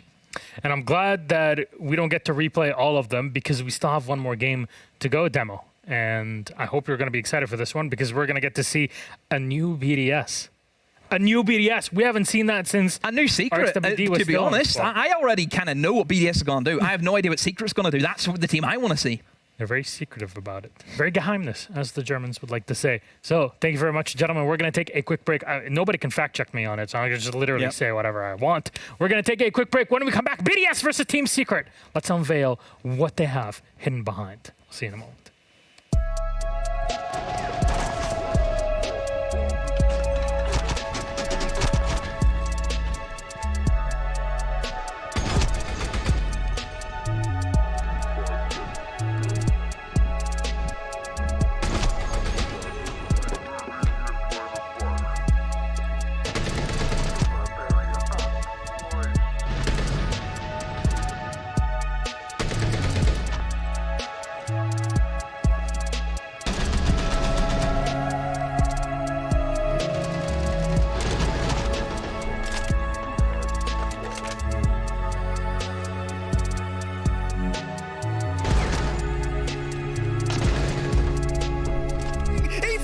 Shot. Na'Vi are going to take their 2 points. It's another wonderful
Wrecking Ball coming right up.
Welcome back, everybody. Our final matchup for our first Playday of Stage 3 of EUL 2022 season. It's BDS versus Team Secret, about to begin.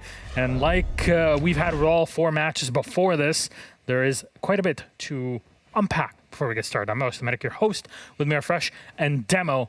And we'd like to talk about these 2 squads, starting off with the one that you said just before we went to break, Demo, that you're very excited about, Team Secret. So why are you so excited about them? Well, it's a team with more changes, which has kind of been the running theme of what we've had this evening. And Secret, they've done a double change. One change, we said, yeah, that makes a lot of sense. That being Saves going off the roster. Saves, I don't think really brought what I think was expected of him whenever he first joined that lineup. And, you know, you look at the stats from Saves, you look at his positioning, he didn't really bring a lot to that team. So you can understand that change. The other one, though, is obviously being hit as a bit of a curveball. Keenan is not playing with this team.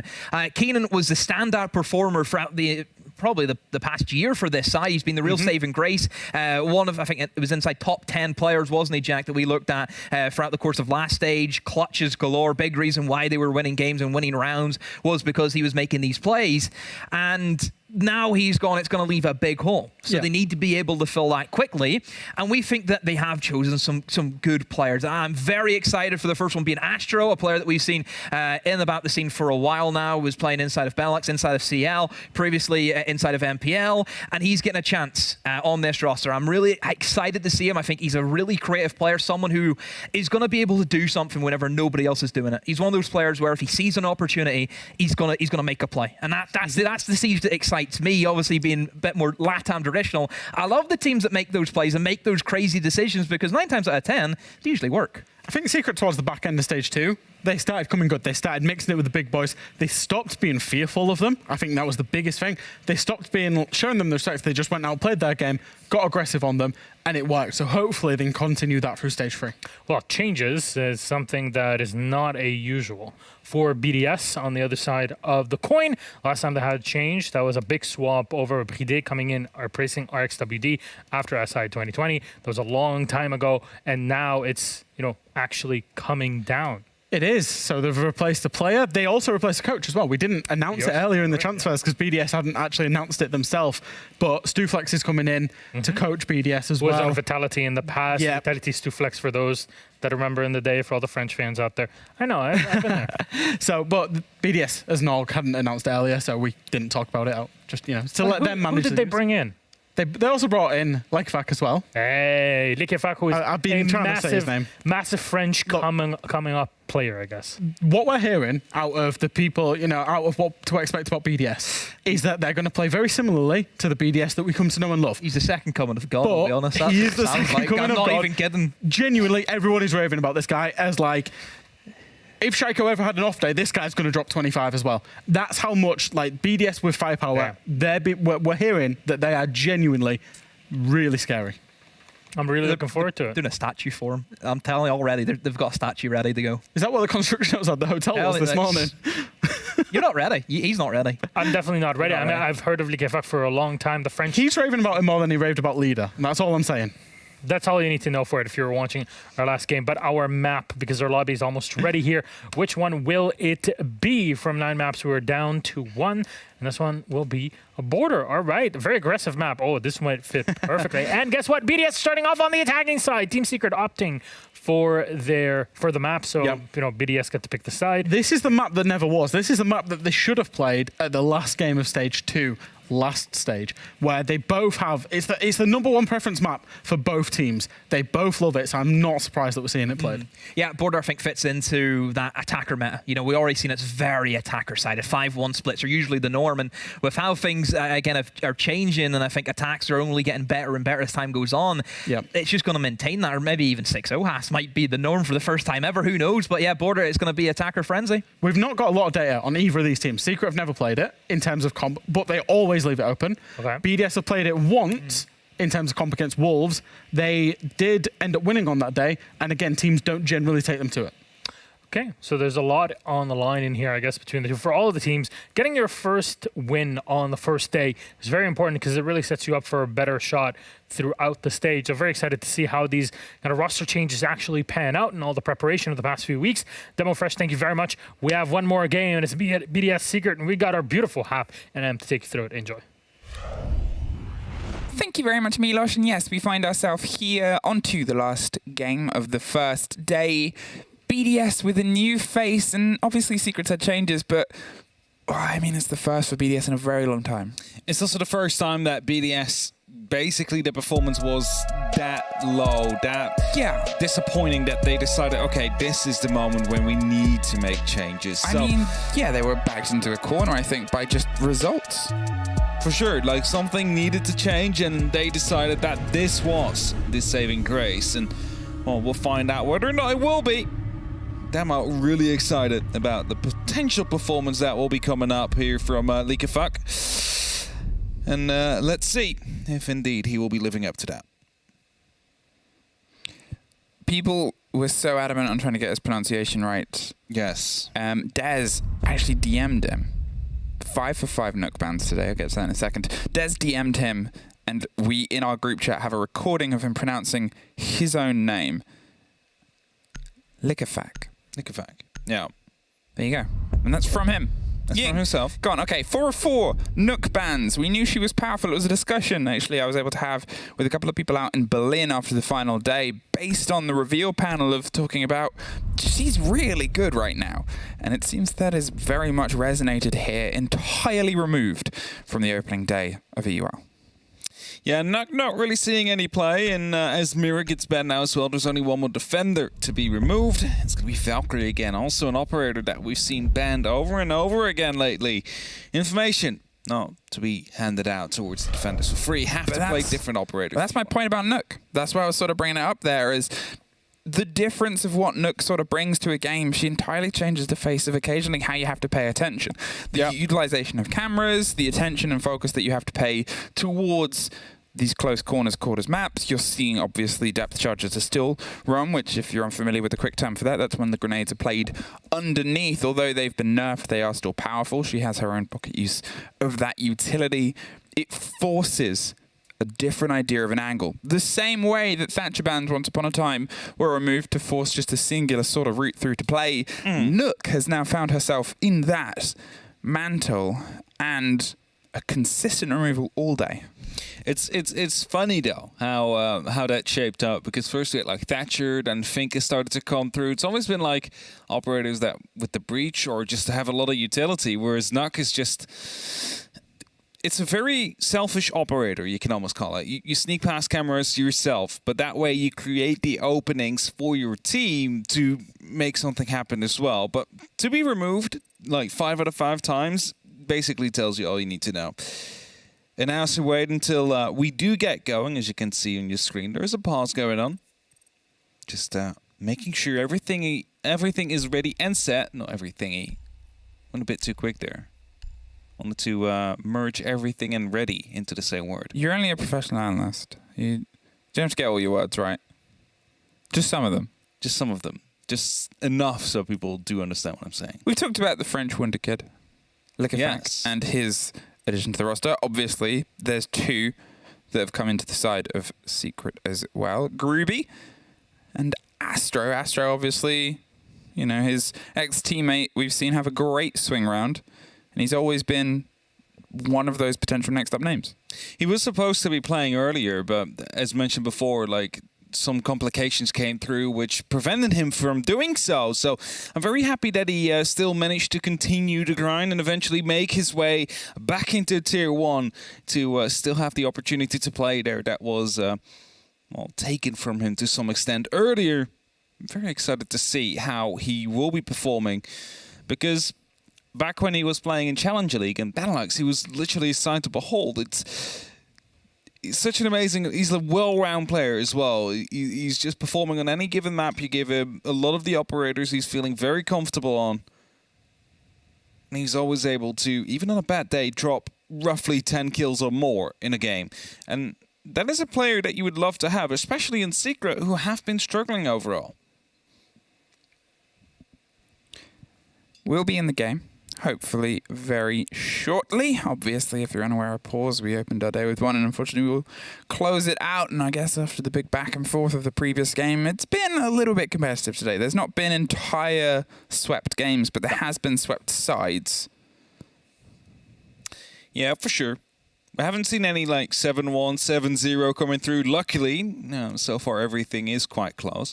I just wanted to quickly mention, Emmy, because I said this at the end of Berlin, but we have the opportunity to have 7 teams at SI at the end of the year. 6 of them by points, 1 of them by the open qualification. BDS is still one of those teams that is currently in the running. Don't think Secret has a realistic opportunity anymore to make it. So that is something that BDS will be playing for themselves as well. You have to keep that in mind as they progress throughout this stage.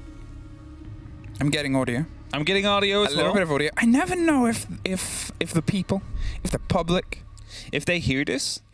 Yeah, that's what I'm wondering as well, because I usually am like, oh, I'm getting sound, but it's like, I don't know if other people have that same sound. The game starts sound. I mention it in case they don't, but you can definitely see that because there's a clean feed. Yes. Hey, look at that. We're in. Do you think we'll see Grim today?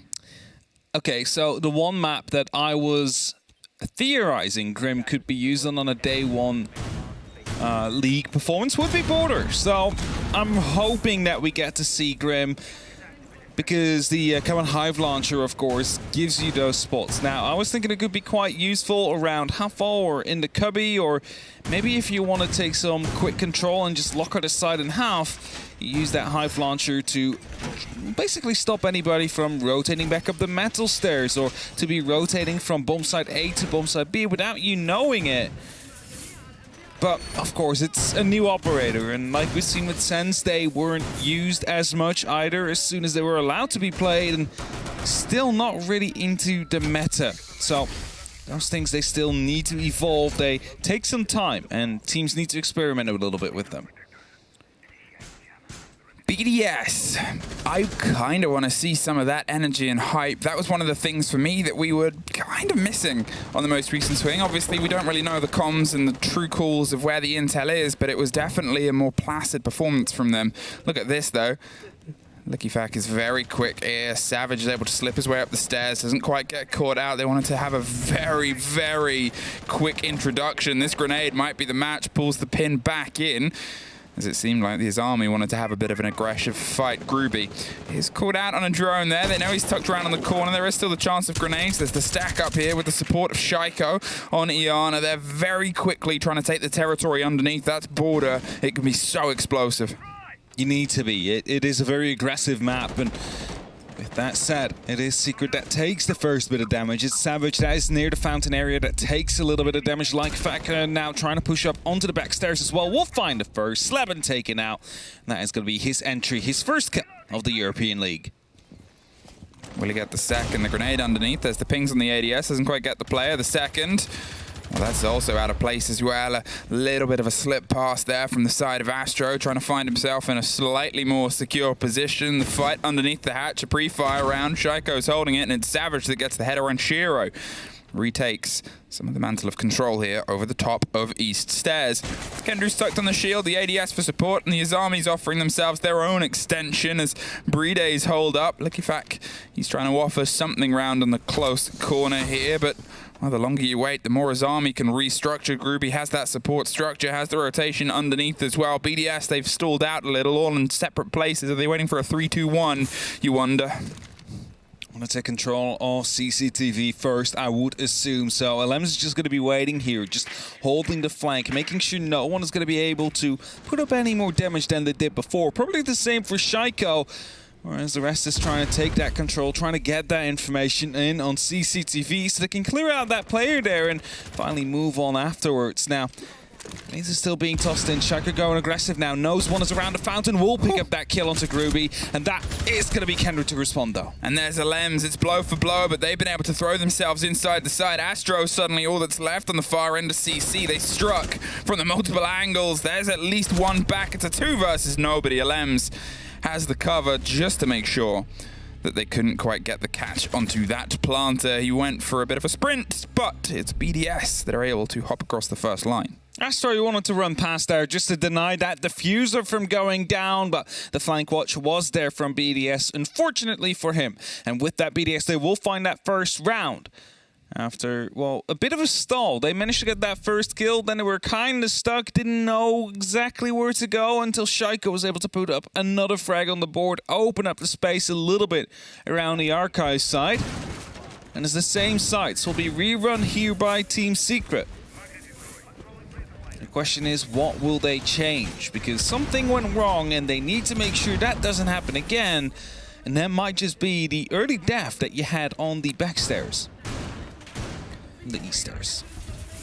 BDS, an early opener here. If you're unfamiliar with how Border sort of shaped itself up structurally, usually attackers get off to the better start and a bit of a run. It is something where it was very much compared to old Coastline, or just general Coastline, but it's not on the map pool anymore. So it feels a bit old, where it's thin. It's very quick to the punch. There's a lot of angles that can be watched from one corner of that map pretty much all the way to the other. You never really know where you're safe, so gunfights are quick and explosive. Here they've got themselves a similar sort of stretch across the top of the board now. You've got a couple of pocket EMPs from the side and a single hard breach. Let's see if they can try and lead in with the same pace. There it is instantly. Lickifak is across supply room, looking towards the bottom of the stair set itself, gives himself an angle, forces the rotate to be a little bit more uncomfortable. Yeah, for sure, just puts up that pressure, at least lets them know, hey, I'm downstairs already, I'm inside within the first 20 seconds, so you will need to pay attention to me if you want to make sure that you have that safety in rotating. So, as he does so, it's Lems with the very first. Sleben picked up, doesn't deal a single point of damage to any of the BDS players, and as they continue to clear out that bottom floor, soon they will be able to put their attention towards the top, as they do take out Astro already, so that's a very quick clear of CCTV this time. Savage creeping his way around towards the little overlay, the gantry and the prepped walk. He's being cautious. Obviously there was an engagement that was lost just underneath it, but he's slowly and subtly almost been able to retake. That was the door underneath. But there is a player just tucked around the corner. The mute jammer will give him some sense of safety, but how long will that last? This grenade, no safety at all. Just hits the side of the hatch. Looks for the fight and finds it. Shaiko takes the head off of Kendrew. There's the at least one back. He's playing himself for a long time there. Towards those, he says. Savage is waiting for the rappel to come up to the top as well, but BDS have a lot of time here. They have a lot of time, and they only need to find 2 more members of Team Secret. And they know where Savage is. He's been playing around the office throughout the entirety of this round here. Needs to be taken out first. Groovy will be patching up one of those holes in CCTV, so he doesn't really have to worry about that rotation anymore, at least not without any sound to be created. And you see BDS in the meantime, they're forming a bit of a rotation. They want to be focusing on the armory, so potentially have someone going up onto the rappel window on the side. See, some players up below as well, and as Groovy is looking to take a gunfight here, he might be taken out, and that opens up the complete side if he does. Caught on a drone, as I said, BDS a lot of time. They're making full firm use of it. Well, there's Groovy, at least able to find a Lems out of it, tucked around on the side of the shield. Savage is on the rotate, maybe he's waiting for a little bit more of a presence to be made on CC door. Groovy finds a fight, Playday suffers on the swing round, but it's Savage that goes down at the end of it, leaving them in a 3 versus 1. Groovy, one of the other new starters here. Gonna see if he can try and pick up the final pieces of this round as the breach starts to come through, but 20 seconds, there is still an option and an opportunity, but it's not his. Playday takes the kill, takes the fight, and BDS take the round. BDS just start running past there with Playday. Being able to pick up that double kill, crucial for them to win that round. And even though they were in a bit more control this round, it wasn't quite super convincing yet. Like, the time was slowly starting to tick down. The 4v2 did come down to that 1v3, and that, like, you know, it was a 2v3 and then instantly the 1v3 afterwards. But there was definitely a big opportunity there for Team Secret to make it go their own way if BDS was just a little bit slower than they were. So they need to make sure they keep up the pace whilst they have that control and don't let it come down to the last couple of seconds. It's an issue that we've seen in other teams as well, where they start overthinking things. Now, I'm not saying that's something BDS is currently doing, it's just something they need to care for if they are in these big advantages, and they just take a lot of time before they start and make their next move. 2 in a row. Secret, they're gonna try and find somewhere else to set up shop and have that as their chance in their extension. Bathroom, which fell into a lot of teams' favorite place as a secondary setup anyway. Moved away from vents that became a little bit too quick to the punch, where it used to be pretty solid as a secondary setup. You have yourself 2 options generally, but most teams will do a similar sort of extension over the top. They have a bit of a tuck round. They cut off, obviously, the immediate routes through onto the site itself, but it's a structure that needs to be toppled more than pushed through. For sure, it's often the top floor control that is got stuck in the tire right there. It's a big wheel. It's a big wheel. It's easy to get stuck on. Now, again, a quick opening into detention. It's basically the theme we've been seeing last 2 rounds. Groovy entered that very quickly, but this time Sleben is around and about. He's aware of the fact that there's quick entries on the side of BDS, and he wants to challenge that at least a little bit to stop them from moving in that quickly. Wow, Shaiko getting all the intel that they want, sees the rotation, doesn't see the player tucked in the corner. Kendry's able to remove them and actually moves in.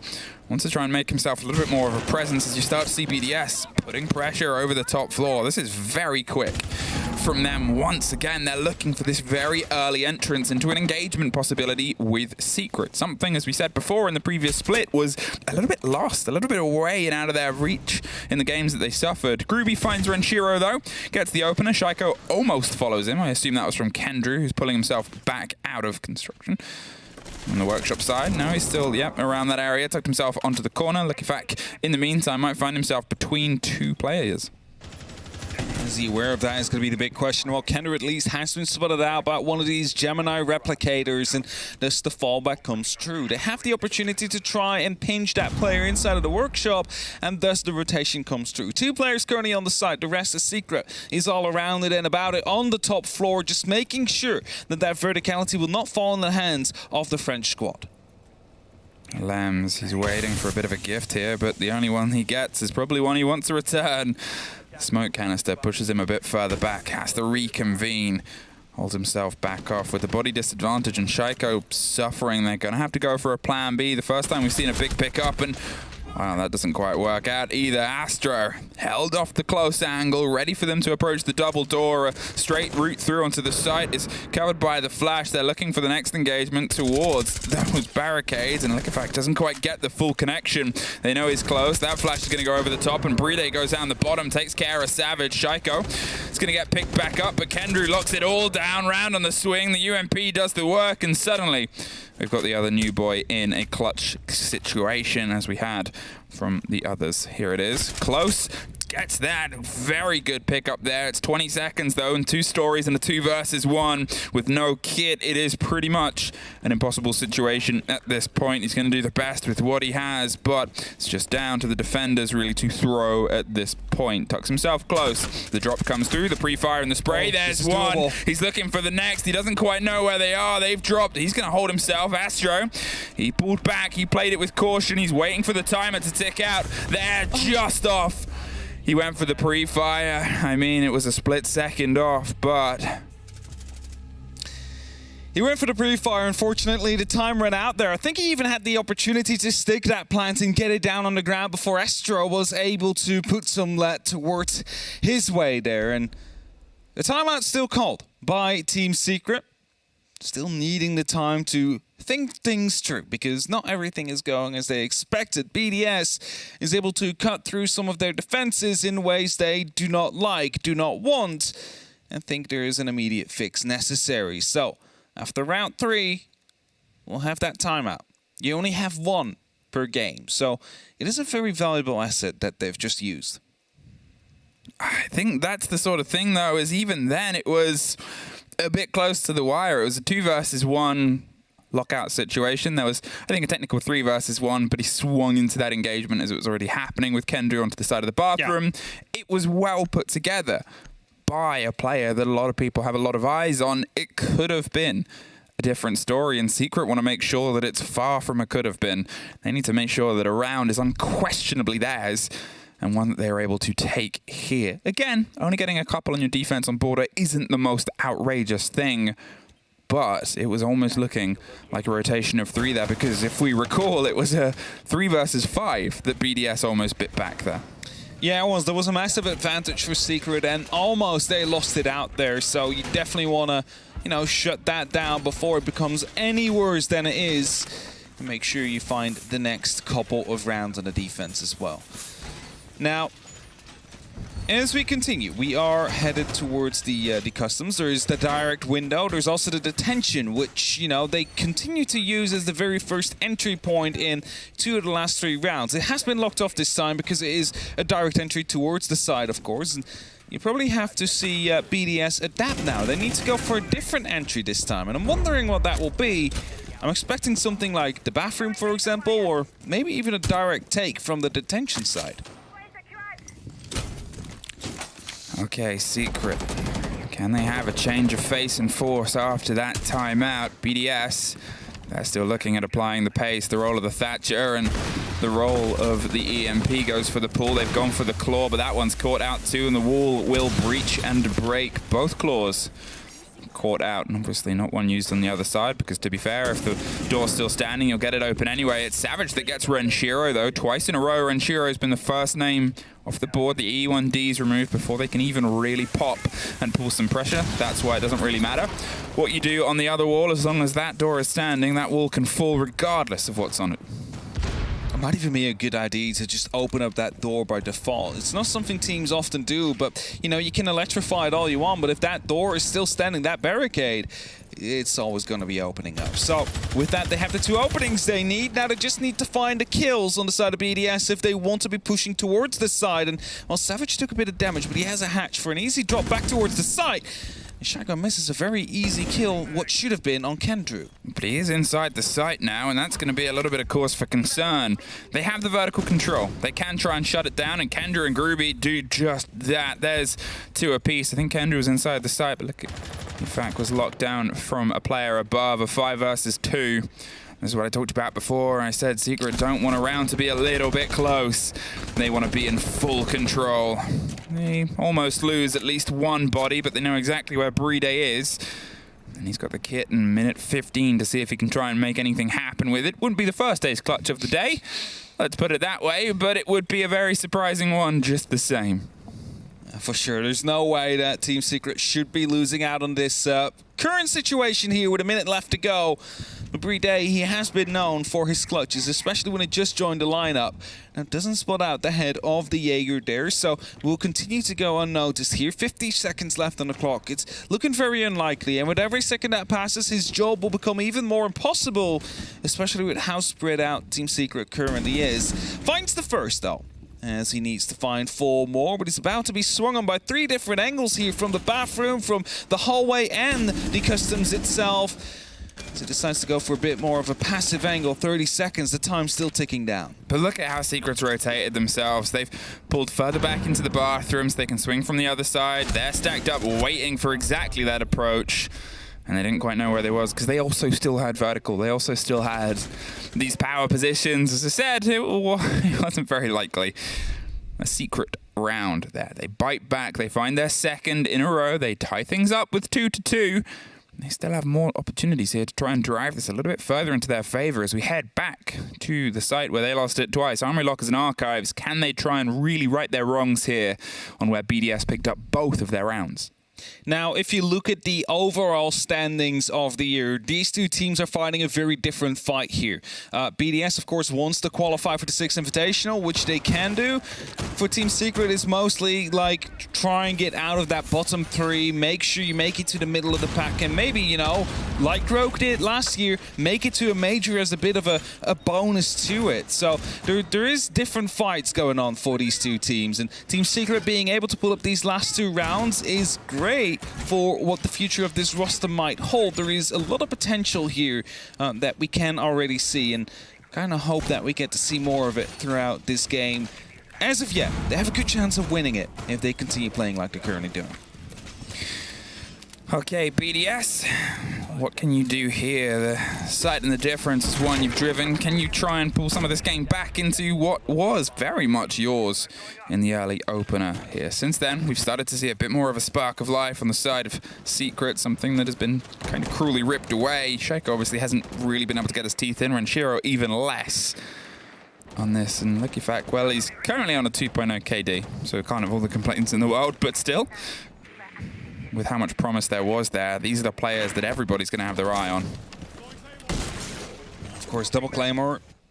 Also opening up that window just to bait out a bit of a jump out. Like, hey, we did the work for you. All you have to do is just press that spacebar, not knowing you'll be jumping into that double Claymore and to certain death. Now, Astro looking to go for a bit of contest outside towards the balcony. Shaco will find Ruby, however, that will make them think twice about what they're potentially going to be doing on the outsides of the map. Don't want to lose any more players to BDS that are currently seeming to just hold some angles, looking to find any aggressive players on Team Secret, punish them as a result, so you have an easier fight on the site later on. They're just trying to hold them at arm's length here. Sleben tucked round with the keeper barrier for a bit of support. There's pressure from either side though, and Astro's here to offer some of his own. The swing round is scrappy, but it's locked in. Shaiko gets one. Lucky Fact is able to get a very quick response though. Now can Sleben keep himself alive? He suffered on the scrapes of the damage. The pressures come from multiple different sides, but you look at what's been removed there. A couple of grenades, a couple of that pressure. Ruby and Astro on the other side, and now Sleben too. Tried to hang in. It's at least one back in their favor here, Secret, but once again, this round is starting to be pulled away from them with what is an entirely different approach to the previous rounds for BDS. Just too much aggression on the side of Team Secret. They're swinging everything as BDS is just holding on to some of these angles, looking to punish these players, and have done so successfully. Savage somehow managed to come out alive right there. Otherwise, we would have found ourselves in a 3v1 situation now. So luckily for Secret, they have the extra men available to fight now, so either side is currently covered off. But they need to be careful, because if BDS decide to just go for a single site, which seems to be the archives, and with someone still being in CCTV, it's going to be almost near impossible to rotate back. Well, there it is, the tuck round towards the site. Kendra, you assume that hatch might be open, so we can try and pull that Echo drone up through 2 stories. There it is, ready in position to hope they go for a tucked plant, and he can play against it with a limited time left. There it is. The plant is going down. They should be able to pick up this and go like that, and then no, they miss it. The cover came through. They didn't quite have the right angle, and there it is, a post plant as a grenade pops off. Kendru's all that's left, but not for very long. BDS 3 for 3 on taking Armory. They continue to take these top floors. As you just mentioned, they're back in the lead of this game, and now round 6. Last opportunity for Team Secret to try and find themselves a 3rd round as well. Bathroom and Tellers coming up next. Needing to be the difference maker for them here. Needing to win that to make sure you equalize that scoreline. Put yourself on the advantage when you head over to the attack yourselves. Yeah. And that last round, I think they were just too aggressive, Emmy. They were swinging outdoors. Like, first of all, the spawn peak fills, or at least like the fight towards the outside fills. You lose one player, okay. But BDS at that point, you could have seen it. They're all just holding different kind of angles, trying to put some pressure down, force these Secret players to move right into their own crosshairs. So if they would have stuck, then a lot of time would have been wasted right there. BDS wouldn't have been able to move any further. It would have been some sort of stalemate in that fight, which eventually will be won, of course, by the defense if time runs out. So forcing BDS to move into your crosshairs at that moment in time. But they were a bit too eager. They were just running through the doorways, bumping into each other, allowing BDS to pick up 2 easy kills as a result, and suddenly you find yourselves at a man disadvantage, and well, with the time running low and BDS able to cut down the sites in half, it's not looking good for you. Likefak. He has been pretty good so far. I think that's a fair thing to say. We said it at the start of the previous round. He's only on a 2.0 KD. And then he said, oui, but now. That's a bit more. I mean, that's it. He's just really started to step in there as the second sort of response to the first problems going wrong. It was just so sudden and, you know, fought their way through. It's something that you definitely want to see from the new pickups. Astro and Groovy, they've had little moments of their own. There were big boots to fill, but it's a big frag game when you're up against a roster like BDS. And when they have a new big fragger, it's one of those big potentials. The spray comes across the board. Once again, LM's trying to apply some pace here. Obviously, this was the side where it got pretty close of the ones that was played before, in fairness. And it started off with BDS losing 2 players, putting themselves in a pretty tricky situation with time steadily ticking. Now, BDS is just using CCTV here to cut down the east stairs, to cut down the hallway as well at the very same time, just to ensure themselves that rotations become limited for the side of Team Secret. And that means that your information stays valid a little bit longer, because if you spot someone, well, you know there's only one way out, and that would be the hatches in those rooms, which have been opened up, by the way. So there will definitely be a way back towards the site as soon as this round progresses. Shaiko comes into the first gunfight, unable to connect though, but a grenade might find it instead. Over the top and drop. Doesn't quite rock the world of Savage. Sleben is able to find a Lems though. Removes him. The second definitely does. Popped on the back of the wall. They almost suffer on the slip through there, but they're fighting desperately. Astro is able to find Playday, and there's a territory and takes the fight, but doesn't get the confirmation. Likefak does find Kendrew. Now what can they do with the rest of this Likefak? Yeah, he's looking to put the pressure there onto the castle. There's 2 players behind that castle barricade near the east stairs here. Sleben just moved back through the rotation. I kind of like this because you give yourself a safe way back into that side, but as soon as the castle barricade falls, you lose that one as well. 1 player spotted in the bathroom. They know where these last 3 players are now, but do still lose out on the gunfight there. It's a great pick from Sleben, but Vincere will be able to reply, and suddenly the site has fallen. They now need to retake that top floor if they want to stop this plant from happening. Wow, it seems like they had an idea of it for a second, but they only had a second left, and it's a 2-story watch, the reverse as it was before. The E1D will buy them a little bit of time. The pings are coming through, some hefty pings in the spray through. They've crept onto it. Sleben with the pre-fire. They can't quite get the angle. They're watching either side. Renshiro somehow wins it out against Sleben, and it's Groovy able to get one back, a 1 versus 1. Shaiko on the second story, the smoke, trying to stop the player. He wants to give himself a sneaky little angle here just to get the long arm defuse. It's a very clever ploy, but he's not getting the pop-up. The second canister will be the one that buys him the time to not quite get it. Shaiko, he locks in, puts us over to the 4-2. Smart attempt there, actually, trying to find yourself an angle that way, like smoking off the one way you could have been shut down if the long arm through the wall would have worked, but I think he had to go for a shotgun shell there if he wanted to do so. Of course, it kind of gives away the game, and we'll let Shaiko know that that is currently happening, but the smoke canisters in that position would have taken him out with the amount of HP he had. So like the attempt, just unfortunate for him, it did not succeed.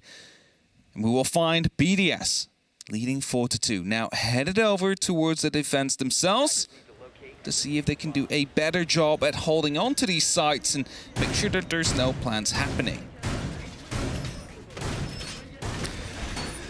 Secret obviously already used their tack timeout and mixed results since then, obviously pulling only 1 round either side of that timeout itself. So there's a lot of work to be done here. BDS, they've been able to build themselves a nice little nest egg of rounds, but as I said very early on, a 4-2 for the attackers on border isn't the most uncommon thing. No.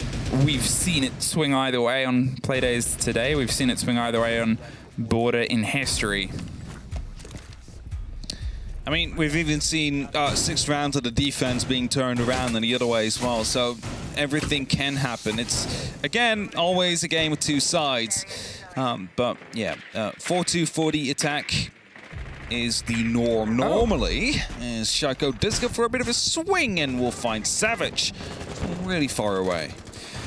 I mean, he threw himself out of a run out, and he was able to net a kill from the other end of it. Astro's looking for a quick response, but it's Groovy that suffers next. Shaiko does take half his damage. Some explosions pop around the corner. Shaiko, he's got some support there from his army barricades. He's got Astro underneath the hatch. This is what we talked about, the quick response. Does Shaiko know?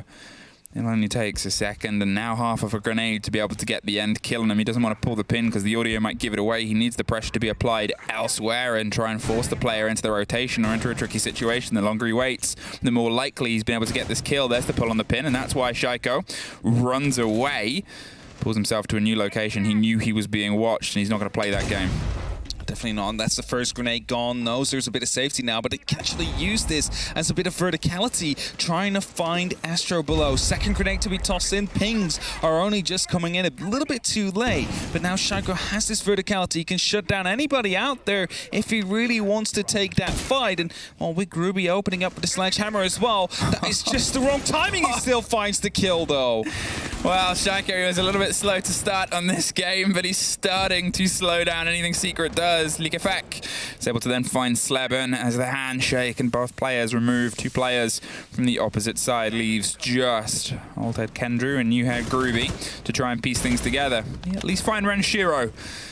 He's taken off the board. No more barricades from the pockets of Renshiro, but there might still be pressure that can be applied here. They've stacked themselves up, and look at this. There's somebody trying to say hello, opens themselves an angle and loses to it. Alem's caught by a swing round. Didn't expect Kendrew to be so close. It did definitely open it up there. It's Shaiko that went down by Kendrew. That's a very long angle. Yeah, I was going to say, was quite confused how he went down there, but that is going to be Likefek gone as well. It's only up to Playday now in a 1v2 clutch. Now, if there's any man you want in a 1v2 clutch situation, it is Playday on that smoke. He is one of those gods with the SMG. He still has a smoke canister left, which he uses on the door. However, there is still that opening onto the actual wall itself that he now needs to cover off with his SMG.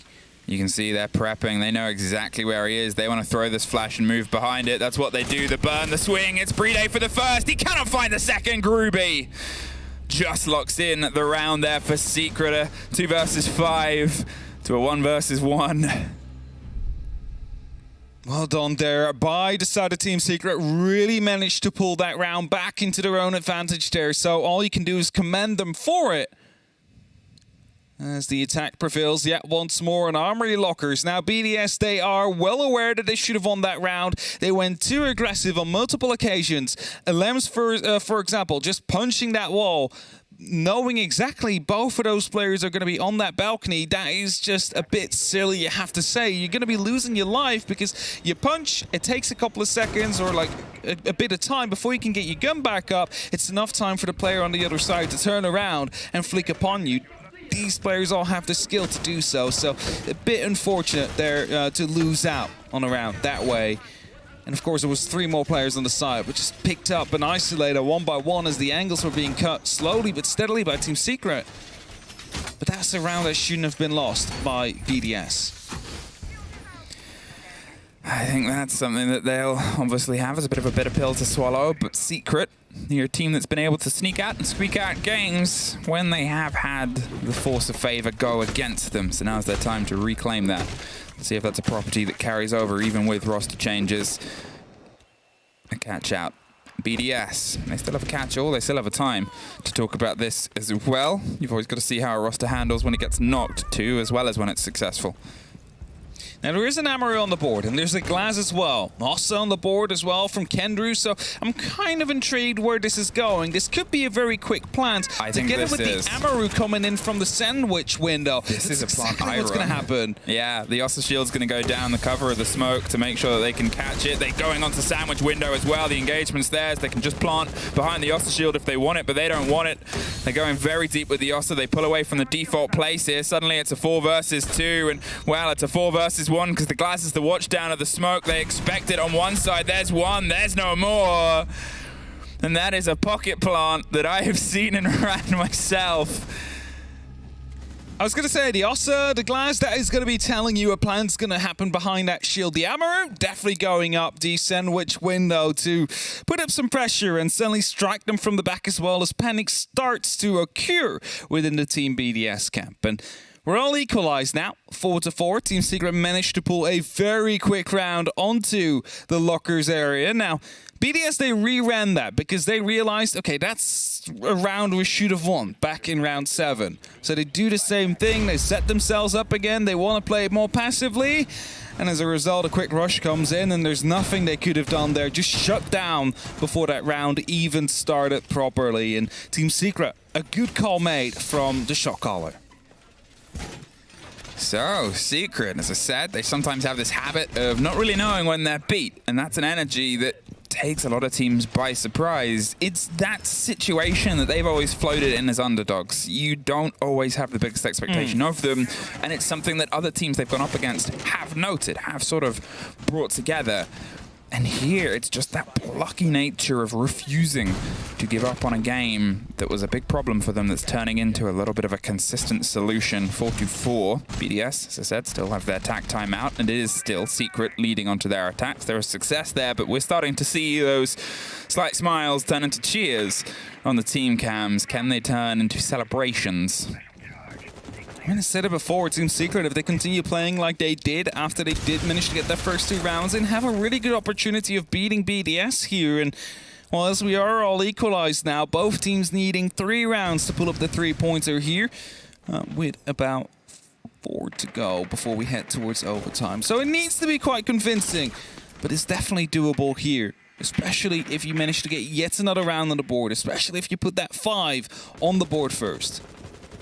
Is that going to be a grenade throw from Savage? He knows exactly where Vincere is. Well, that's it. It's a slightly different setup as they had before. Obviously, this position was played previously by Shaiko. Vincere played the role in the operator, but somewhere else. This time, they're not going to stick around and find out exactly what's going to happen. They're looking for a slightly different approach here, and it seems like Secret wanted to go for a more aggressive take towards the Shaiko position as it was played before. But Savage and Sleben taking scrapes over the top. Alem's meeting them from the far end of office. This is what I said about this map. It becomes one where the firefights are really point-to-point, corner-to-corner. You need a map out and a stencil to mark out exactly where you're going to set up your angles. But Kendrew has been practicing his trigonometry, and now he's going to see if he can try and put down more bodies on the back end of it. Of course, we are not fighting over that top floor, but it is what they want to take into control first because verticality is so important for plans in this area. And as long as players are around that have shotguns or impacts or any other form of explosive, you never really save, as Likafak is going to be able to put up a double kill on the board with his SMG. Likafak, he's able to keep finding himself back into these rounds, and which is kind of good, actually, because you say that after him being a bit quiet for a couple with the comparison of how he was on his attack. One of the things that we actually talked about when, you know, we started to see Spoit come in to this. He was fantastic on attack, but when things came to defense, he got a little bit quiet, a little bit shy. You want to make sure from the side of Likafak that he's able to lead in the pressure from directly above. Nets in one more. Just catches the tail end of Savage there at the end of the spray of the SMG. And Secret, they're scrambling around. The kit needs to be recollected in the 4 versus 2. He's on for a potential ace here as well right now on his debut in the European League. He manages to isolate these last 2 players. He's basically the centerpiece of the defense of BDS right now. Playday will be the first one they meet. It's going to be the Legion Mine that gives it away. Gribby goes for a team kill onto Sleben before he gets taken out himself. Well, he got, okay, so he got stuck in the goo mine. He 180'd, one-tapped his teammate, and then got shot by I was going to say, he definitely didn't shoot him by accident. Well, okay. He shot him by accident. He shot him by accident, but not like a crossing fire lines accident. No, this was a bit of a too much of a flick. Like, you wanted to flick on the player probably that he thought was engaging in, but it happens to be his teammate. It happens to be his friend. It happens. It's frustrating, but it happens, and it's a frustrating round for the side of Secret there. As I said, from the side of their cams, it turned to celebrations, but those do turn to commiserations pretty quickly. BDS, they know how important this first game is. Let's be honest, the previous performance from them was a bit of a shock to them, to us, to everybody. For the first time, not really seeing them have an appearance, not seeing them have an appearance at a major as well, isn't something that we've written about their story. Although they haven't always been so locked in on the grandest stage, they are usually locked in to get there. I mean, we kept on saying it. It might be good for BDS to miss out on a major at least around this time, because we clearly saw them struggle, right? European League Stage 2 clearly wasn't their stage, and I'm still pretty sure that if they would have made it to the major, no changes would have happened. So if this is what brings BDS back to the top of Europe again, it might actually be beneficial for them to miss out on the Berlin major, even though it might have hurt at the moment. So only time will tell, of course. All we can do now is speculate and theory craft about what could have been and what would have been. What we do know is that this R0, if that would have been a little bit earlier, could have picked up the first kill. Well, definitely removed some of the stranglehold they had on that corner. 2 big bits of utility taken out very quickly. The second finds the castle. And that means Alems is playing what turned in a challenging position to a tricky one here. There's going to be a cacophony of noise as the pressure starts to come through. A lot of pings on that player, waiting and hoping that he slips into a tricky sort of angle. Astro, he's battening down the hatches of CC, forcing Alems into that position, means that they can take that movement. He doesn't have the safety to try and swing onto the side of the door to put pressure onto break. So here, Secret's free to do this, to put their own pressure onto the side of Fountain. And look at this, there's an attempt there to stop it, and it's very well put together. Likefak, he's making his presence known and then quickly pulls away with the Oryx dash. A small opening has been made though, and that will allow them to put up some pressure towards the Fountain area, but it's not going to be walkable. They still need to use an extra piece of heart breach if they want to be going through. Not quite sure. I believe Kendra still has 1 extra Selma in pocket, but they need to make sure that metal staircase is under control. No more Selmas actually in pocket for Kendra. So they will not be able to use that to go through because they open up the actual CC wall first. So with that, they need to go through by, you know, walking around it now. Just over a minute here. BDS, they can throw themselves onto map point. The longest I think we've had all 10 players on the board though, and that might turn into a bit of pressure here for the side of Secret. They've got to put together something short, sharp, and fast, and Kendrew's going to be the tip of that. Swings wide, takes Shaiko inside the bathroom. A bit of a push on the far side of CC as well, with Likefak still dabbling around that core metal stairs area. He's hoping somebody goes for a rotate and a drop round, but he is Oryx. He has the option to try and jump up that hatch if he feels safe and steady enough to do it. Alems puts him into the 4 versus 4. Astro instantly puts a quick response down. They'll know where he is roughly, and I think Likefak is... Oh, he's looking for the angle through. Playday puts them in the 3 versus 3. Playday puts them in the 3 versus 2. A great take onto the window. Kendrew's going to see if he can stick the plant with the single body as cover. Pulls off as he hears a bit of audio, though. But look at the timer, 15 seconds. They've got to try and act now, regardless of what they do. Groovy, he's rotating around now. He's dropped himself down. They're going for a flat cover here. The chance on the plant comes together. There's a bit of a break, but there is Likefak, and there is Playday to lock it off. And BDS pushed themselves onto map point. Have to say, Playday and Likefak really on fire for the side of BDS here. Playday has been a bit quiet over the last stage as well. He wasn't the same Playday from back when we used to call him Playday, when he mentioned to, or it might have just been me that called him Playday, but back when he managed to clutch it so often. And it's not even that he's clutching now. He's just running into the site, killing people as he does, and retaking it as well as soon as the diffuser's gone down. And it will put BDS into this position now where they have 2 match points against Team Secret. 2 opportunities to put 3 points on the board and start their run for the next major. I mean, this is it. You talk about the importance of those precious points on the first Playday. And let's be real, there's teams that you expect to see in the top 4 fighting for those positions, and there's teams you don't. Secret, they haven't been one of those top 4 teams. BDS have been until recently. And if they want to find themselves back in that, then they've got to make sure that these games against those teams that might not be are the ones you have to cement the full points from. No half measures, because your opponents racing for the top of the board aren't going to be doing the same. They're definitely not going to be holding back for you, right, to let you catch up. So it's better to take matters into your own hands. But I have to say, even though Secret might be 2 rounds behind now on Team BDS, there's definitely a lot of opportunity for growth within that team, and wouldn't be surprised if they turn into a mid-table team at the end of the stage. Shaiko waits and waits and waits, but he's already caught 1 player out from an early approach here. He's hoping he gets rewarded with a second, but it seems like there's a lot of focus being paid, and he's actually pulled off by the time Sleben finally arrives. Pops open for the swing and the attention paid towards the top of the eastern stairs. And Kendrew already setting up some pressure on the far side as well, but it's Likefak that finds Groovy. Gets that early engagement. Kendrew suffers next on his approach round on the far side of the stairs, I think angling towards office. And now Kendrew, who has been quite of a good game himself as well, 10 kills. He's looking to keep Team Secret in it. That's going to be 2 keeper berries gone with a single blast. It's going to be putting up a lot of pressure suddenly into CCTV if they follow up on it. But you have to remember, Shaiko's still in it. And he's playing around a pillar. And if you know Shaiko, when he's around the pillar, when he can dance around hard cover like this, that's when he's at his most lethal, because he's probably practiced these flicks like 1,000,000 times and will always manage to hit the head accurately. Well, they're burning the pressure. He's got the scent that they have his scent and his number, so he just tries to shake it off a little. Oh, the suppressor. Oh, that's a bit of a reveal. The suppressor and Alems gets a bit of revenge there against Astro and gets a little bit more. Swings round. Savage finds Shaiko. Gets CC, but Alems keeps the eastern stairs his, and Savage is now all that's left for Secret's hopes inside this game. A 3 versus 1, over a minute left. He's looking for the first engagement. Sprays either side of the shield there. Dodging, dipping, and diving. Alems wants a 4K and an even KD for his troubles for this game, but slips his way back and offers some support towards the site because he knows, okay, it's nice to have the 1.0, but it's nicer to have the 3 points. There he goes, Savage.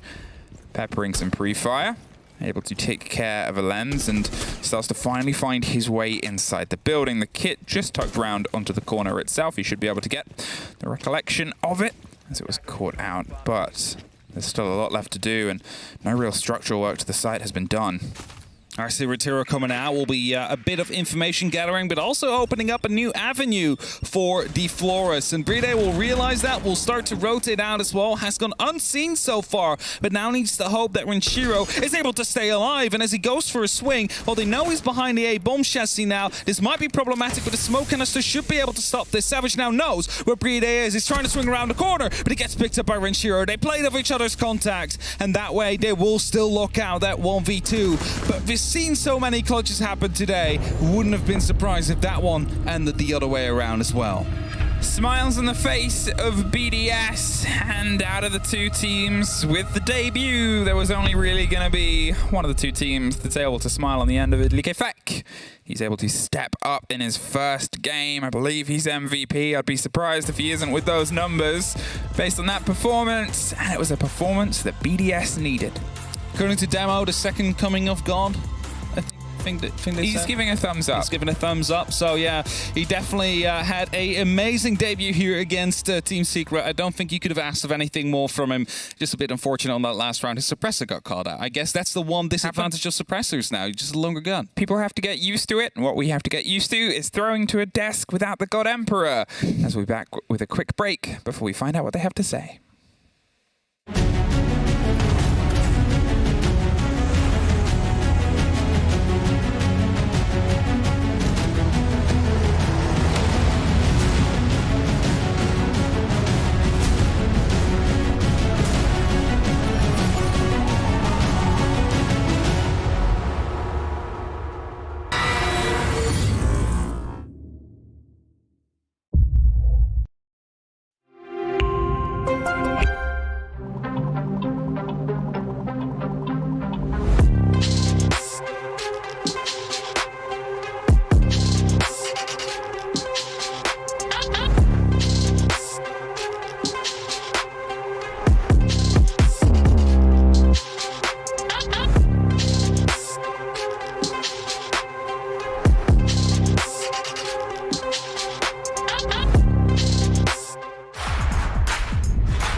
everybody, and welcome back. Balance has been restored as BDS take the first W today, but It was a lot closer than a lot of people would have thought. So let's talk about our victors. Welcome back. I'm Milosh.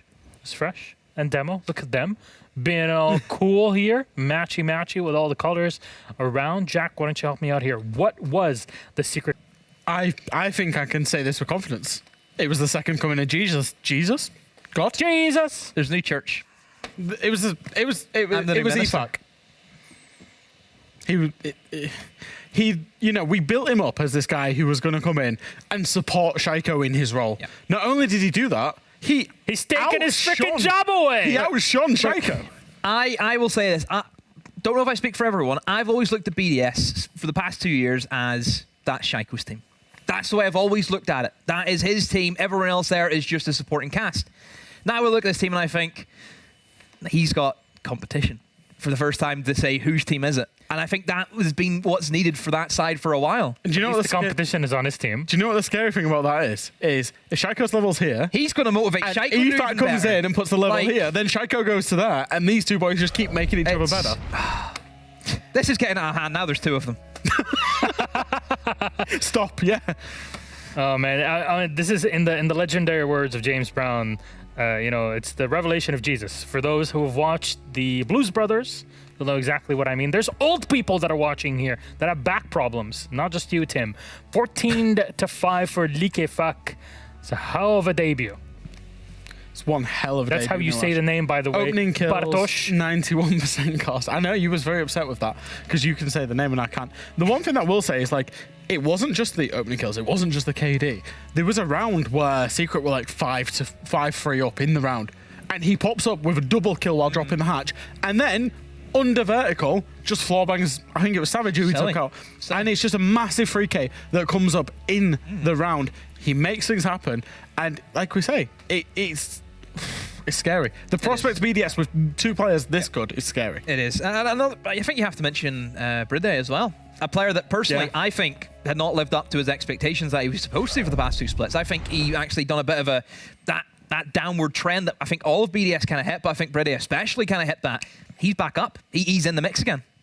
He's really putting his weight today, and I'll be back to you in just a moment because we have an interview on the line. BDS and Alems join us. Hello, bonsoir. Look at him. Fancy camera setup and all. Wow. I can't believe it. It's not Alems just sitting and we can barely see like one part of his face in his room. What's going on today? How are you feeling? I'm feeling good. Thank you. How about you? I'm all right. Missed you in Berlin, but hey, after today, I think there's a lot to talk about. First up, let's talk about your boot camp. It looks pretty sick. Are you guys in Switzerland? Is this where the BDS HQ is? Yeah, exactly. We are in Geneva, in Switzerland, in the BDS gaming house, and yeah, that's it. It's big, it's good. Looks like you guys are having fun. And I want to ask you about Likefak, of course, who's joined in. For those that aren't so well versed in the French scene, Likefak is a player that has been on everybody's radar for a long time. But what spurred you to make the change? Because I'm sure it was not an easy one.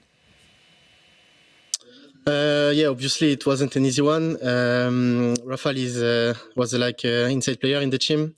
We needed the change because we needed to bring more like fresh, more like a power fire. Mm-hmm. That makes sense. Firepower, yeah.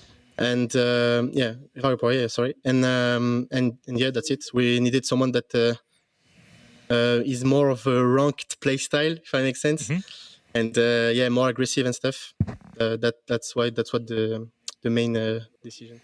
So does that change in player and in direction, as you're saying, fit with also replacing Bios, on the team and just looking for a new play style for the team? To be honest, Bios was an insane coach, mm-hmm. but he was more on the strategical part of that, and he was doing it insanely good, mm-hmm. To be honest. But we needed someone that is a bit less strategical and more about hype and giving us energy. That's why we decided to take Stuflex. Fair enough. And Stuflex, of course, is a very experienced French player, all the way in Vitality days. For those that we talked about it here in the pre-game, Vitality Stuflex, so a lot of people would have known in the day. Now it's BDS Stuflex for competition. So Alems, you're showing up, and Fresh was just talking about it here on the desk in the post game, saying, first of all, we all know how good Shaiko is, right? And you put in Likevak, who we all know is also very good. He gets, he outplays Shaiko on the first day. Then Shaiko wants to outplay him, and it keeps going and going and going and going. Is this sort of motivation that you expect to see in the team? To be honest, we're not looking at the stats. We're not like a stats team. We just play for the win. Obviously, Shaiko is like very, very good, but we are also very, very good. I mean, Renshiro can drop 17 kills next game. You don't know, and yeah. But I'm very happy about Like for this game. His first EUL game, he did very great, and yeah, it's like very good to play alongside him. Very good player. Did it feel very refreshing for you today? Hey, a change of pace, change of scenery, going into boot camp altogether, and then competing for your first day. Did it feel more energizing today? Yeah, to be honest, like I am a type of player that prefer to play with like people surrounded by me. I'm like more hype, so yeah, I'm feeling good. I think the team is feeling good as well. And it shows today. I think we played kind of very good. And one last thing, was it a month or so ago, we saw BDS kind of crafting your, I guess, LAN locations around Shaiko in the middle, which is not something that used to happen in the past. It's something that you're also doing here in bootcamp, or maybe we're reading too much into it. So what happened? You want the full story? Go ahead. I love stories. Okay. So it was at the Charlotte Major when we were doing setup, before the group stage starts. Renshiro, I think it was, said, guys, let's switch places, like random. Maybe it will work. I mean, it's Renshiro. Renshiro is the type of guy that's saying, I mean, he's not wrong, but he's the type of guy that's saying, guys, if we all get 1 kill, we win the round. It's like that type of guy. All you need is 5 bullets to win. Exactly. So, like he said, okay, guys, let's maybe switch. Maybe we will, maybe we'll break the curse, kind of.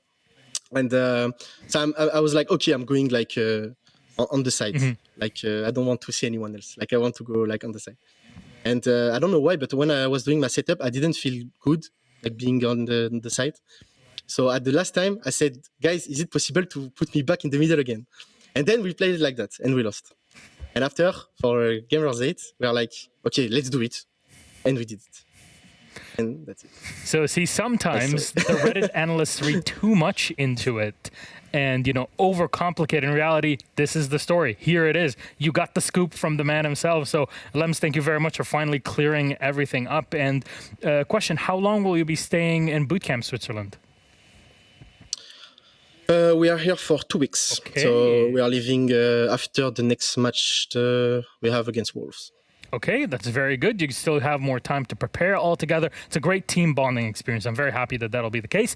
And maybe next week you and I get to chat again about the games and the setup for that. Anything you want to say to the fans? We just started the stage. Are we going to see BDS back in action at the major? Are people supposed to start getting hyped up for it? So thanks you for the interview, of course, Miloš. Thanks to all the casting crew and the analyst crew. Thanks to all the people that are supporting us. Thanks a lot. And we will do everything to qualify for the next major and the next SI. Just thank you. Merci à tous. Et voilà, on va tout faire pour vous rendre fiers. Thank you very much, Alems, and thank you so much for joining us from your bootcamp. I hope you guys have the next few days to prepare, and we hope to see you in our next post-game interview. Till then, take care. Bye-bye. Bye-bye. See you guys. Bye. And there it is. We got it down. See, sometimes, now our job as, not us, we're not casters. I'm a washed caster. But our wonderful casters here on the desk, usually their job is to make it so, oh man, the professional players, they're so smart, they're so intelligent. Every single moment is pre-thought, it's pre-planned. Turns out, actually, a lot of those moments are just the spur of it. And that's a good thing. It's fun. It keeps everything fresh. Absolutely. But what he did say one lie. Yeah. He did say one lie during that interview. Professional players absolutely do look at stats. and they don't just look at them. They obsess. Did you see my CGG rating for this They day? obsess over statistics. When CGG stopped posting the match summaries with the individual ratings in, they got very upset. Oh man! Well, it's a good thing we post them here, and you'll see, as we go on, more and more about the players and the teams. But Demo, your thoughts? Just it's funny. I think all the interviews tonight have been funny. I've just enjoyed them so much. Did you hear the point he made? Shaik was a very good player. Never would you have ever have said that. Shaik was a very good player. That's a good point. True. If we came on here and we said, "Oh, Shaik is a very good player," no, can't be. So yeah, no, and the whole thing for BDS is it was actually a very hard fought game. If you look at the overall scoreline, Secret... We haven't really talked about Secret. Yeah, we haven't really spoken about Secret. Secret. Secret did go toe-to-toe with BDS. They had some good ideas. I think in the end, there's a quality difference in the two teams. And ultimately, that's what it came down to is, in those big moments, BDS just had that little bit more composure, that little bit harder shooting. It can come down to sometimes they just shot that little bit harder. But Secret, I thought it was genuinely a gallant effort. They should be proud of that effort. Yeah. Going against some teams, because we're expecting BDS will be in the top 4. You think about where they were this time last split. A gallant effort. Gallant or valiant? Pick one of them. Gallant. Or just invent a new word like Valorant. I'm the one who's not supposed to be able to speak English, not you. It was a gallant effort. But what I'm saying is, if we're expecting BDS to be top 4, maybe even top 2, maybe top top 1, we're expecting BDS to really improve and get back to their old ways. Secret actually running them very close for most of the game is something to be proud of and something to build on for next week. Cool. I think Secret, there was it came down to moments. I think there was a lot of opportunities where there could be rounds. I think there was one round where they were defending bathroom tellers. They had an opportunity at a double retake upstairs against just one player. Moments like that. It was little situations, right? It was moments that I personally thought they would have went for. I don't think we've really been able to touch upon Twister. What he's going to bring this side. True. He's a Brazilian coach.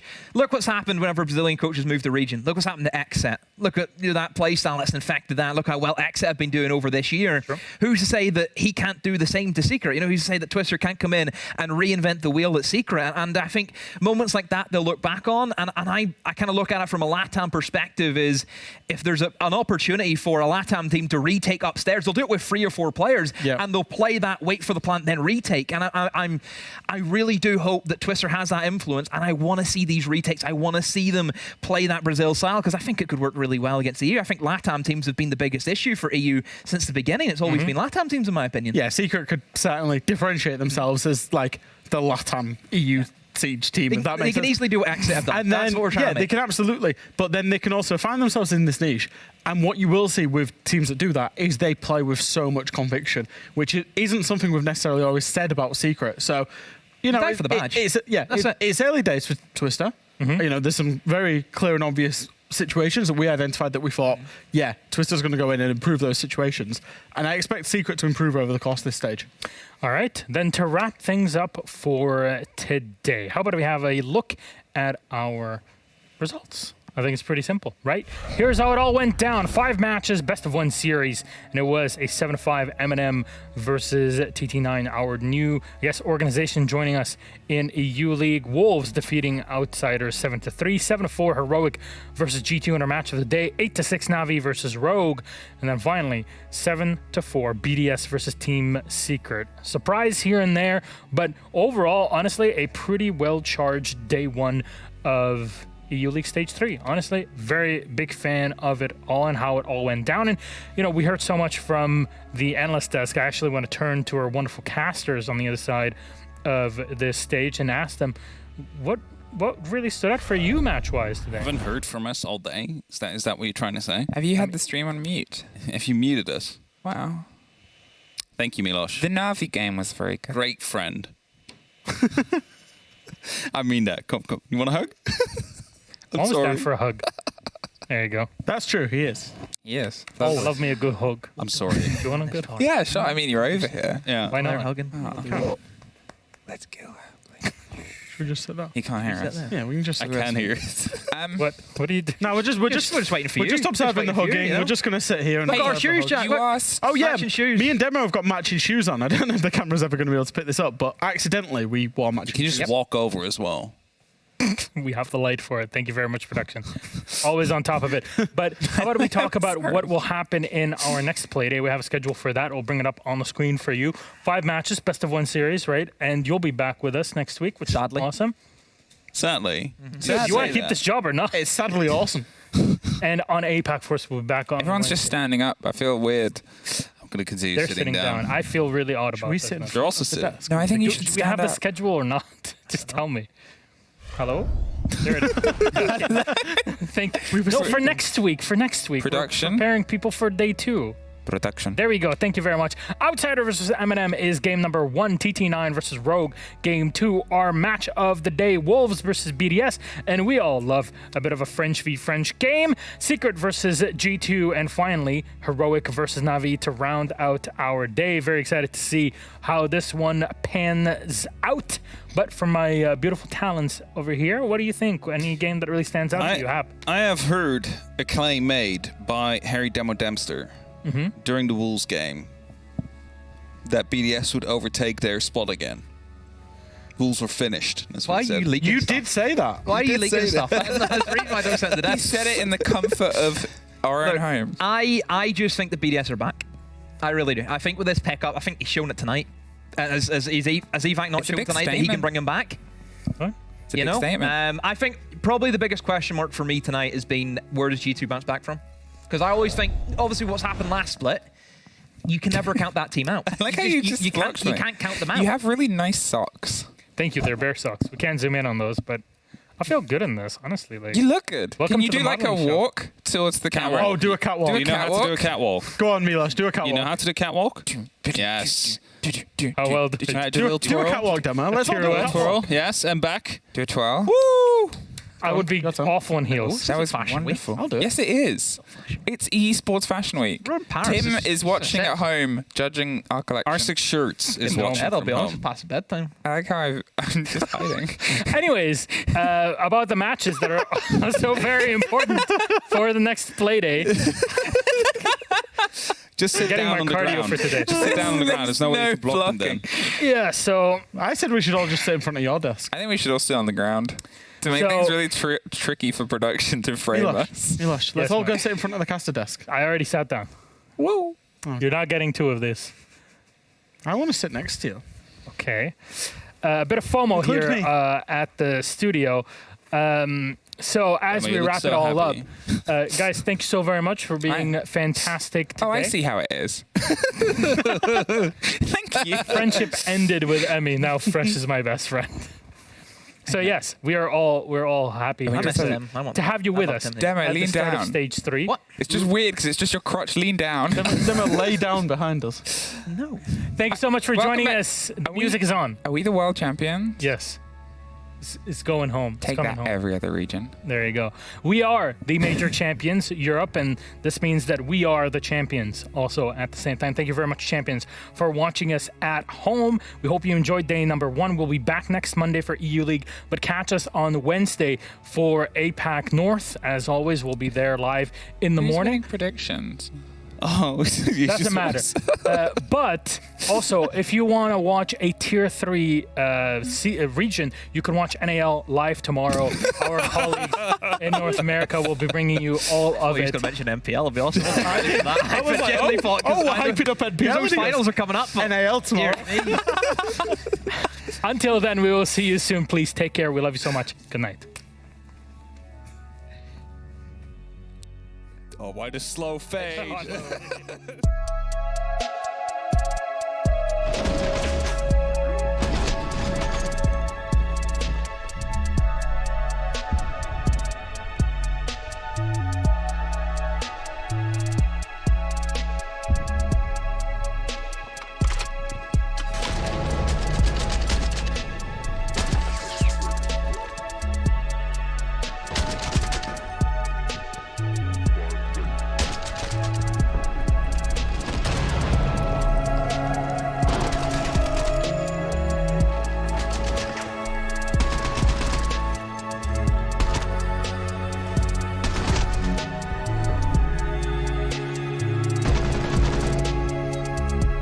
But it's 2. It's Useless that will find him. It's going to be the 3 points for M&M.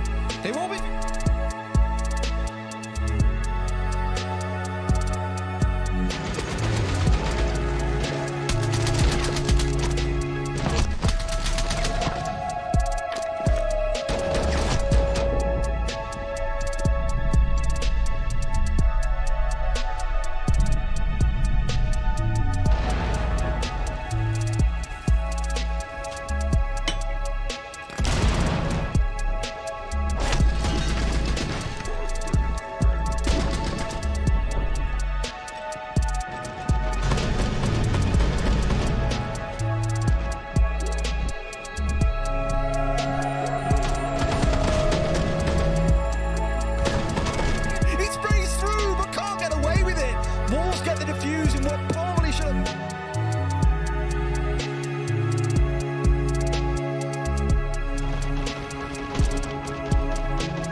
points off of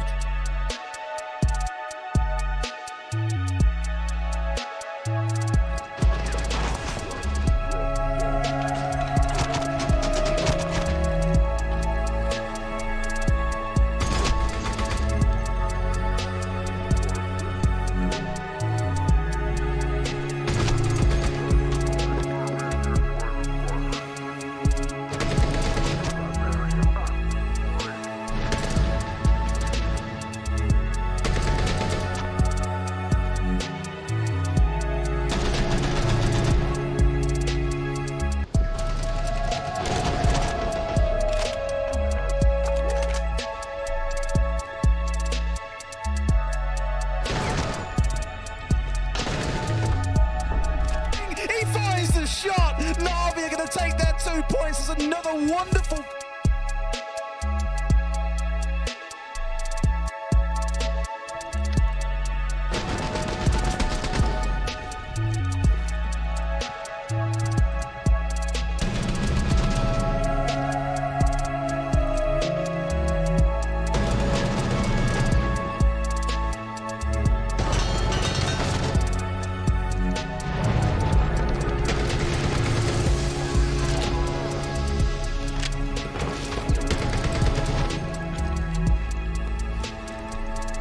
Picked up by Vincere. They played off each other's contacts, and that way they will still lock out.